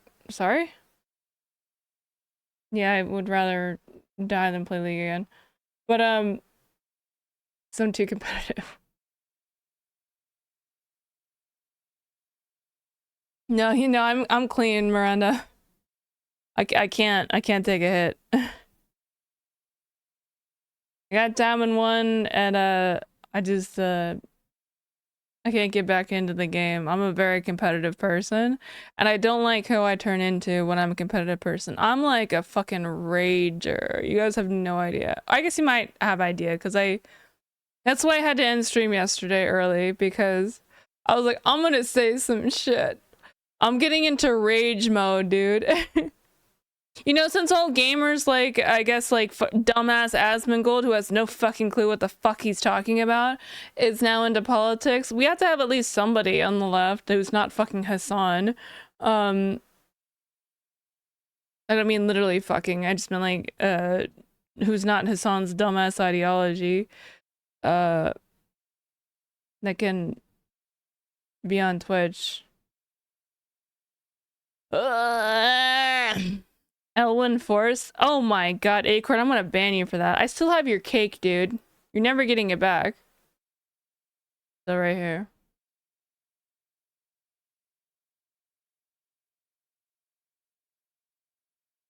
You think you have it, but you don't. That cake's still mine.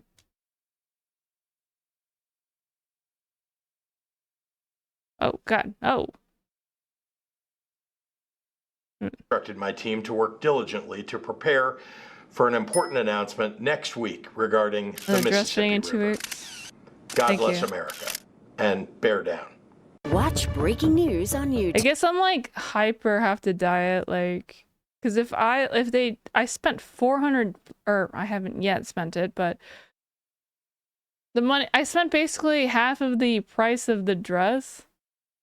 Because I've agreed with a lot of his takes previously. Am I just completely wrong? I'm having like an existential crisis, which I did, and then I now am I've gone through.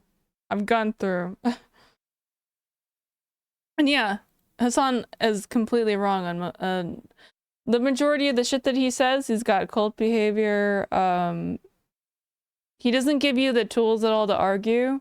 I challenged myself by doing debates because I wanted to do debates. And I realized he can't do debates. He has no tools for it. He does not give you the tools to do it. Because if he's challenged, he just gets indignant. Let's set up a show then? What the fuck? What? No, I don't want to do that. What do you mean? This isn't my job, bro.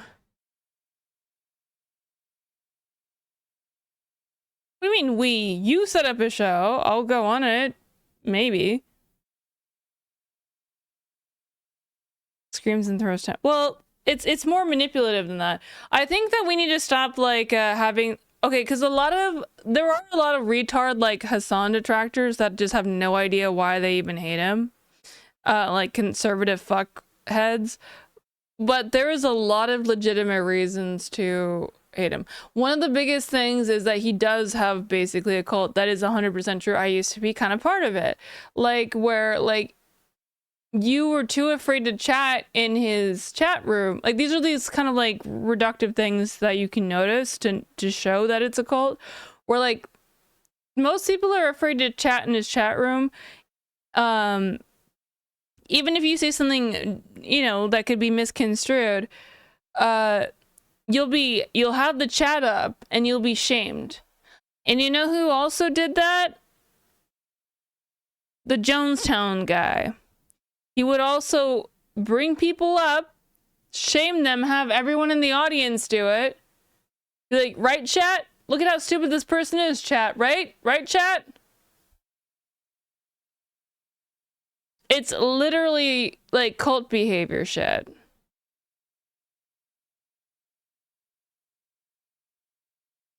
And then like again, like when you want to ask for like follow-up things, he will never like tell you anything. He'll just go in a diatribe like about some other unrelated shit. Like he is totally full of shit.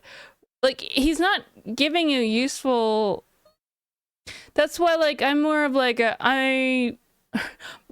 what I want to say is I'm like more of a combination between Destiny and Vosh and not with any of the weird sex shit. In terms of their ideology, you know, like where it's like I think that, you know, I think more socialist than Destiny, but I guess more capitalist. It like pains me to say it, but more capitalist than Vosh. So I'm somewhere in between them, like ideologically. But I do think that they both have very good points, and I want to be there because what they have is that they actually give a shit about being correct. Hassan doesn't care about being right. Hassan does not care about being correct. Hassan does not care about having facts. That's why he's so indignant. He argues like a tanky. Like I remember seeing like Yankee Tanky argue with like Dylan or whatever, and like half of what he was saying was just calling him slurs. And it was like, holy shit, this is literally all you have. And it's basically where Hassan's at it right now. Not that he would just do that where he would call people slurs, but he doesn't really have any argument. He would repeat his script and then also just call you an insult after that. Those are peak VODs. Let me give you an example of what I'm talking about, I guess, so I can't just like I don't want to, unlike Hassan, I don't want to give you just like this thing on the ether. Hold on, I gotta see this real quick. Animal video. How clever is it?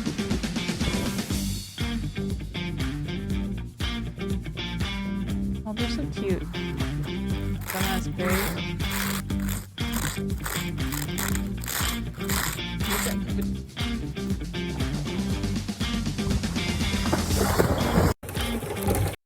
I'm glad they're having fun. Oh,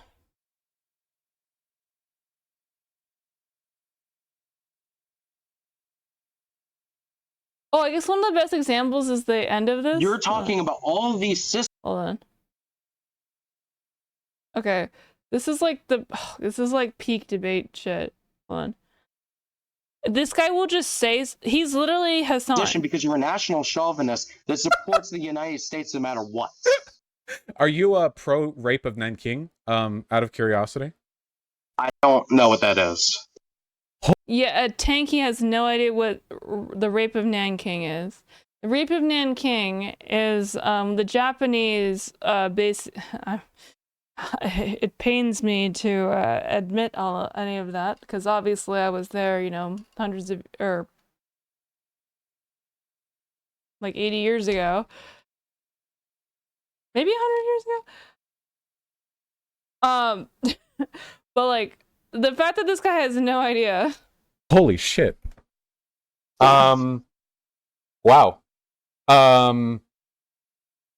Basically, it was the Japanese completely fucking the Chinese coastline and like associated like Korea, etc. Like, you know, the way that it was Japan being a piece of shit, to be very reductive. Jesus. Yeah. The fact that a Tanky doesn't know what the rape of Nanking is amazing. Where do I go? Where do I go next? No, I know. Me too. How's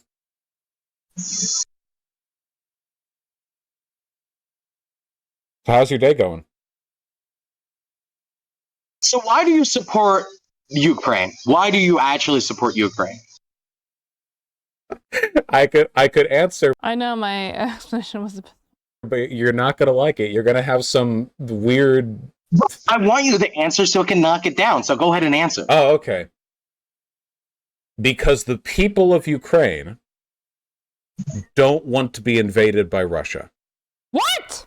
That's why. That's at the end of the day, that's the only reason. Crazy thing to say. Region, 14,000 of them wanted to be slaughtered by the Azov Battalion and other Nazi. I said he's gonna have a weird. Like, what the does this have to do with not wanting them to get invaded? Like, it's like totally tangential. So again, the reason I support them is because they don't want to be invaded by Russia. No weird Azov analogy can, like, no parallel can take away from that. The People's Donbass Republic. Why?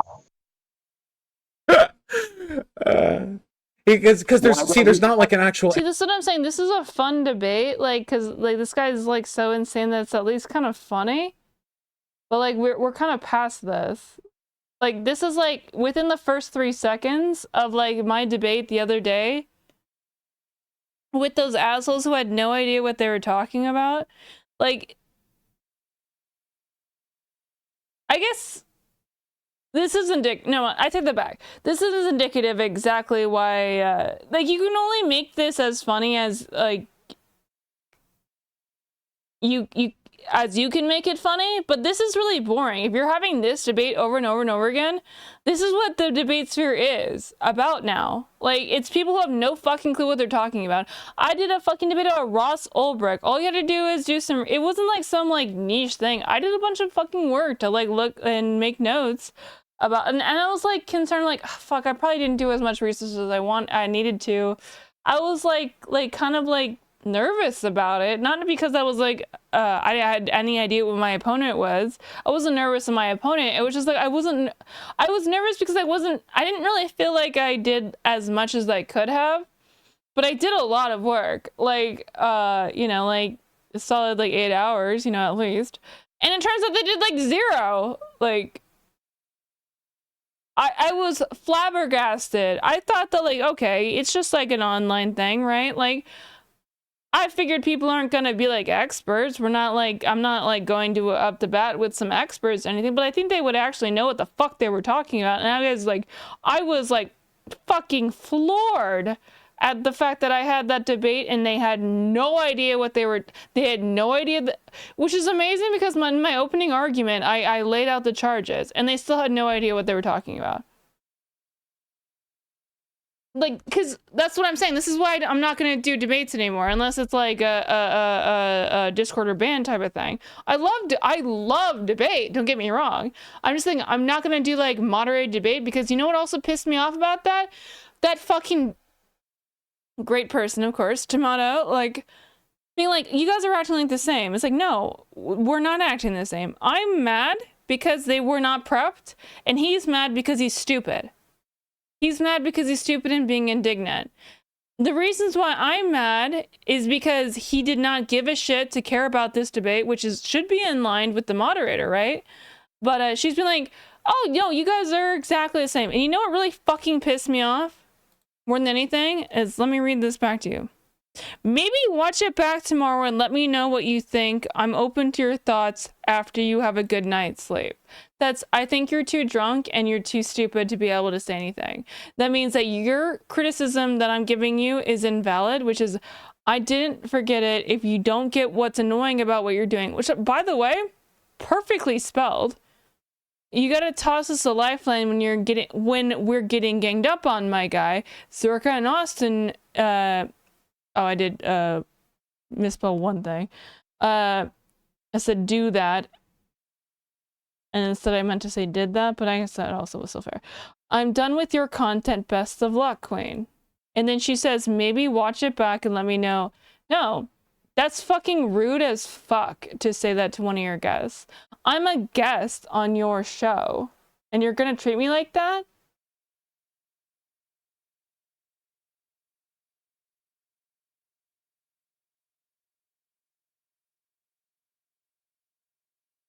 I said, sorry, was fun, but not interesting. Ghosty and I didn't deserve to be treated like we were in the same vein as the other retards.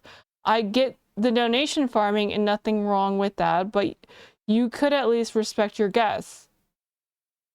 You know what's awesome? Rereading this and being like, fuck, I was totally right.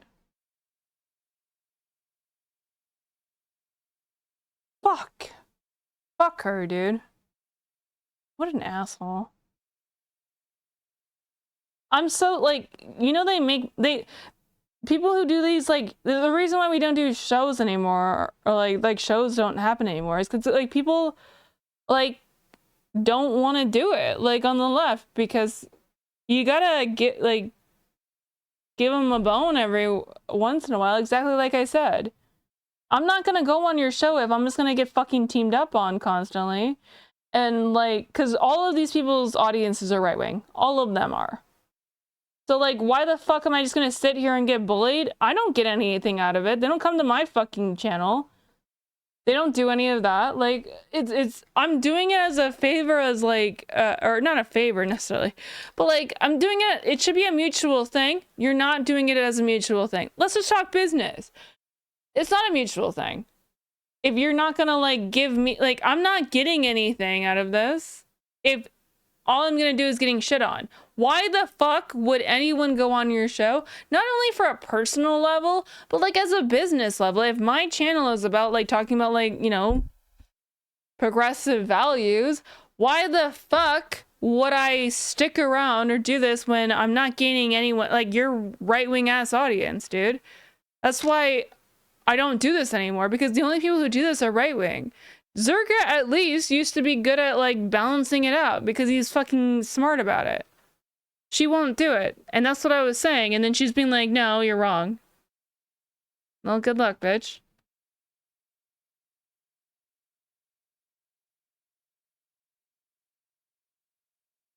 Like, I know I made Andrew Wilson, like, lots of money being on their show. I saw how much I made her. I made her at least $100 with, like, people talking, you know, directly at, like, wanting to shit on me. And that's fine. I get it. I don't inherently mind it. It's just like, come on, dude. I'm not gonna come on your show if I'm just gonna get bullied the whole time.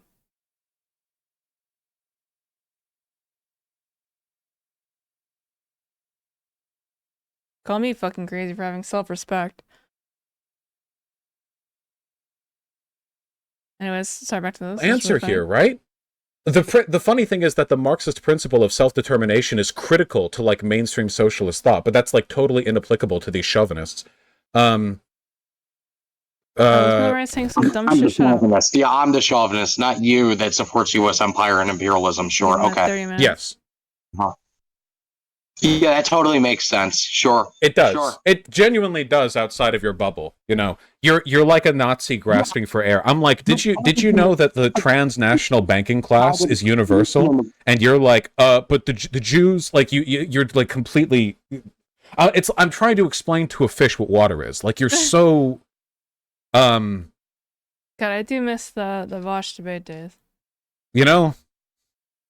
You're trying to explain why we should support U.S. imperialism. No, I just said that I support Ukraine in this war because they don't want to be invaded by Russia. Because they are a puppet of the U.S. government. They have been a puppet of the U.S. government since 2014. Sure.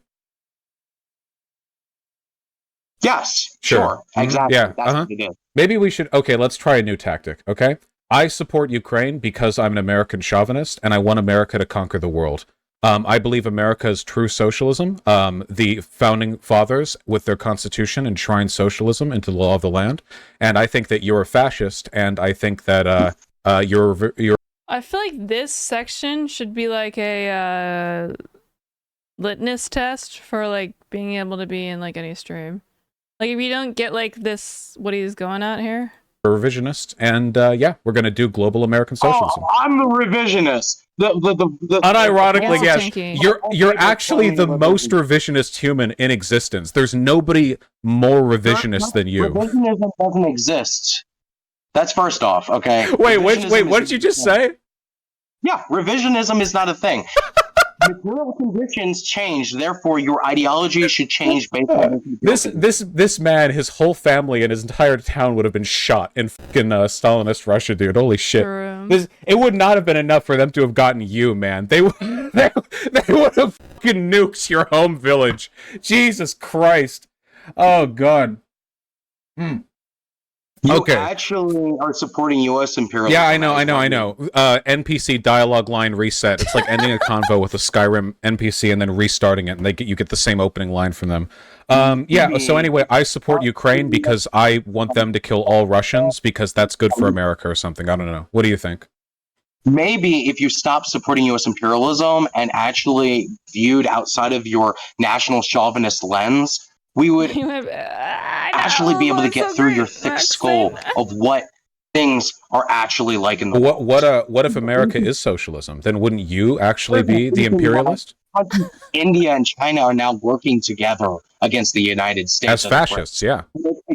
Of the system the United States has implemented, where it keeps the global South and Far East oppressed, extracts the wealth, and then pays the labor aristocracy in the United States, which is people like you, Vosh. We have to do all of that to build socialism.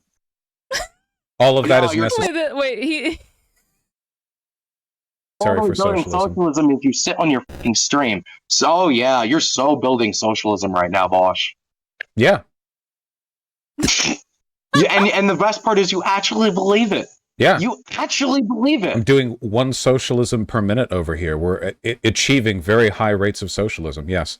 As an American. Only Americans can be socialist, actually. Because other nations are... What would somebody like you say? Other nations are... No, what's great about this, he's doing he's reverse tanky arguing, which is what's fucking hilarious about this. are pathogenically imperialist to their core, and didn't see him get muted. He was being annoying. Reactionary. I just timed him out for like 30 minutes. Bourgeois states until they're reformed or something. Just okay. In the same vein of what we're talking about, just like how in 30 minutes he will be unbanned. However, that is a meaningless. So I don't know why you get mad at me for him being banned. Type of thing where I'm probably gonna end stream in about 20 minutes. So I did unban him, but he's obviously not going to be part of the stream. Know what I mean? Oh, sorry, I'm talking about things like it's sarcastic, but you actually believe them, and that's the crazy thing. That's the crazy thing. Yeah, you say it sarcastically, but you actually believe in it. So no, I have not seen a Grackle. I've not seen a Rose. So what's next? I don't think. So what's next? What's next in what context? Yeah, if Kelby has well, it seems like I'm winning. U.S. is still on top. China is having a housing crash. They're going. Oh, by the way, I guess before tonight, I'm gonna do a knighting ceremony. Hold on really quick. I don't know.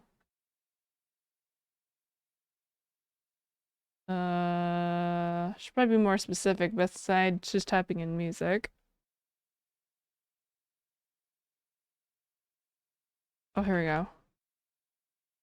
All right, Calby. Calby, this is for you.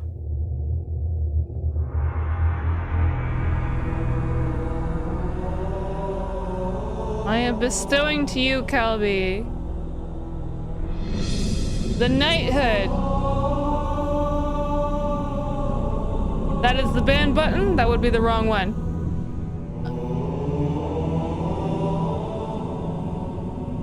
Hold on. We gotta wait till it hits, though. We gotta wait till it hits. You gotta respect her name here. Alright. Of moderator! You have been promoted. You have been promoted to moderator today.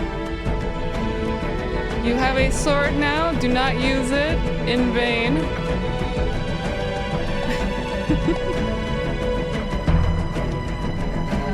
This music fucking is fire. Do not abuse your position.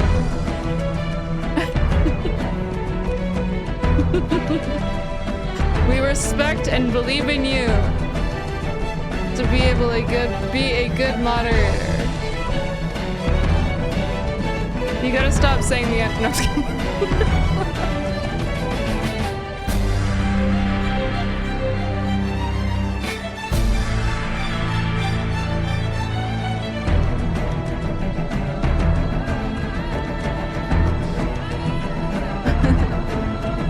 I did not pay my moderators, because if I did, in a proportionate sense, you'd get like 30 cents.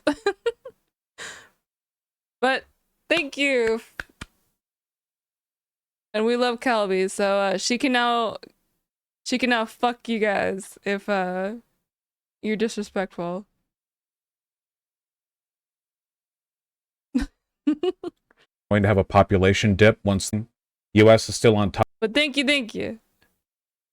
Do you have any words, Calby? Any words, Calby, to say with this great honor?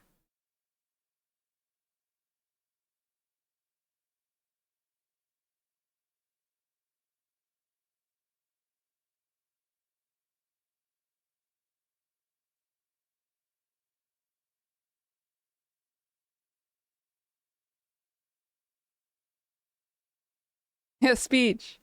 Gonna give everyone a shout. All right, hey. So good speech. All right, let's get back.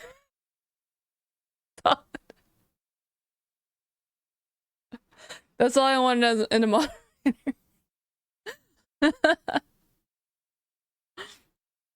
Hold on. Shit, she banned me. Fuck.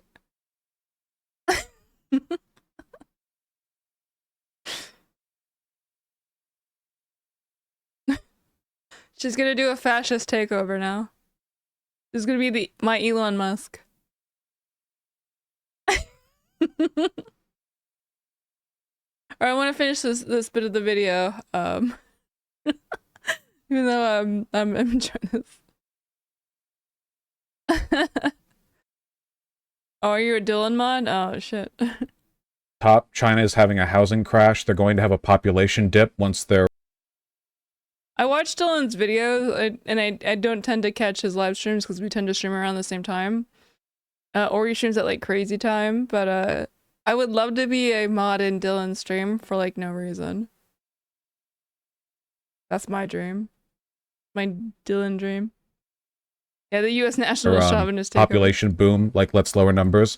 India is not Kelby even... is Canadian, so again, I do want Canada to take over America at this point. Fuck it. like fully committing to support Russia in the conflict. Neither is China. They're both kind of like dropping them like an ugly stepsister. Like, you're so coping right now. The United States is experiencing a massive decline. You know, the material conditions, we have roads that are being reclaimed all across this country, turning back into dirt roads. We have that's called environmentalism. Like San Antonio, Texas, that, you know, last year, you know, where the water supply was poisoned. We have, you know, Flint, Michigan, that still doesn't have clean water. We have highways that are falling apart. We have rail systems that are decaying. Highways. You're talking about all of these systems, right? Or rather, I'm talking about all these systems that are collapsing right in front of our eyes right now. And you actually think, well, China is out there building high-speed rail, while Russia... Oh, speaking of Canada, I don't really want to... I don't know if I want to get into this. So Ethan was making a joke about, like, America taking over Canada, and I guess, like, there are people who were, like, unironically being hysterical about, like, I ended up leaving the stream because, you know, I was doing something else. But, I was like, oh, are you kidding? Like, people are legitimately saying that you shouldn't make jokes about, like, America taking over Canada. Shut the fuck up. Like, honestly, I think that I didn't mean to say it for you, Calby, but I'm just saying, like, I think that, like, that is the dumbest shit I've ever heard. Because, like, what? Like, I understand that some people think that America's actually going to make... But you don't think that we're living in the same fucking world? We're doing cope, dude. We're literally just doing cope. Like, making a joke about, like, do you think that, like... I want that too. It's the same as an American. It's the same as a Canadian. Okay? Because it would be as ruinous to America as it would be to Canada. If we're gonna, like, I don't know, like, come on, we're both fucked in this situation, and it's so hysterically, like, impractical that, like, you have to make a joke about it. So fuck off, these fucking pearl-clutching assholes, about being like, oh, well, it's not funny to talk about. Like, with Galia, I guess, like, it makes sense because she's a Ukrainian. But, like, generally speaking, no, I don't give a shit about, like, making jokes about Canada. Like taking over Canada. Like, we've been doing that, like, I've been doing that for, like, since I've been alive, basically. Come on, it's always been a fucking joke. I mean, like, if you want, like, stop pro clutching. This isn't getting us anywhere. It's fucking useless. If you're wasting your energy and getting pissed off at people making jokes, you are completely useless to this. You are the problem here. You are absolutely the problem, and you're the one who's getting fucked by the idea, like, their entire concept is to flood you with so much shit that you can't, like, react to just one of them. You were the problem. You were the idiot, like, taking the bait here. Not the problem, sorry, but you're the idiot taking the bait here. It's not that. Stop. The reason why they're doing it is to distract you. So stop getting distracted. Stop having ADHD for 5 seconds, take your fucking Adderall, and let's talk about the actual issues. I fucking hate these people who are like, oh, it's actually serious, but, like, you shouldn't joke about, like, get over it. That's embarrassing. Shut up. That's true, Avocado. Absolutely. Yeah, we've been talking about it, like, as a joke forever. Yeah, because it's like a goof. It's stupid. It's nonsense.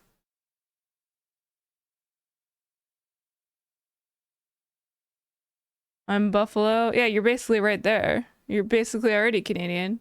Oh, I didn't even read that. I didn't even go all the way. I was saying, like, I dated a guy in Buffalo, and I went to go visit him, and then we actually did go up to Toronto and Niagara-on-the-Lake. And Niagara-on-the-Lake is one of the most beautiful areas I've, like, ever seen, as long as you're on the Canadian side, obviously. The fucking American side is trashy as shit. But, like, yeah, no, I get it. I get it.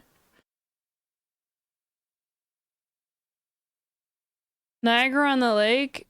Razor, have you ever been to Niagara-on-the-Lake? So beautiful. On the American or the Canadian side? The Canadian side's, like, super nice. The American side's, like, super trashy. A lot of, like, I remember going in the snow. Again, I'm from California, so yeah. Yeah, it's like kitschy. or kitsch or whatever you'd call it. I remember like on the they went with him to Toronto, and then we went to Niagara on the Lake. And we it was so beautiful with the light snow. I'm from California. I'm like never around snow. It was such a beautiful. We went up like the tower thing. I don't know what that was, but it was fucking windy as shit. I mean, Niagara Falls is super mid, but like the little town in Canada is really cute. That's Buffalo's Methy sister. True. Rochester is our hipster sister. It's like an artsy town. Now I'll give Canada the dub on that one. But Toronto does suck. I hate it. It's too much like new construction. Like it doesn't seem like there's a lot of history to it. Sitting in 20, you are not sitting in 22 inches of snow. What the fuck?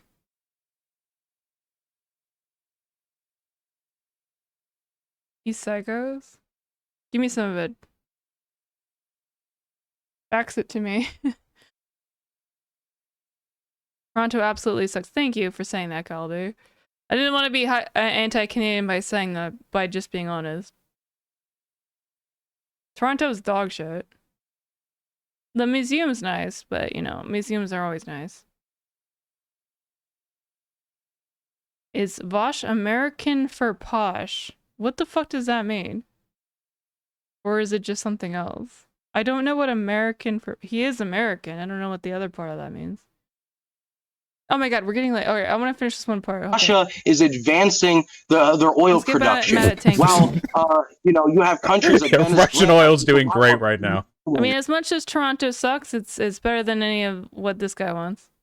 We have the United States collapsing, and you think that the United States is on top. That's insane. Yeah. You are... Yeah, Vosh was the name of like a character that he made up that he like when he was a kid that was like a black woman that was like jacked, you know, because when you're like a kid you always make like DBZ characters. I think is the lore. Don't quote me on that. And he just liked the name. Like my name isn't Nina, but I always just like the name. So. Oh, stop. We don't have money for infrastructure because we're spending all of it on socialism. We don't have money because we're spending on the military-industrial complex. The socialist... Wait, the military-industrial complex owned by the government? Socialism. The f did you even say? The military-industrial complex. It's controlled by the DoD. The large... To be fair, that is actually socialist. Our military-industrial complex, as much as he's making this as a joke to this tanky is going to break his brain, but it is actually the most socialist thing that we have is our...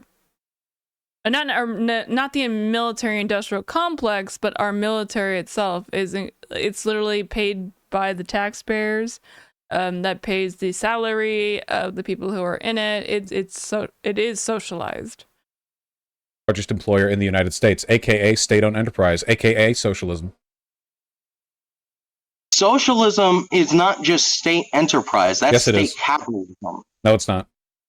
Yes, it is. He thinks that it's state capitalism. Yes. No, it's not. Also, you're a revisionist. Also, you're an idiot. Okay, so let's be very fucking clear. All right, the United States is collapsing. It is decaying right now. Yeah, the military itself is social. Yeah. People's economic... It's not made of socialists. It's just the military itself is a socialist program. Material conditions are decreasing. Yeah, it's all filled with Marxists. More people are homeless. You try to tell me the United States is on top when you drive through Seattle and you see a town of tents? When you drive through Los Angeles and you see a city of tents on the sidewalk? I love this. I love this. He literally argues like a right-winger. Like, these fucking tanky fucks are, like, one, like, somersault away from just being on Fox News as a fucking pundit, dude. As a right-wing MAGA head. I've been saying this for years, and I'm glad I'm vindicated. Not that I wasn't vindicated then, but still, feels good. And you really think that the United States is doing better? Meanwhile, you have countries like China that's building it's either the Three or Four Gorge Dam that is Russia, it's super cool. The largest dam that has ever been built by human beings in the world. You think that countries Again, both of them I know for a fact don't believe anything. I've met them. They've been to my house. They don't believe in anything. like China and Russia that are working together to develop fusion energy? The first thing that Jackson Hinkle said to Razor when he came to our house was, "Hey, I fucked that girl 3 times," or something like that, right? Razor? What did Jackson say to you?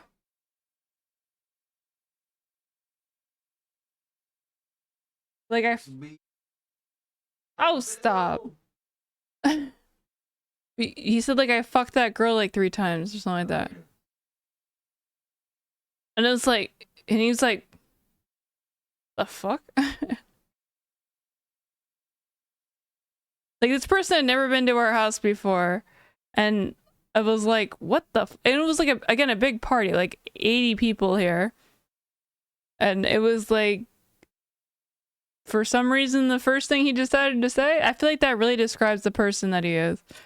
You really seriously think that they're the ones that are declining and it's not cool? the United States that doesn't even have proper clean water? It's When you funny. look at Europe and It's funny how you would prices say right now, it's funny how you would say the collapse of the United States is bad for America when the dissolution of the state is. Well, yeah, Jackson Hinkle's like his parents are like liberal or whatever, like super liberal and wealthy. Because the area that he's from, he literally lives in like a beach town. He used to be like a Hillary Clinton stan. Like, he has no values. Like, it's pretty obvious. I fucking despise him.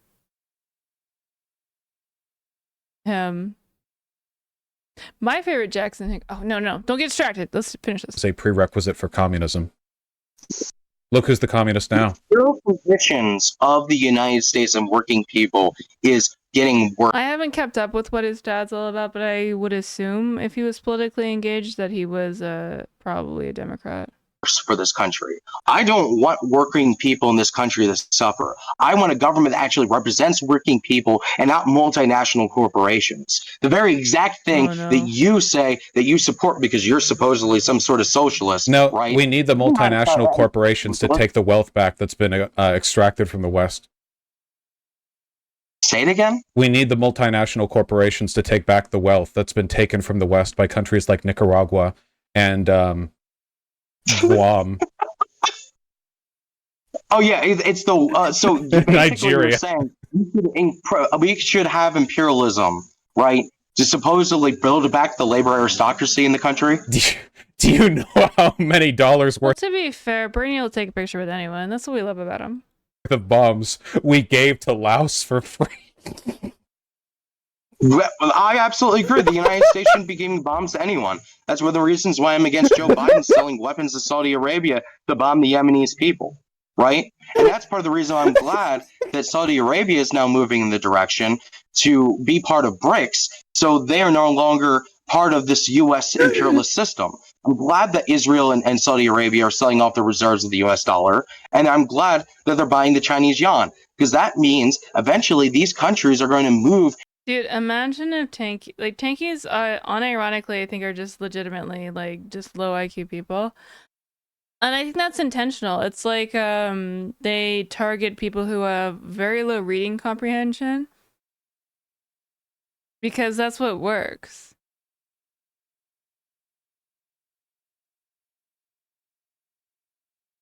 The same way that MAGA does it. In a direction that actually takes care of their people instead of oppressing them. Yeah, taking care of their people through degenerate bourgeois pacification, which supplants class consciousness.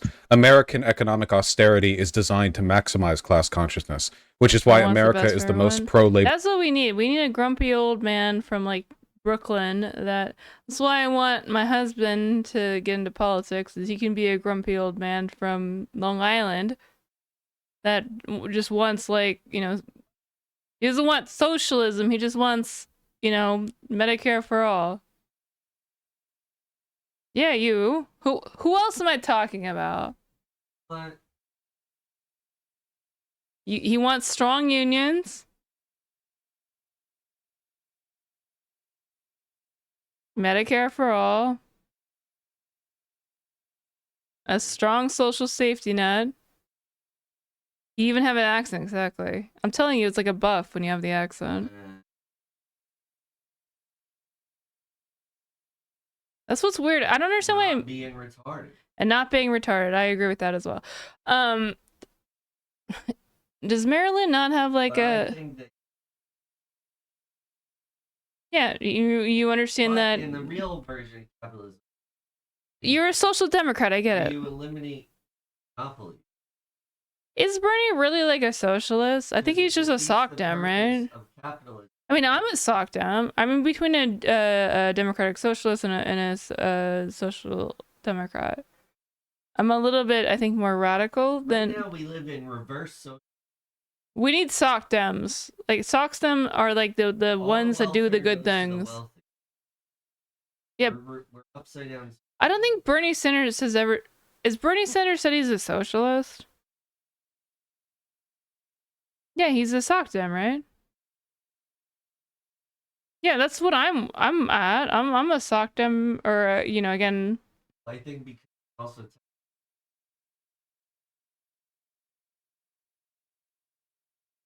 And we're drifting like mid, I guess. Because we're in a dangerous area where, like, if you go too far left, then you go into authoritarian left, like the Hassans of the world, or the Yankee. Okay, you know what's great about what I wanted to show this again for, which is why I want to finish it. I'm getting distracted. But Yankee Tanky is not different than Hassan. What Yankee Tanky believes is exactly what Hassan wants you to believe, and what he does as well. What he at least parrots. I don't know. I actually don't know if Hassan is a tanky. I haven't. Razor, what do you think? Do you actually think that Hassan believes what he says? He said, I don't know. I actually don't. I think that Hassan is doing it more for attention than it is for his actual ideology.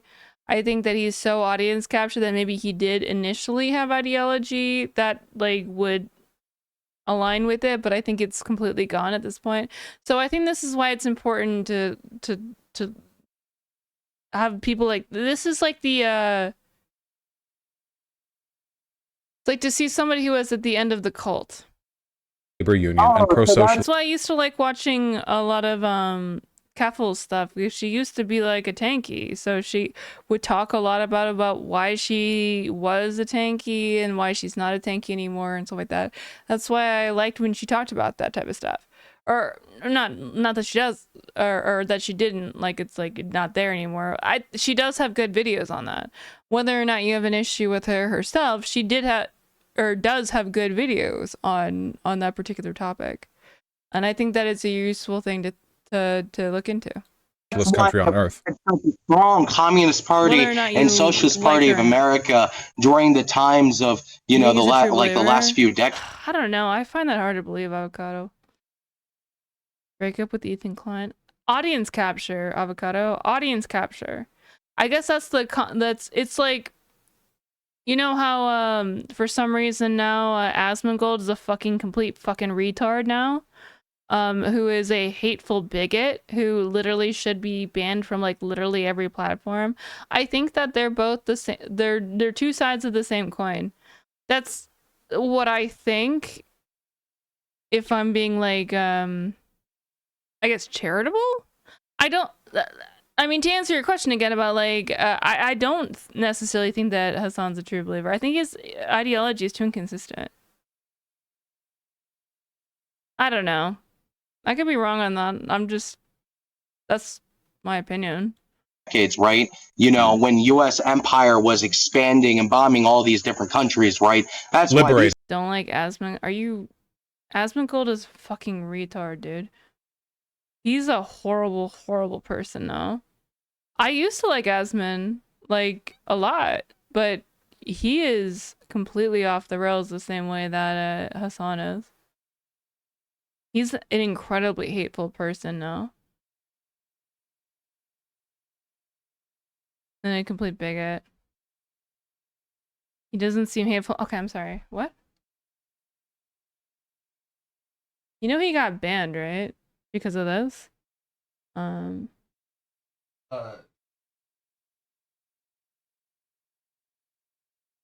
What's the words I'm looking for here?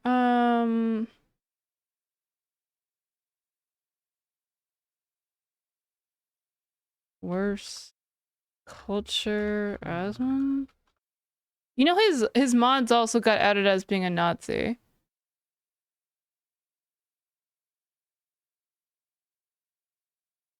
You can go elsewhere.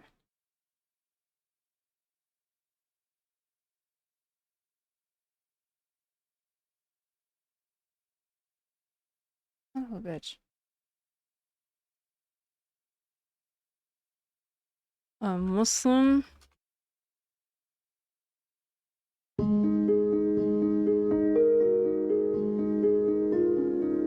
Alright, I assume you're going to show what he said. When people oh, there we go. Are getting genocided, I don't give a fuck. They're terrible people. It's not even a question.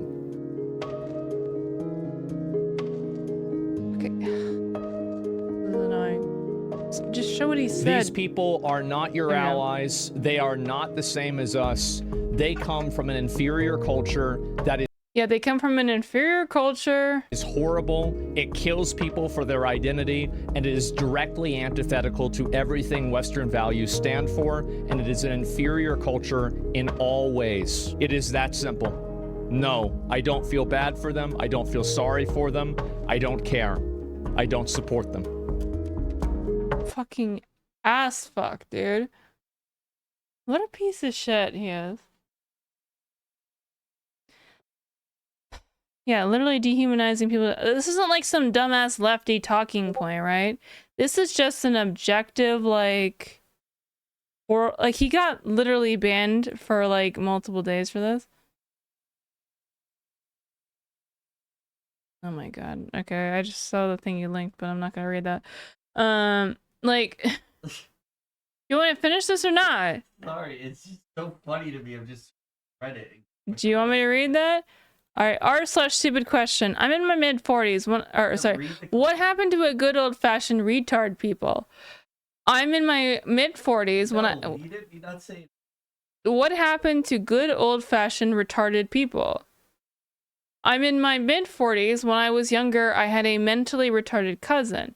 I would often see other retarded people in public too. What was up with them? Were they severely autistic? Brain damage or traumatic brain injury? It wasn't Down syndrome because they have always been around too. Like quirky? I think they meant quirky? No, from the facts alone. Oh, I thought they meant like the League of Legends character. So you know I'm autistic.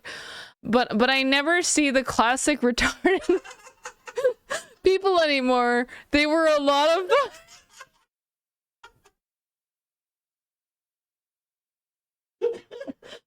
Stop! That's not real. I mean, this.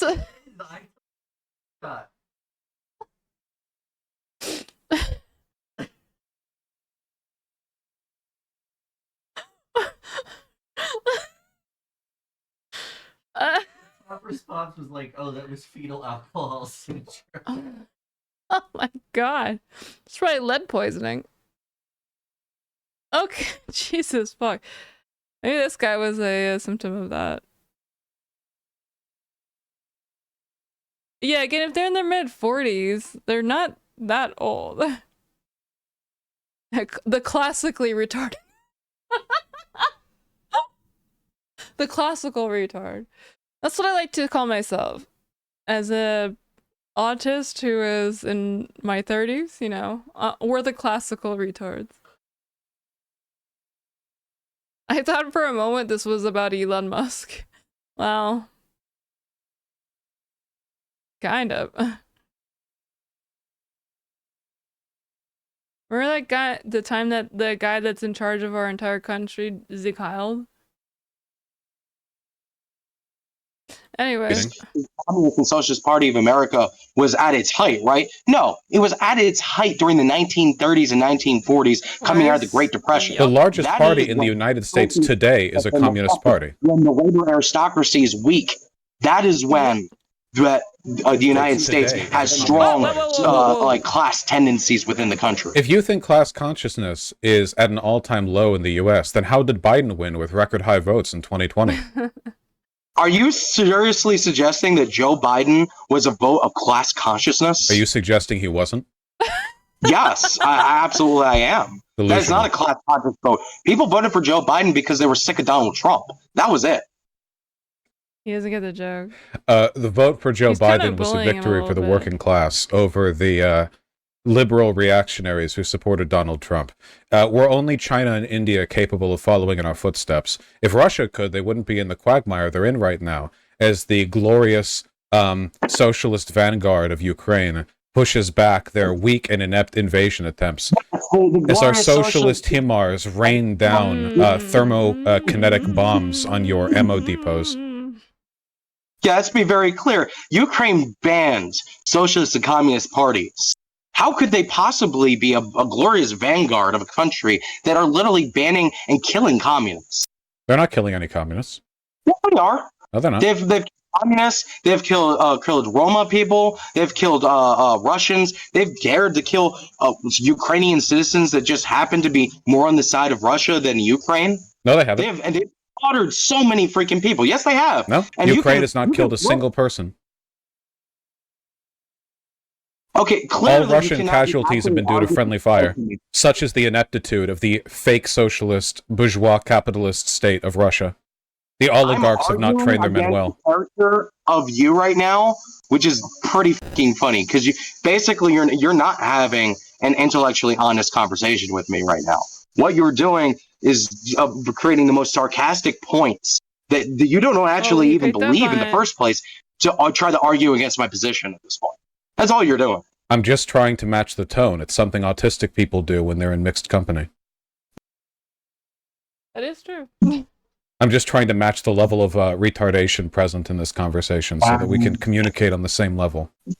That clearly what you're saying right now, that's not ableist at all. Ableism isn't real. Socialism requires a frank, candid, and scientific understanding of the distinction between retards and non-retards, exemplified by this conversation, determined largely by whether a person agrees with me or not. Can you just admit that you've lost this debate?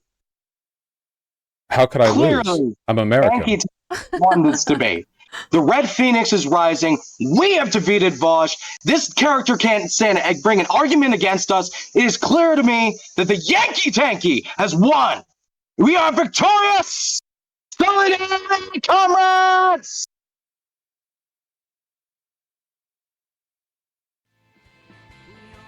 That was peak debate, dude. And it was hilarious. It's basically, this is exactly how Hassan debate. Well, not the yelling and leaving part, but like, unironically,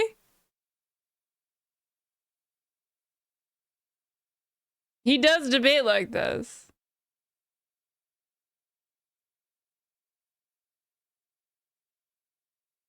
I mean, I kind of respect it, like, leaving on a whole little thing. You gotta respect yourself, all right? You gotta take care of like yourself. No, you have a little day sometimes where you do like a spa day or whatever. Maybe you take off a little half day at work just to, do something special for yourself. You gotta, gotta take care of yourself every once in a while, all right? No, he's fucking insane. Yankee Tanky is literally homeless. Like, he was literally in an alley, not because he chose to be, because he had to be. He was staying with somebody who had kids, and they were like, yo, you gotta stop, like, swearing around my kids. So they kicked him out into the alleyway. This guy is insane. But he is a great great. Just like how Asmongold is a perfect mirror for like every single fucking thing that conservatives do. He's the perfect mirror for every single fucking thing that tankies do. Like it's and by tankies, I guess I mean even like, let's expand that to just say like Hassan supporters at this point. You know this motherfucker is super anti-Semitic. We know that he's super fucking transphobic because he did a debate with Catfuls, and however you feel about Catfuls, she's a trans woman, and I think that we would understand that just constantly trying to dead name her and call her like a faggot or whatever is probably unacceptable. And that's what this person did. So this is basically, I do think this is a great microcosm of what their ideology is. It is not about actually, being progressive. It's about being bigoted to get their way. But they'll be nominally progressive if they can pretend if that'll get people on their side. It is a passing fad, so to say, and they're never going to get anything done of any means. Using fucking British slurs or something. Yeah, what? That's the big thing about it, right? What do they think, they're British? No, you're not just informed on Asmund. What? He just spewed slurs the whole time. He did the same thing with Dylan to some extent. But like, yeah, no, like, yeah, that guy is definitely Mr. Ali Dan. We'll call him. All right, I'm gonna go ahead and send you guys over to Riverboat Jack. She's talking about politics, it looks like. And I do need to head to bed, but it's been a pleasure. Thank you all for being here, especially all of you from Dylan's chat. Good to see you. I know we kind of are streaming around the same time, so a little betrayal having to pick between the two. No, I'm just kidding. But yeah, no, always support Dylan. He did lose his house and his cat and all of his possessions, so I definitely support Dylan. DylanBurns.tv. If you have some extra cash, send it to him. Because yeah, he had a horrible tragedy that happened to him, and I don't know. I want to do as much as I can, so I want to support him for that. But I'm going to go ahead and send you over to Riverboat Jack, and I will see you guys probably not tomorrow, probably not till either Saturday or Sunday, I think. We'll see what happens. I'm sure like 9,000 things are going to happen. But thank you all for being here. It was a lot of fun, and you guys are great, and we'll see you then. If I hit the right button. I did hit the right button. There we go. Hey, get in there. Yes, also go check out his documentaries on his YouTube channels. He has two YouTube channels, Dylan Burns TV, and also Dylan Burns Live. So check out all of his stuff, follow him, sub, all of that. All right.